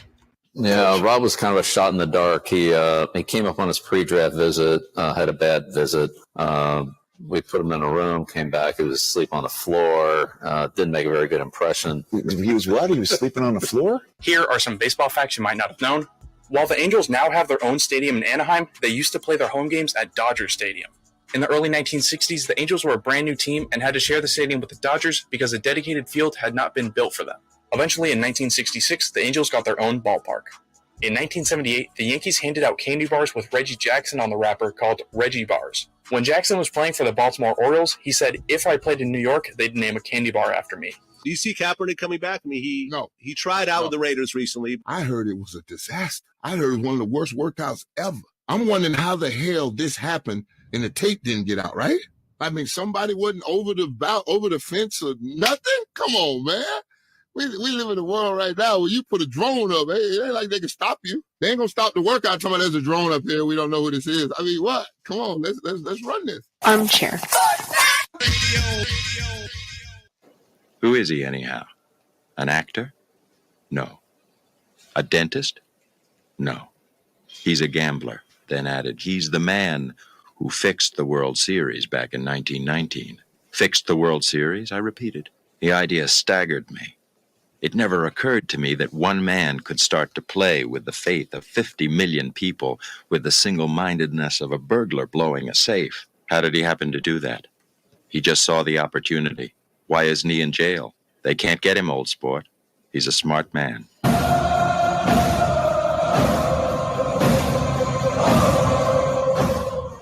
Welcome back to Braves Country Baseball. The Atlanta Braves lead it 2-1.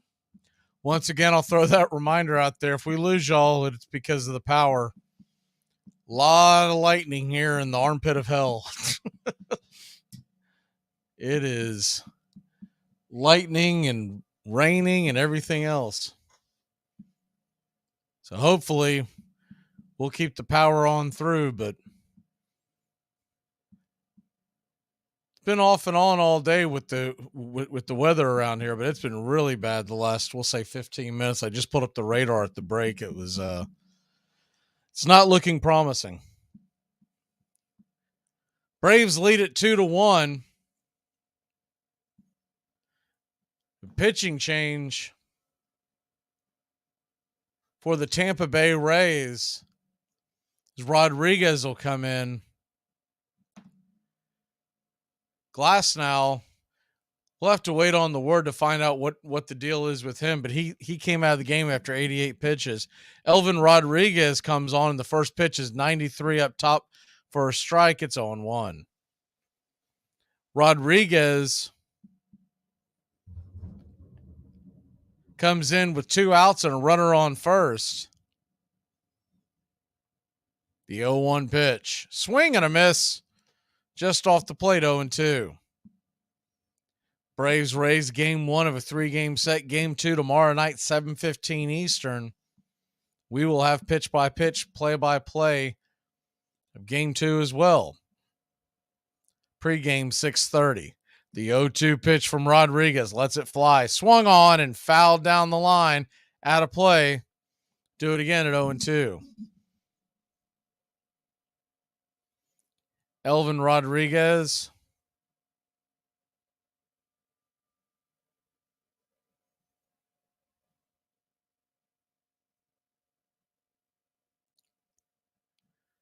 Tall right-hander, 6'3", 25 years old. The 0-2 pitch. And that'll do it. Strike 3. They said Murphy went around. We'll be back in a flash here on Braves Country. She left me. She left me, Dad. I'm sorry. After all we've been through. I don't know what... I trusted her. I know, buddy. And she left me. I know. This hurts so bad. I know. And it's like she doesn't even care. Listen, Amy is only... Amy? Yeah, Amy. Who are you talking about? My Uber driver. This heifer left talking about I'm taking too long. I said, bitch, I'm on my... Here are some baseball facts you might not have known. The Pirates won a game while getting no hit because of 3 walks and a fielder's choice. It's the first time since 2008 that a team has won without recording a hit. In the late 90s, higher-ups for the Red Sox wanted to replace Fenway Park with a sports megaplex. The new Fenway Park would have been next to the New England Patriots Stadium, but an agreement failed to be reached. Nick Markakis used to hold the record for most consecutive games without committing an error, but Robbie Grossman of the Detroit Tigers played his 401st game in a row without an error, setting the new record. It all starts with just one thing. Get to know your local beekeeper. You can make sure they don't use chemicals in the hive, that they only sell surplus honey, plus locally produced honeys have a smaller carbon footprint. Find tips and more at onethingus.com. What's your one thing? Ranch Ricky graduated from Ohio Wesleyan University, struggled as a catcher for a few years in the major leagues, got a law degree but failed to drum up any clients, gratefully returned to baseball, working for the St. Louis Browns,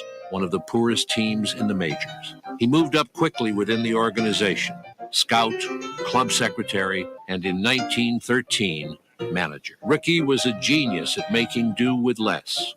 He approached his job scientifically, introducing unusual calisthenics, batting cages, and sliding pits. No ball player can learn to steal bases by practicing sliding into sand pits. I wouldn't ask a veteran to slide into a pit. I don't think much of this theory stuff. Miller Huggins.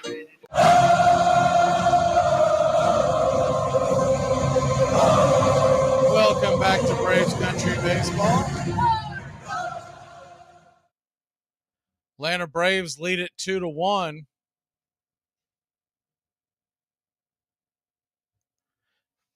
Top of the order due up for the Tampa Bay Rays. As we head here to the bottom of the 6th inning. It's about that time to turn back time here on Braves Country Baseball. We'll squeeze these in as we go along. First pitch on the way from Charlie Morton is right there for a strike. About belt high over the plate. It's 0-1. Diaz 1 for 2 with a single and caught stealing.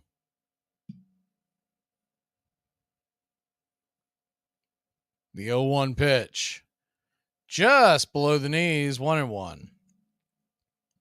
On this date in 1900, by defeating the Cubs 11-4, the Boston Bean Eaters, later known as the Braves, as the 1-1 pitches in the dirt, 2-1. The Boston Bean Eaters hurler, Kid Nichols, we talked about him the other day, takes only 9 seasons to get to 300 victories. The 2-1 pitch. High and out of the zone, 3-1. The 30-year-old right-hander will finish his career at 361 wins during his 15-year career. The 3-1 from Charlie. Right there for a strike, 3-2. And he remains the youngest player to accomplish the 300 win mark. And I don't think that, you talk about something that'll never be broken. The 3-2 pitch swung on, grounded over to Ozzie. Ozzie throws it over to first, but no chance of getting Diaz. And it's an infield single for Yandy Diaz.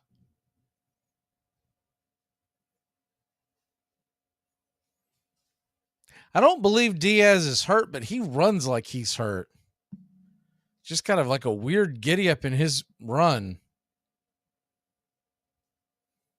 Takes a lot of short steps. I don't know if he's nursing a hamstring injury, but I noticed it when he stole second the other, or tried to steal second earlier. It's a strange running motion. The first pitch on the way to Franco is swung on and lifted high and deep into left field. Making the catch is Rosario for a loud out number 1.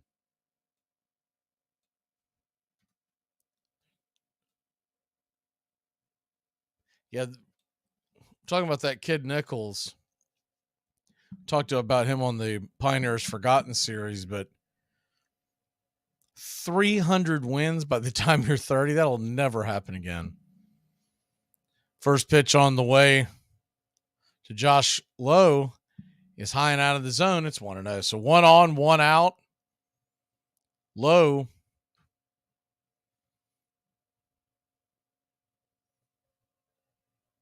The 1-0 pitch, curveball just clips the zone on the outer edge. 1-1. On this date, 1920, after he appears in 55 games, the New York Giants trade Benny Koff and cash to the Toronto Maple Leafs of the International League for Vern Spencer. The 1-1 pitch. Swung on and bang foul down the line. It's 1-2. Although acquitted of the charges, the New York outfielder, slated to rejoin the team in 1921, is banished from baseball by Commissioner Kennesaw Mountain Landis after being implicated in a car theft ring during the offseason. The 1-2 pitch. Swung on, grounded over to Ozzie. Ozzie flips it to Orlando. It's going to be a 4-6-3 double play to end the inning. We'll be back in a flash here on Braves Country. Today we're discussing the 1939 New York Yankees. They had 4 players with 100 or more runs. Every player in their starting lineup finished with double digits in home runs and doubles. They also had 4 players who finished with 100 or more RBIs. The most anyone in their starting lineup struck out was 81 times. Only 1 player had more strikeouts than walks. 5 players had an on-base percentage of 400 or higher. 5 hitters produced an OPS plus over 130. The Yankees' pitching was also great in 1939. Red Ruffing threw 233 innings with 148 ERA plus. Their bullpen ate up a lot of innings. Combined, Steve Sundra and Mariusa Russo threw 240 innings with an ERA below 2.75. That season, DiMaggio was incredible. He won the American League Most Valuable Player, batting .381 with a .671 slugging percentage, 30 home runs, and 32 doubles. Oh yeah, and he only struck out 20 times. In May of that year, they went 24-4, scoring 213 runs, or an average of 7.6 runs per game. By the end of May, they were already 6.5 games up in the American League. They won the American League by 17 games with a record of 106-45. In the World Series that year, they faced the 97-win Cincinnati Reds. The 1939 Yankees had the 6th best winning percentage of any team that won the World Series. They also have the largest run differential in baseball history at plus 411. In 2 years, he had risen from a poor mill boy to the rank of a player in the major leagues. The ignorant mill boy had become the hero of millions. Out on the hot prairies, teams of Joe Jacksons battled desperately with the Ty Cobbs. There came a day when a crook spread money before this idol, and he fell. For a few dollars, he sold his honor. New York World.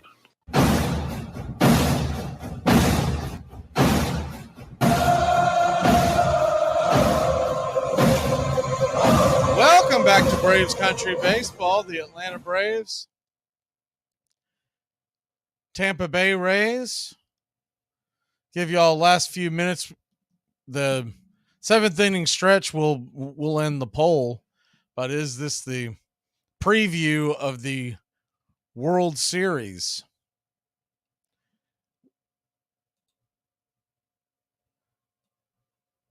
First pitch on the way to Ozuna is outside wide for a ball. It's 1-0. Rodriguez back out there to pitch. The 1-0. Down and in, 2-0. Marcell Ozuna, like a lot of folks out there, are 0 for today. The 2-0. Just clips the top of the zone. 2-1. So he's gone curveball, fastball to start off the inning. I can't get over that story from 1920, the car theft ring. Can you imagine in today's social media someone getting busted for a car theft ring? First of all, he wouldn't have got banished from baseball. It would have been a slap on the wrist. The 3-1 to Marcell. Swing and a miss. 94 right down the pipe. It's 3-2. So a full count to Ozuna. Top of the seventh inning. The payoff pitch. Swing and pops it up. Chasing it down the first base line. Foul and just out of play. Do it again at 3-2. On this date, 1948, on his 42nd birthday, Negro League Baseball legend Satchel Paige signs a contract to pitch with the Cleveland Indians. The 3-2 pitch on the way. Swing and a miss, strike 3, 94 up top. And there's one away. At the time, viewed by many as a publicity stunt by team owner Bill Veeck, he was known for a lot of publicity stunts in his day. He signed midgets to play. You name it. He signed different players to play to put anyone in the. In fact, there was one where he signed several shorter actors to act like Martians, dress up as Martians on the field. As the first pitch on the way to Rosario is swung on and fouled back out of play. It's 0-1. The 0-1 pitch swung on and fouled out. It's 0-2. So an 0-2 count to Rosario. So at the time, viewed as a publicity stunt because Satchel was 42 years old, the right-hander will finish the season 6-1 and help the eventual World Series champion Cleveland Indians to their last title. The 1-2 pitch. 0-2 pitch, misses high 1-2. And on this date, 1959, is the 1-2. Did he get a piece of that? I guess he did. Fouled it away, curveball in the dirt, just got a piece of it. To stay alive, we'll do it again at 1-2. On this date, 1959, is the 1-2 pitch way outside wide, 2-2. Changeup missing, pitch out territory. On this date, 1959, at Forbes Field, Hank Aaron in the 8th inning ties the score with a triple as the 2-2 pitch. Full count misses. So you got a full count, 3-2 count on Rosario. Rodriguez looks in the 9th pitch of the at-bat. Swing and a miss, strike 3, 95 blew it right by him. And there's 2 away. On this date, 1959, Hank Aaron in the 8th inning, his single ties the score, and a triple by Willie Mays will plate hammer and Hank with the winning run in the 5-4 all-star victory in the first of 2 Midsummer Classics that year. First pitch on the way to Arcia, swung on and missed for a strike. It's 0-1. Rodriguez really working fast.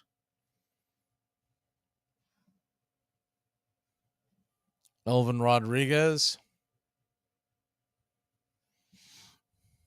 Tall right-hander. Lets it fly. In the dirt, 1-1.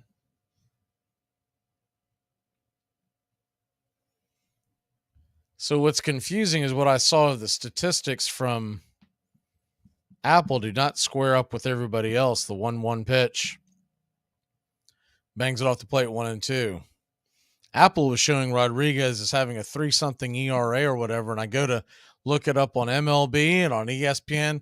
Anyways, he's 0-4 at 10.62 ERA lifetime. The 1-2 pitch. Off the plate wide, 2-2.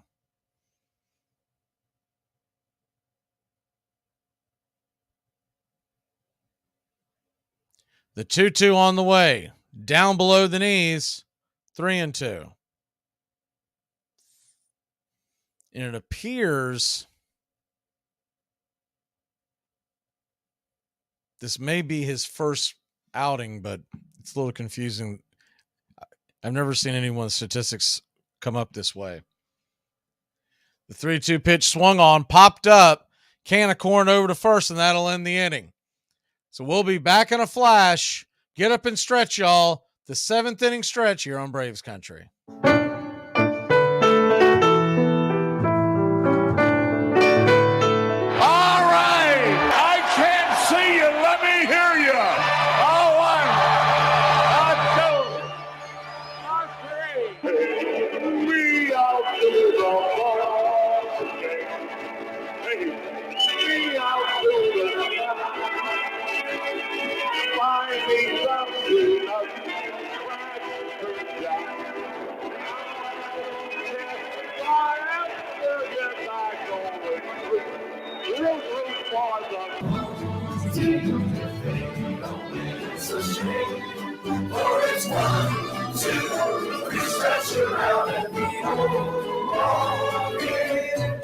Take me out to the ball game. Take me out with the crowd.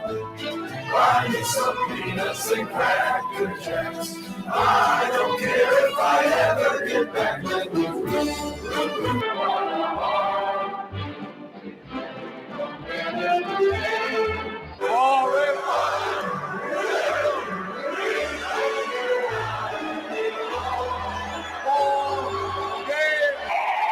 You sound better tonight!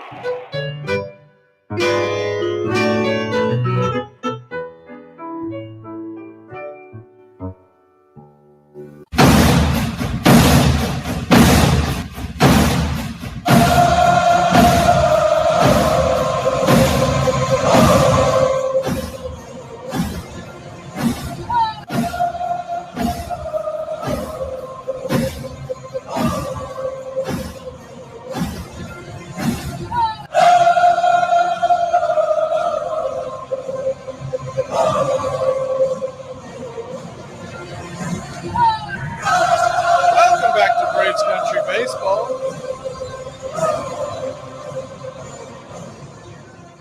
Heading to the bottom of the 7th inning, the Braves clinging to a 1-run lead. It's 2-1. We've got 2 runs, 2 hits, no errors for the Braves.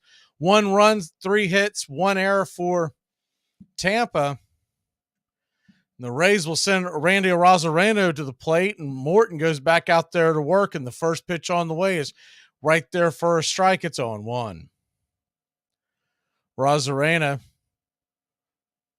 takes the 0-1 pitch wide and away. It's 1-1. Randy's 0 for 2 with a strikeout. Birthday time here in Braves Country. Got quite a few today. The 1-1 pitch. Just off the plate, 2-1. Curveball misses. Remember, Len Barker played for the Atlanta Braves, pitcher from 1983 to 85. Happy birthday to Len. 67 years old. The 2-1 inside, 3-1. Chuck Knobloch turns 55 today. Second baseman for Minnesota and New York Yankees, famously got the yips. The 3-1 pitch swung on and popped up high into right field. Acuna can't find it. He's going to finally locate the ball and make the catch for out number one. Acuna looking everywhere for it. It could be a really tricky ball to locate in that dome in Tampa. Dan Gladden, if you remember him, played for the Twins, two-time World Series champion left fielder. He turned 66 today. And Tim Tuffle, the utility player for the 86 Mets, he turned 65 for your baseball birthdays. First pitch from Morton misses away. It's 1-0. Quickly back to work. The 1-0 pitch swung on and rifled foul and out of play. It's 1-1. Ramirez, he's 0 for 2. The non-baseball birthdays, Joe Sakic, the great Joe Sakic, turns 54. The 1-1 pitch swung on, grounded over to Ozzie. Ozzie has it, fires it over, and not going to be in time. 1 on, 1 out. Infield single. Second time had that happen there where the ball, Ozzie's got a long way to go and deep into the hole. Doesn't do you a whole lot of good for him to be playing there if he's not going to be able to make that play. That's a long throw against his body. The defense is set up fairly honest. RC is able to scoop it and throw it. So that'll be it for Charlie Morton. AJ Minter will come on. The Braves cling to a 1-run lead. We'll be back in a flash here on Braves Country.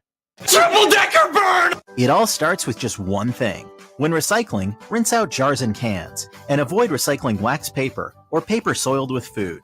This will reduce recycling contamination. Find tips and more at onethingus.com.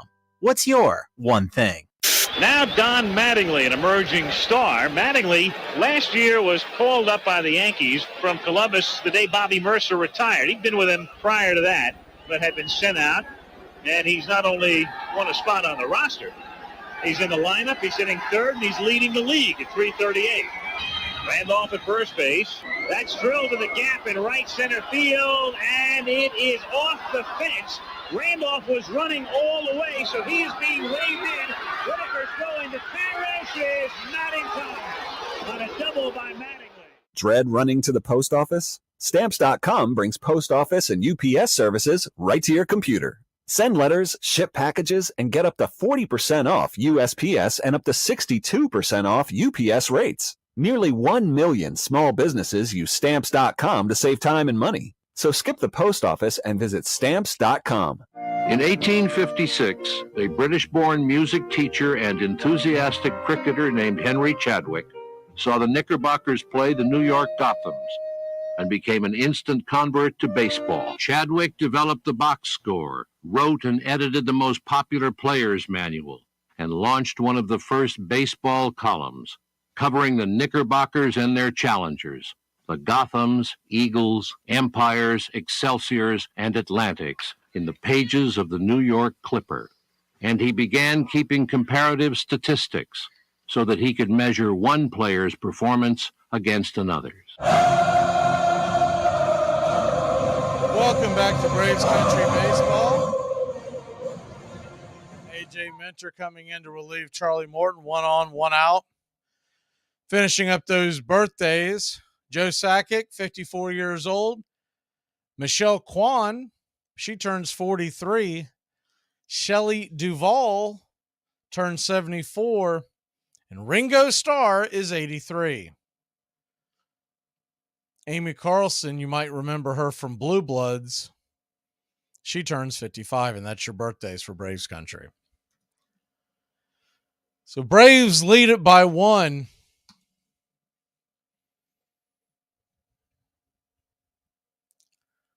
Lefty-righty matchup. Minter lets it fly. Swing and a miss. Over the top, and it's 0-1. Manny Margot coming in to hit for Brandon Lau. So it's a lefty-righty matchup. The 0-1, one on, one out. Swing and a miss, runner on the move. Murphy throws it down to second. He got him for out number 2. Ramirez wants to challenge. They may do it regardless, but it looked like he beat him by a mile. This late in the game, they may do it thinking that they got a chance to get it overturned.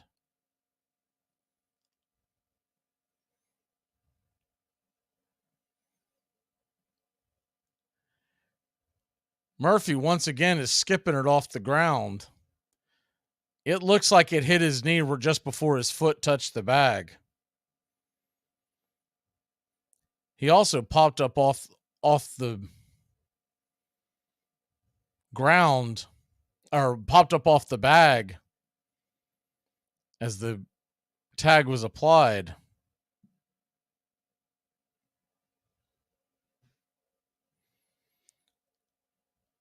So it does look like that he got him.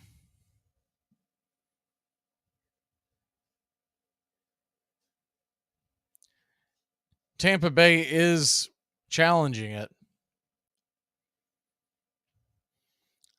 There's definitely not enough there to overturn it. Now, what they see in New York in the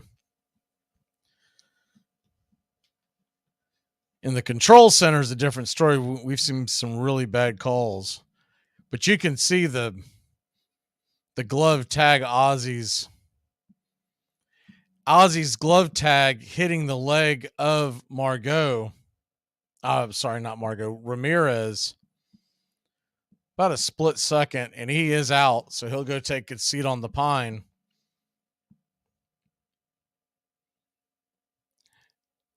And Orlando Arce and him are giving each other a hard time. I don't know if they know each other or what, but Orlando, at first I thought it was playful, but now it looked like that it was a little more serious than that, because Arcia, without being able to read the lips, basically told him to shut his mouth and go sit on the bench, because he was telling him to quit flapping his jaw about something.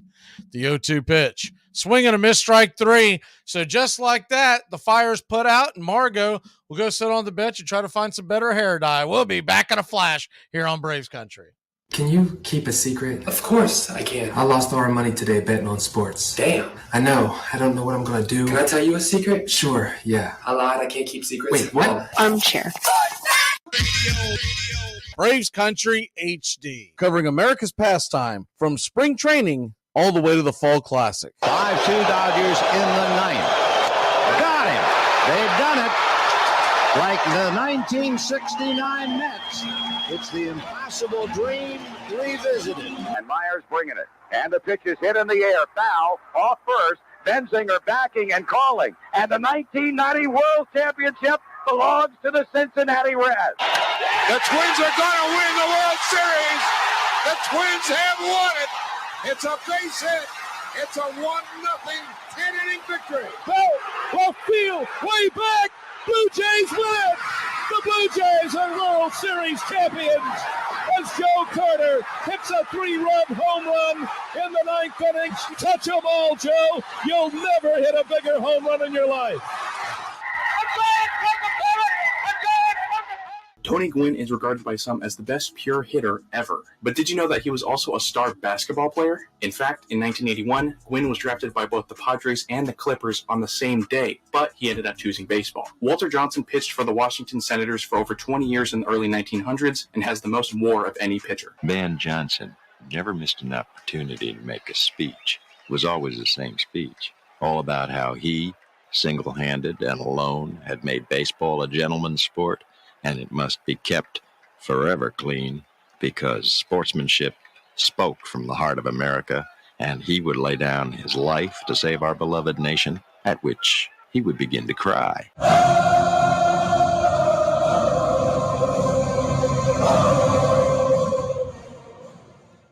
Welcome back to Braves Country Baseball. The Atlanta Braves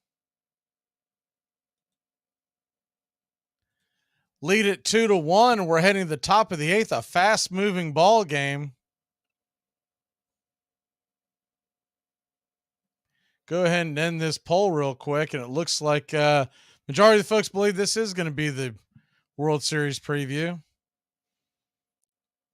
Rodriguez is back out there to pitch another inning. He'll face Michael Harris II. It takes the first pitch down and away. It's 1-0. The 1-0 to Harris, 94 right there at the knees, 1-1.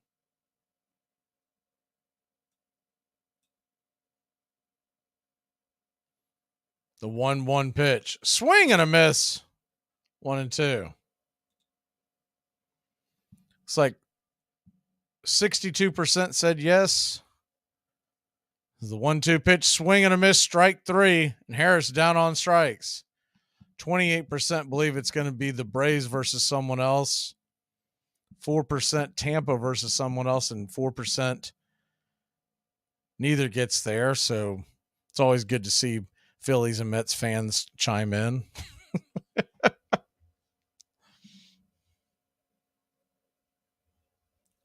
First pitch on the way to Acuna, swung on and fouled back out of play. It's 0-1. Ronald Acuna Jr. 0 for 3, 2 ground outs, a fly out. The 0-1 pitch misses high, 94 high and inside. It's 1-1. Braves could use an insurance run here. The 1-1 pitch off the plate, wide, 2-1.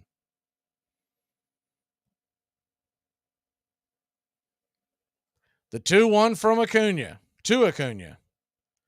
Fastball right there at the knees on the inner part of the plate. It's 2-2.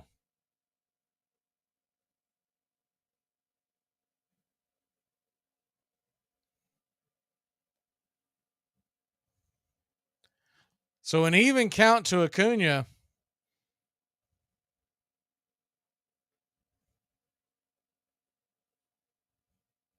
Acuna asked for time, so hence the delay. The 2-2 pitch on the way. Swing and grounded over to second. It's going to be an easy 4-3 put out for out number 2. 2 down. Ozzie Albies coming to the plate.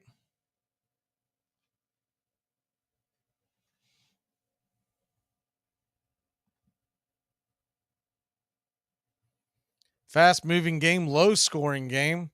This game started less than 2 hours ago, and we're already in the 8th inning. Just 6 hits total. First pitch on the way to Ozzie Albies is high and outside for a ball. It's 1-0. The 1-0 pitch. Fastball misses wide, 2-0.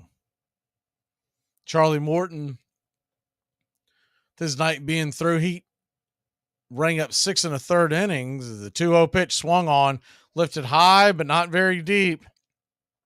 Making the catch is Siri in center field, and it's 3 up, 3 down once again for Atlanta. We'll be back in a flash here on Braves Country. Sit sharp. I'm not playing your stupid game. Hey, Braves Country. Braves Country HD is bringing you Braves Country Baseball. Braves Country comes to you every Tuesday night and Friday night, and 2 bonus games every week. Hi, I'm Mac Magee, and we'll be bringing you play-by-play, pitch-by-pitch of your Atlanta Braves. It's free to listen. Please like and subscribe. YouTube.com/@Braves Country. Braves Country Baseball for the fans, by the fans.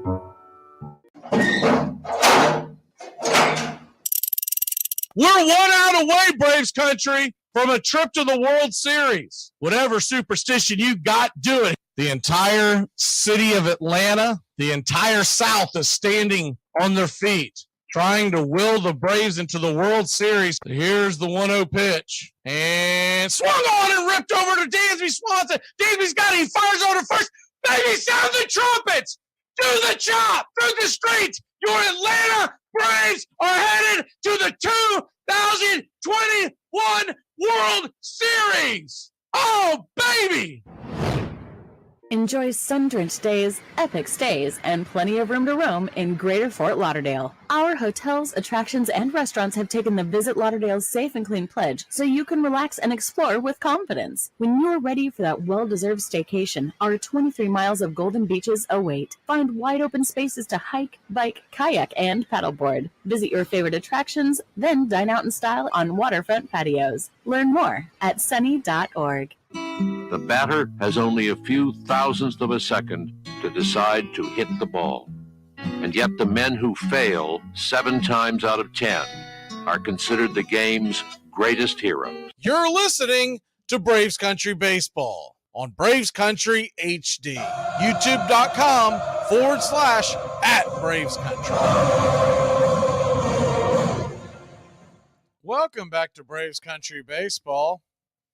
The Atlanta Braves lead it 2-1. Got a series. You said you're going to be there for the Milwaukee game. Are you going to the game in Milwaukee or the one in Atlanta? Because they play each other back-to-back weekends.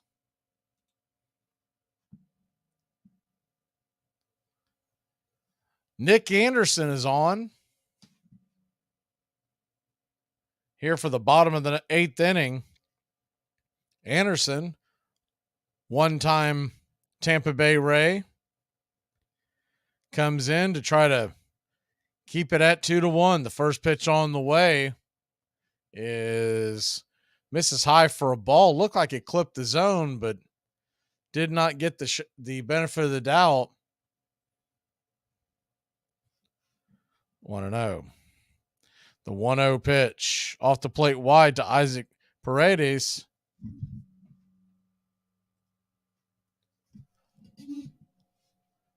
2-0. The 2-0 to Isaac. Down below the knees, ball 3, 3-0. It says Margot on the screen, but it's wrong. I was trying to figure out what they were doing, but Margot struck out last inning. The 3-0 right there at the knees, 94, just above the knees and over the plate on the inner cut. It's 3-1. 3-1 pitch. Got him 95 on the outer cut. Isaac does not like it.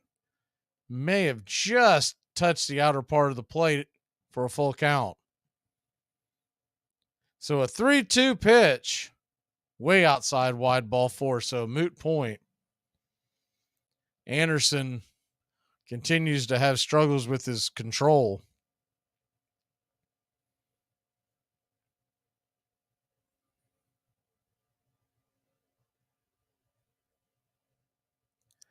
So Jose Serial come to the plate, representing the go-ahead run, tying run on first, nobody out. Anderson walking aboard the leadoff runner. The first pitch on the way from Anderson, 95-mile-an-hour fastball, high and inside. It's 0-1. Okay, so you're going to the Brewers game in Atlanta. Okay, the 0-1 pitch. Swung on and fouled back. It's 0-2.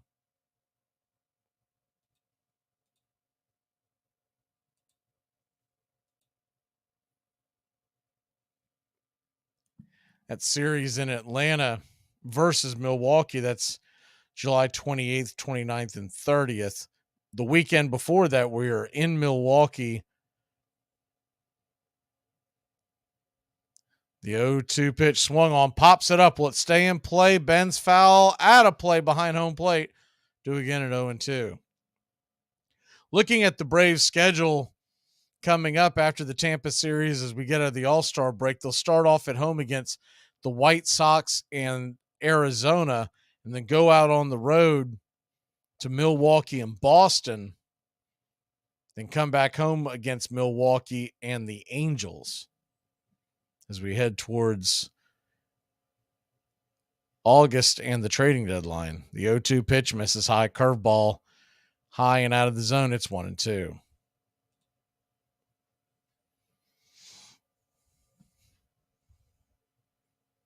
I'll be in the game in Boston as the 1-2 pitch Swung on and fouled out of play. Do it again. It's 1-2.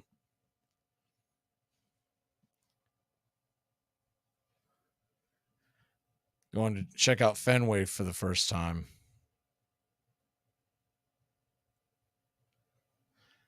The 1-2 pitch. Swing and a miss, strike 3. 96 on the outer edge. And there's one away. So big strikeout there. A double play could get the Braves out of this inning. Yeah, we're looking forward to it. The 1 down, 1 on. And it looks like Luke Raley's coming on to pinch hit for Bethancourt. Raley, 277 batting average, 15 home runs. Righty-lefty matchup. The pitch on the way. Swing! And that ball's popped up. Can of corn over by Riley, calling everybody off. He'll make the catch for out number 2. That's a big out there. Anderson not out of the woods yet. Got him on the curveball and he just swung underneath it.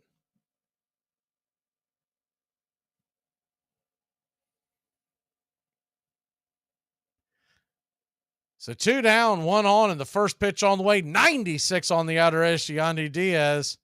It's 0-1.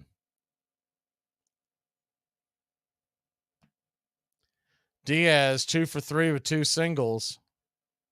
The 0-1 pitch. Swing and bangs it over to third. Riley's got it, bare hands it, and he'll have to stick it in his pocket. No way to get Diaz going down the line. Too far to run to make that play. Runners on runners on first and second, 2 outs. Wander Franco coming to the plate.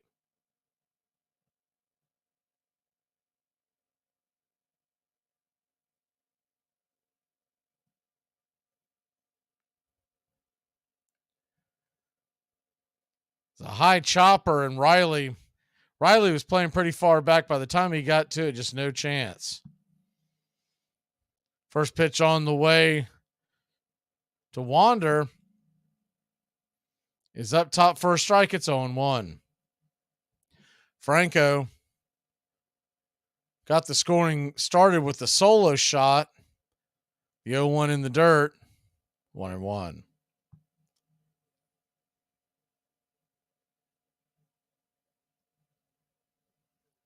Then he struck out swinging and lined out to left. The 1-1, runners on first and second. Swing, and that ball's rifled foul and out of play. It's 1-2.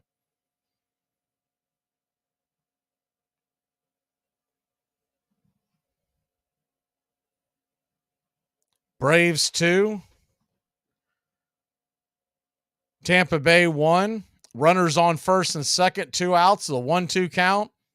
Righty-lefty matchup. Here's the pitch. Swung on and rifled hard on the ground. Over to Olsen. Olsen grabs it, flips it, and covering the bag is Nick Anderson. He'll get Wander Franco by about a half step.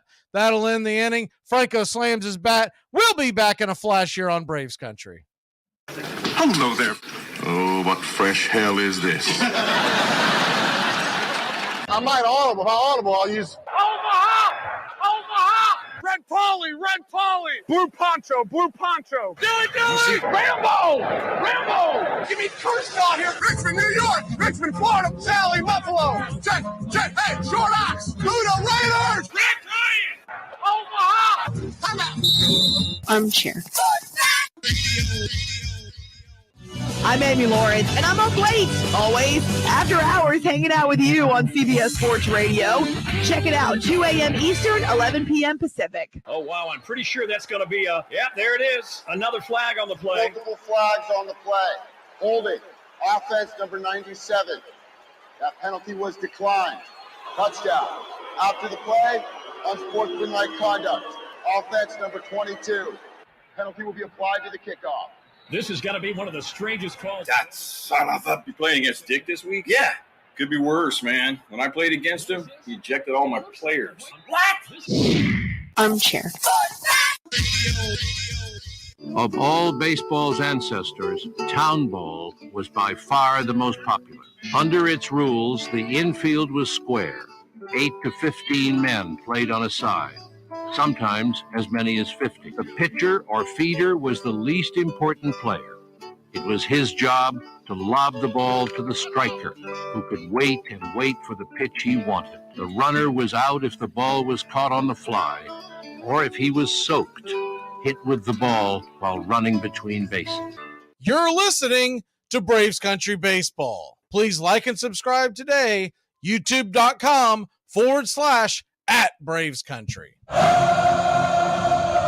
Welcome back to Braves Country Baseball. Atlanta Braves clinging to a 2-1 lead. We head to the 9th inning. And Atlanta looking to get some insurance runs. How about some insurance hits? We've only had 2 hits tonight, but one of them was a big one. The home run by Sean Murphy. First pitch on the way to Austin Riley is right there for a strike. It's 0-1.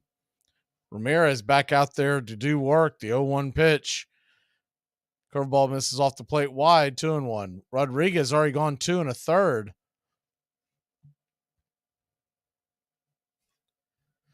2-1 pitch swung on. That ball is rifled into left field right at Arozareno. He'll make the catch for out number 1. Hit that ball on a line. It was a bullet, but right into the glove of Randy.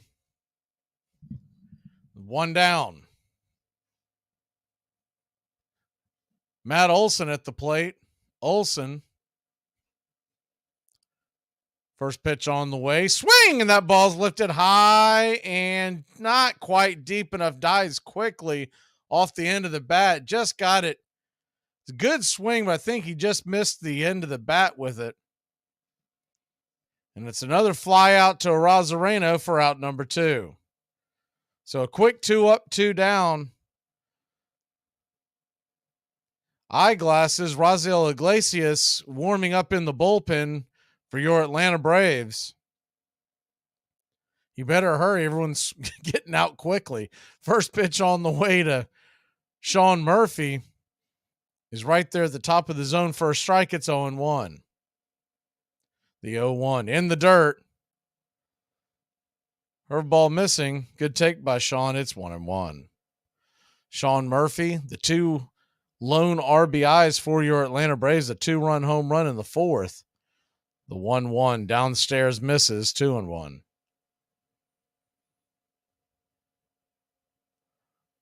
It's a 2-1 count. The pitch on the way. Clips the top of the zone, 2-2. He's thrown 4 benders to start this at bat, and they've all been right around the zone. That one clipped it high. The 2-2 on the way. In the dirt. Ball 3, 3-2.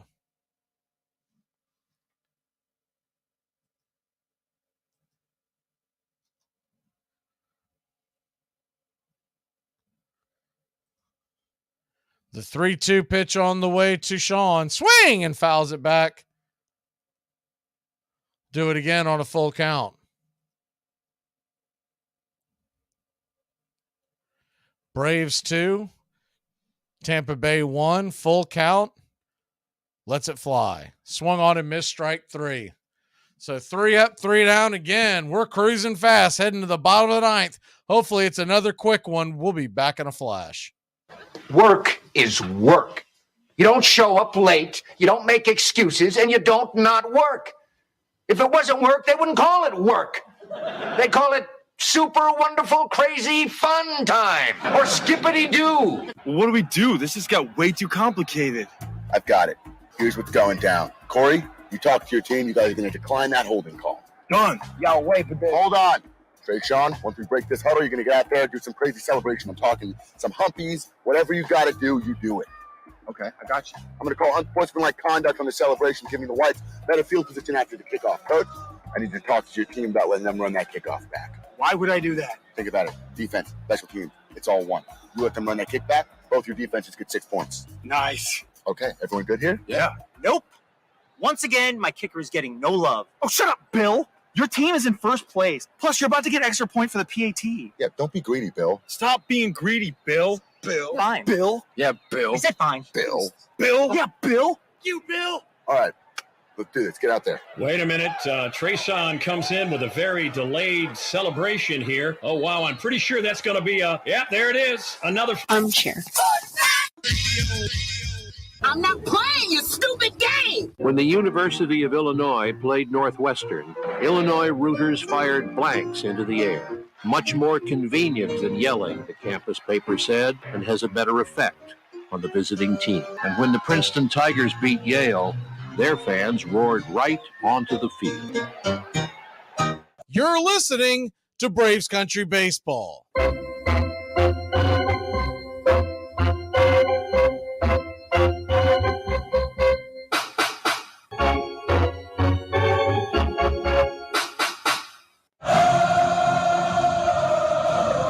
Welcome back to Braves Country Baseball. Bad news is we've been dealing with Apple all night long, right? This is by far the worst broadcast that I see on a day in and day out basis. Good news is it's gone by fast. This game started at 6:40 Eastern. We're 2 hours and 15 minutes in, and the Atlanta Braves are 3 outs away from a possible win. But it does not get easy from here,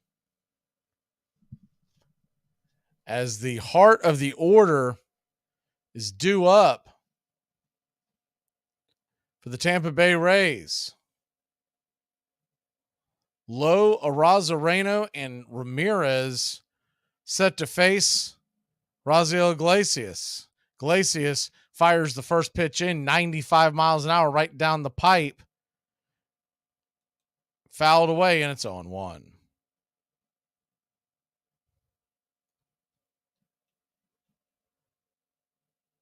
The 0-1 pitch. Off the plate wide. Changeup misses outside.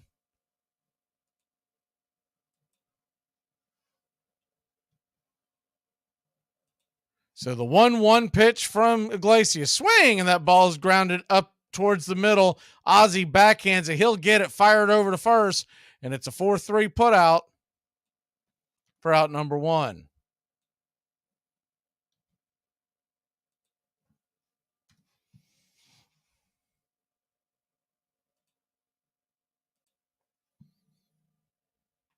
So 1 down, and Rosareno comes to the plate, representing the tying run.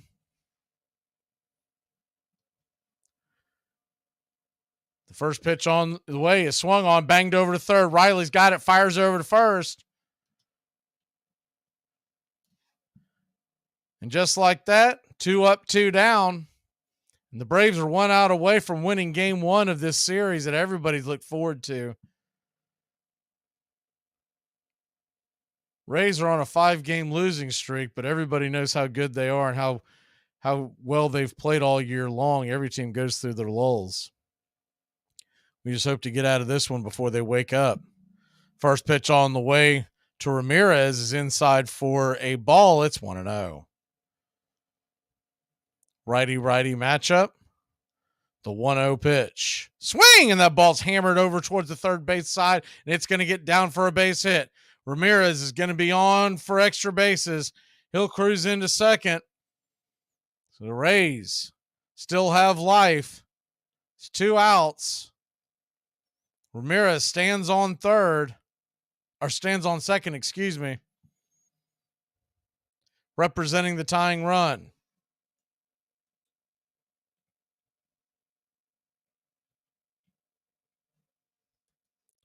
Just under the glove, the diving glove of Austin Riley.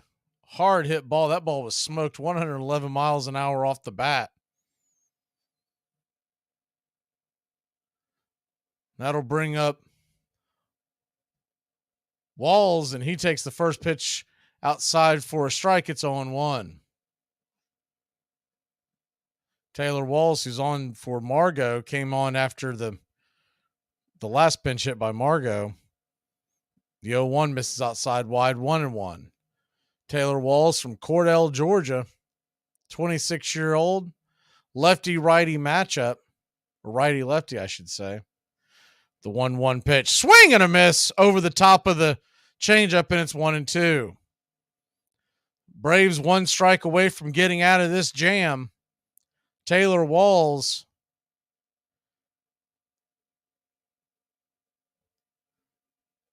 facing a 1-2 count. Eyeglasses lets it fly. Swing and a miss. Strike 3. Your Atlanta Braves hold on and beat the Tampa Bay Rays 2-1 in what has been looked upon as an epic showdown between the best team in the American League versus the best team in the National League. This game did not disappoint. Probably expected a little more fireworks with these offenses, but the pitching was masterful tonight on both sides. Charlie Morton continues to have a good year, bringing his ERA down to 3.43. He went 6 1/3, 6 strikeouts and 2 walks allowed. Charlie Morton will be in line for the win. Your Atlanta Braves win this one. 2 runs, 2 hits, no errors, 1 run, 1 hit, 1 run, 6 hits, 1 error for the Tampa Bay Rays. This game finished up in 2 hours and 20 minutes. The Atlanta Braves, they'll call it 219, a sold-out crowd. They don't get many of those in Tampa, 25,025. And Charlie Morton will go to 9-6 on the year. Glasnow 2-3. He left the game via injury. We'll have to get an update on that and let you know about it on the pregame show tomorrow. Iglesias gets his 16th save of the year. And though Charlie pitched well, I'm going to give the game ball to Sean Murphy. He got the only runs of the game for the Braves on a 2-run home run, and he threw out 2 runners, caught stealing. So Murph, who only had the 1 hit, but the Braves only had 2 hits total. And you could argue they only had 1, because I still don't think that the one given to Olsen, to Olsen was a hit. I believe that was an error. Should have been an E4. But Murphy hit that home run, that 2-run home run in the 4th inning, and that's all she wrote. Atlanta Braves win this, and they will go to now 6 games in front of Tampa Bay in the loss column. We'll have to see the way the rest of the night pans out on the MLB scoreboard. But Atlanta's sitting pretty as we head towards tomorrow night. We will have the game here. By the way, Philadelphia has jumped back out in front of Miami. That game is 4-3 Philadelphia in the 9th. So either way, we can't lose whoever loses that game, but we would have a larger lead. It would be 9.5 in front of Miami if that holds, and 11 still in front of Philadelphia. Braves win it in dramatic fashion. That double down the line, I don't know about y'all, but I was getting a little nervous there. I think I was thinking, oh my God, I jinxed it by saying this has been a close game. We're about to head to extras. But Iglesias found a way to slam that door, and the Braves win it 2-1. Hats off to Tampa Bay. That was a well-pitched game. And this kid came in to pitch for him. I have never seen him pitch before. He's got some electric stuff. Got to find out by tomorrow which stat am I looking at that was correct, because ESPN, MLB, and Apple, none of them were squaring up on having the same stats. Braves win. Braves win. Your Atlanta Braves win. Game 1 of a 3-game set. We'll have Game 2 tomorrow night, 7:15 first pitch. Pre-game show comes on at 6:30. Please smash that like button before you head on out. And please subscribe today. Braves Country Baseball. Braves Country HD, your home for pitch-by-pitch, play-by-play of the Atlanta Braves all season long and into October. Y'all have a great night, Braves Country. Braves win it 2-1. Charlie Morton, outstanding performance, but I got to give it to Murphy. The home run and the two runners that he throws out, that's got to get the game ball. We'll see ya.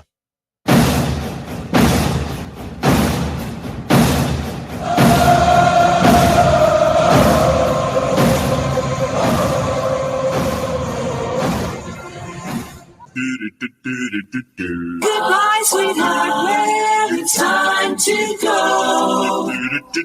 We're back tomorrow with another show. Well, unless we're fired, we'll talk to you then. Goodbye, sweetheart. Goodbye. Goodbye. Guys and gals, it's time to go. We'll see you on the next show. Same back time, same back channel. Thanks for listening to Braves Country Baseball. With Mac Magee, we're proud to bring you year number 3. Braves Country Baseball comes your way Tuesdays and Friday nights and 2 more bonus games for a total of 4 games a week. You can also catch Braves Country, our daily sports talk show. We go live 3 to 5, 99.1 FM WQEE, Metro Atlanta. Other CBS, ESPN, and independent affiliates nationwide, and simulcast on youtube.com/@BravesCountry. Find Braves Country HD today wherever you stream. Your first choice for Southern sports and the deepest bench in sports talk. Something of the 5th of September. Something of the 5th of September. She said a lot that I can't remember. Something of the 5th. Can I get another cigarette, please? Can I get another cigarette, please? Yeah, I know I live to regret it. Just give me another cigarette, please. Can I get another cigarette, please?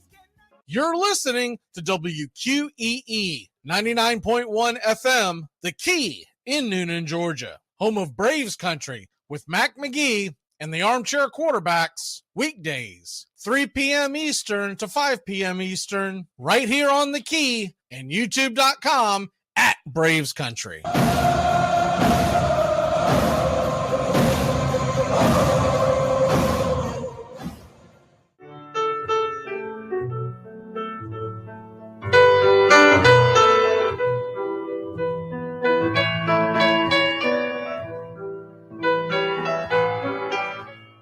Lineup for yesterday by Ogden Ash. A is for Alex, the great Alexander.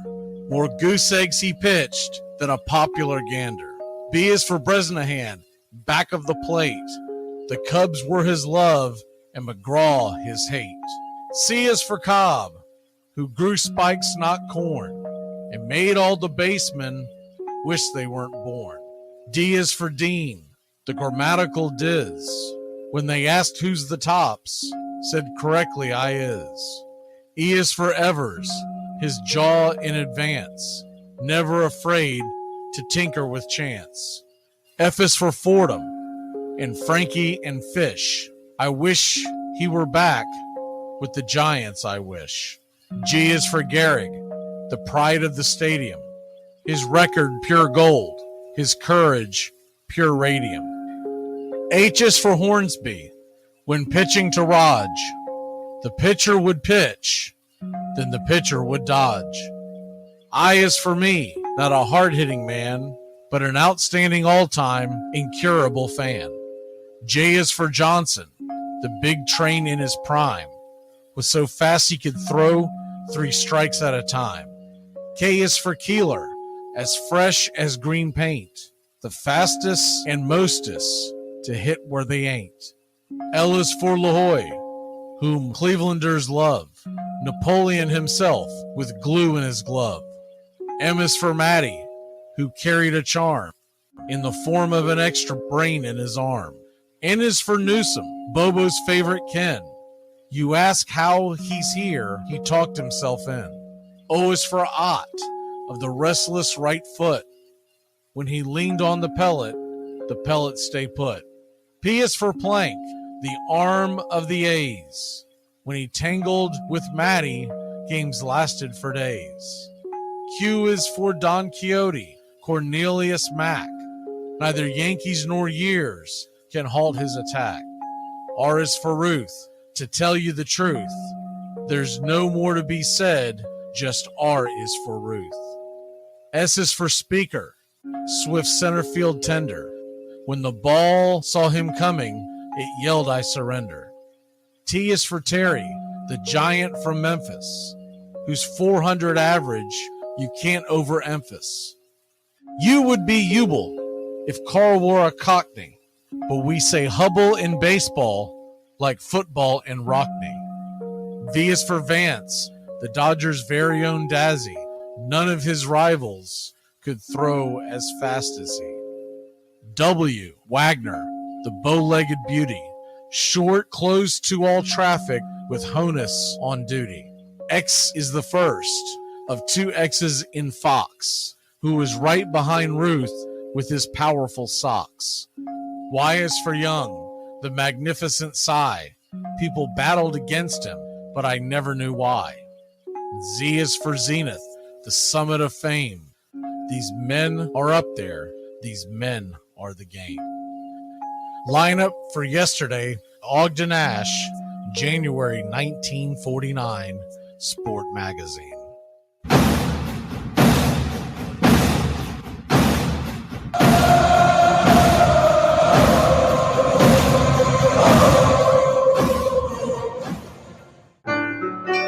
Hey Braves fans, I'm Mac Magee with Braves Country. We'll be right here on the key all year long giving you Braves Country baseball, pitch by pitch, inning by inning of your Atlanta Braves. Make sure to catch Braves Country right here on the key. We go live 3 to 5. And we'll keep you up to date on the upcoming schedule for Braves Country. That's Braves Country HD and Braves Country baseball right here on the key.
Casey at the Bat by Ernest Lawrence Thayer.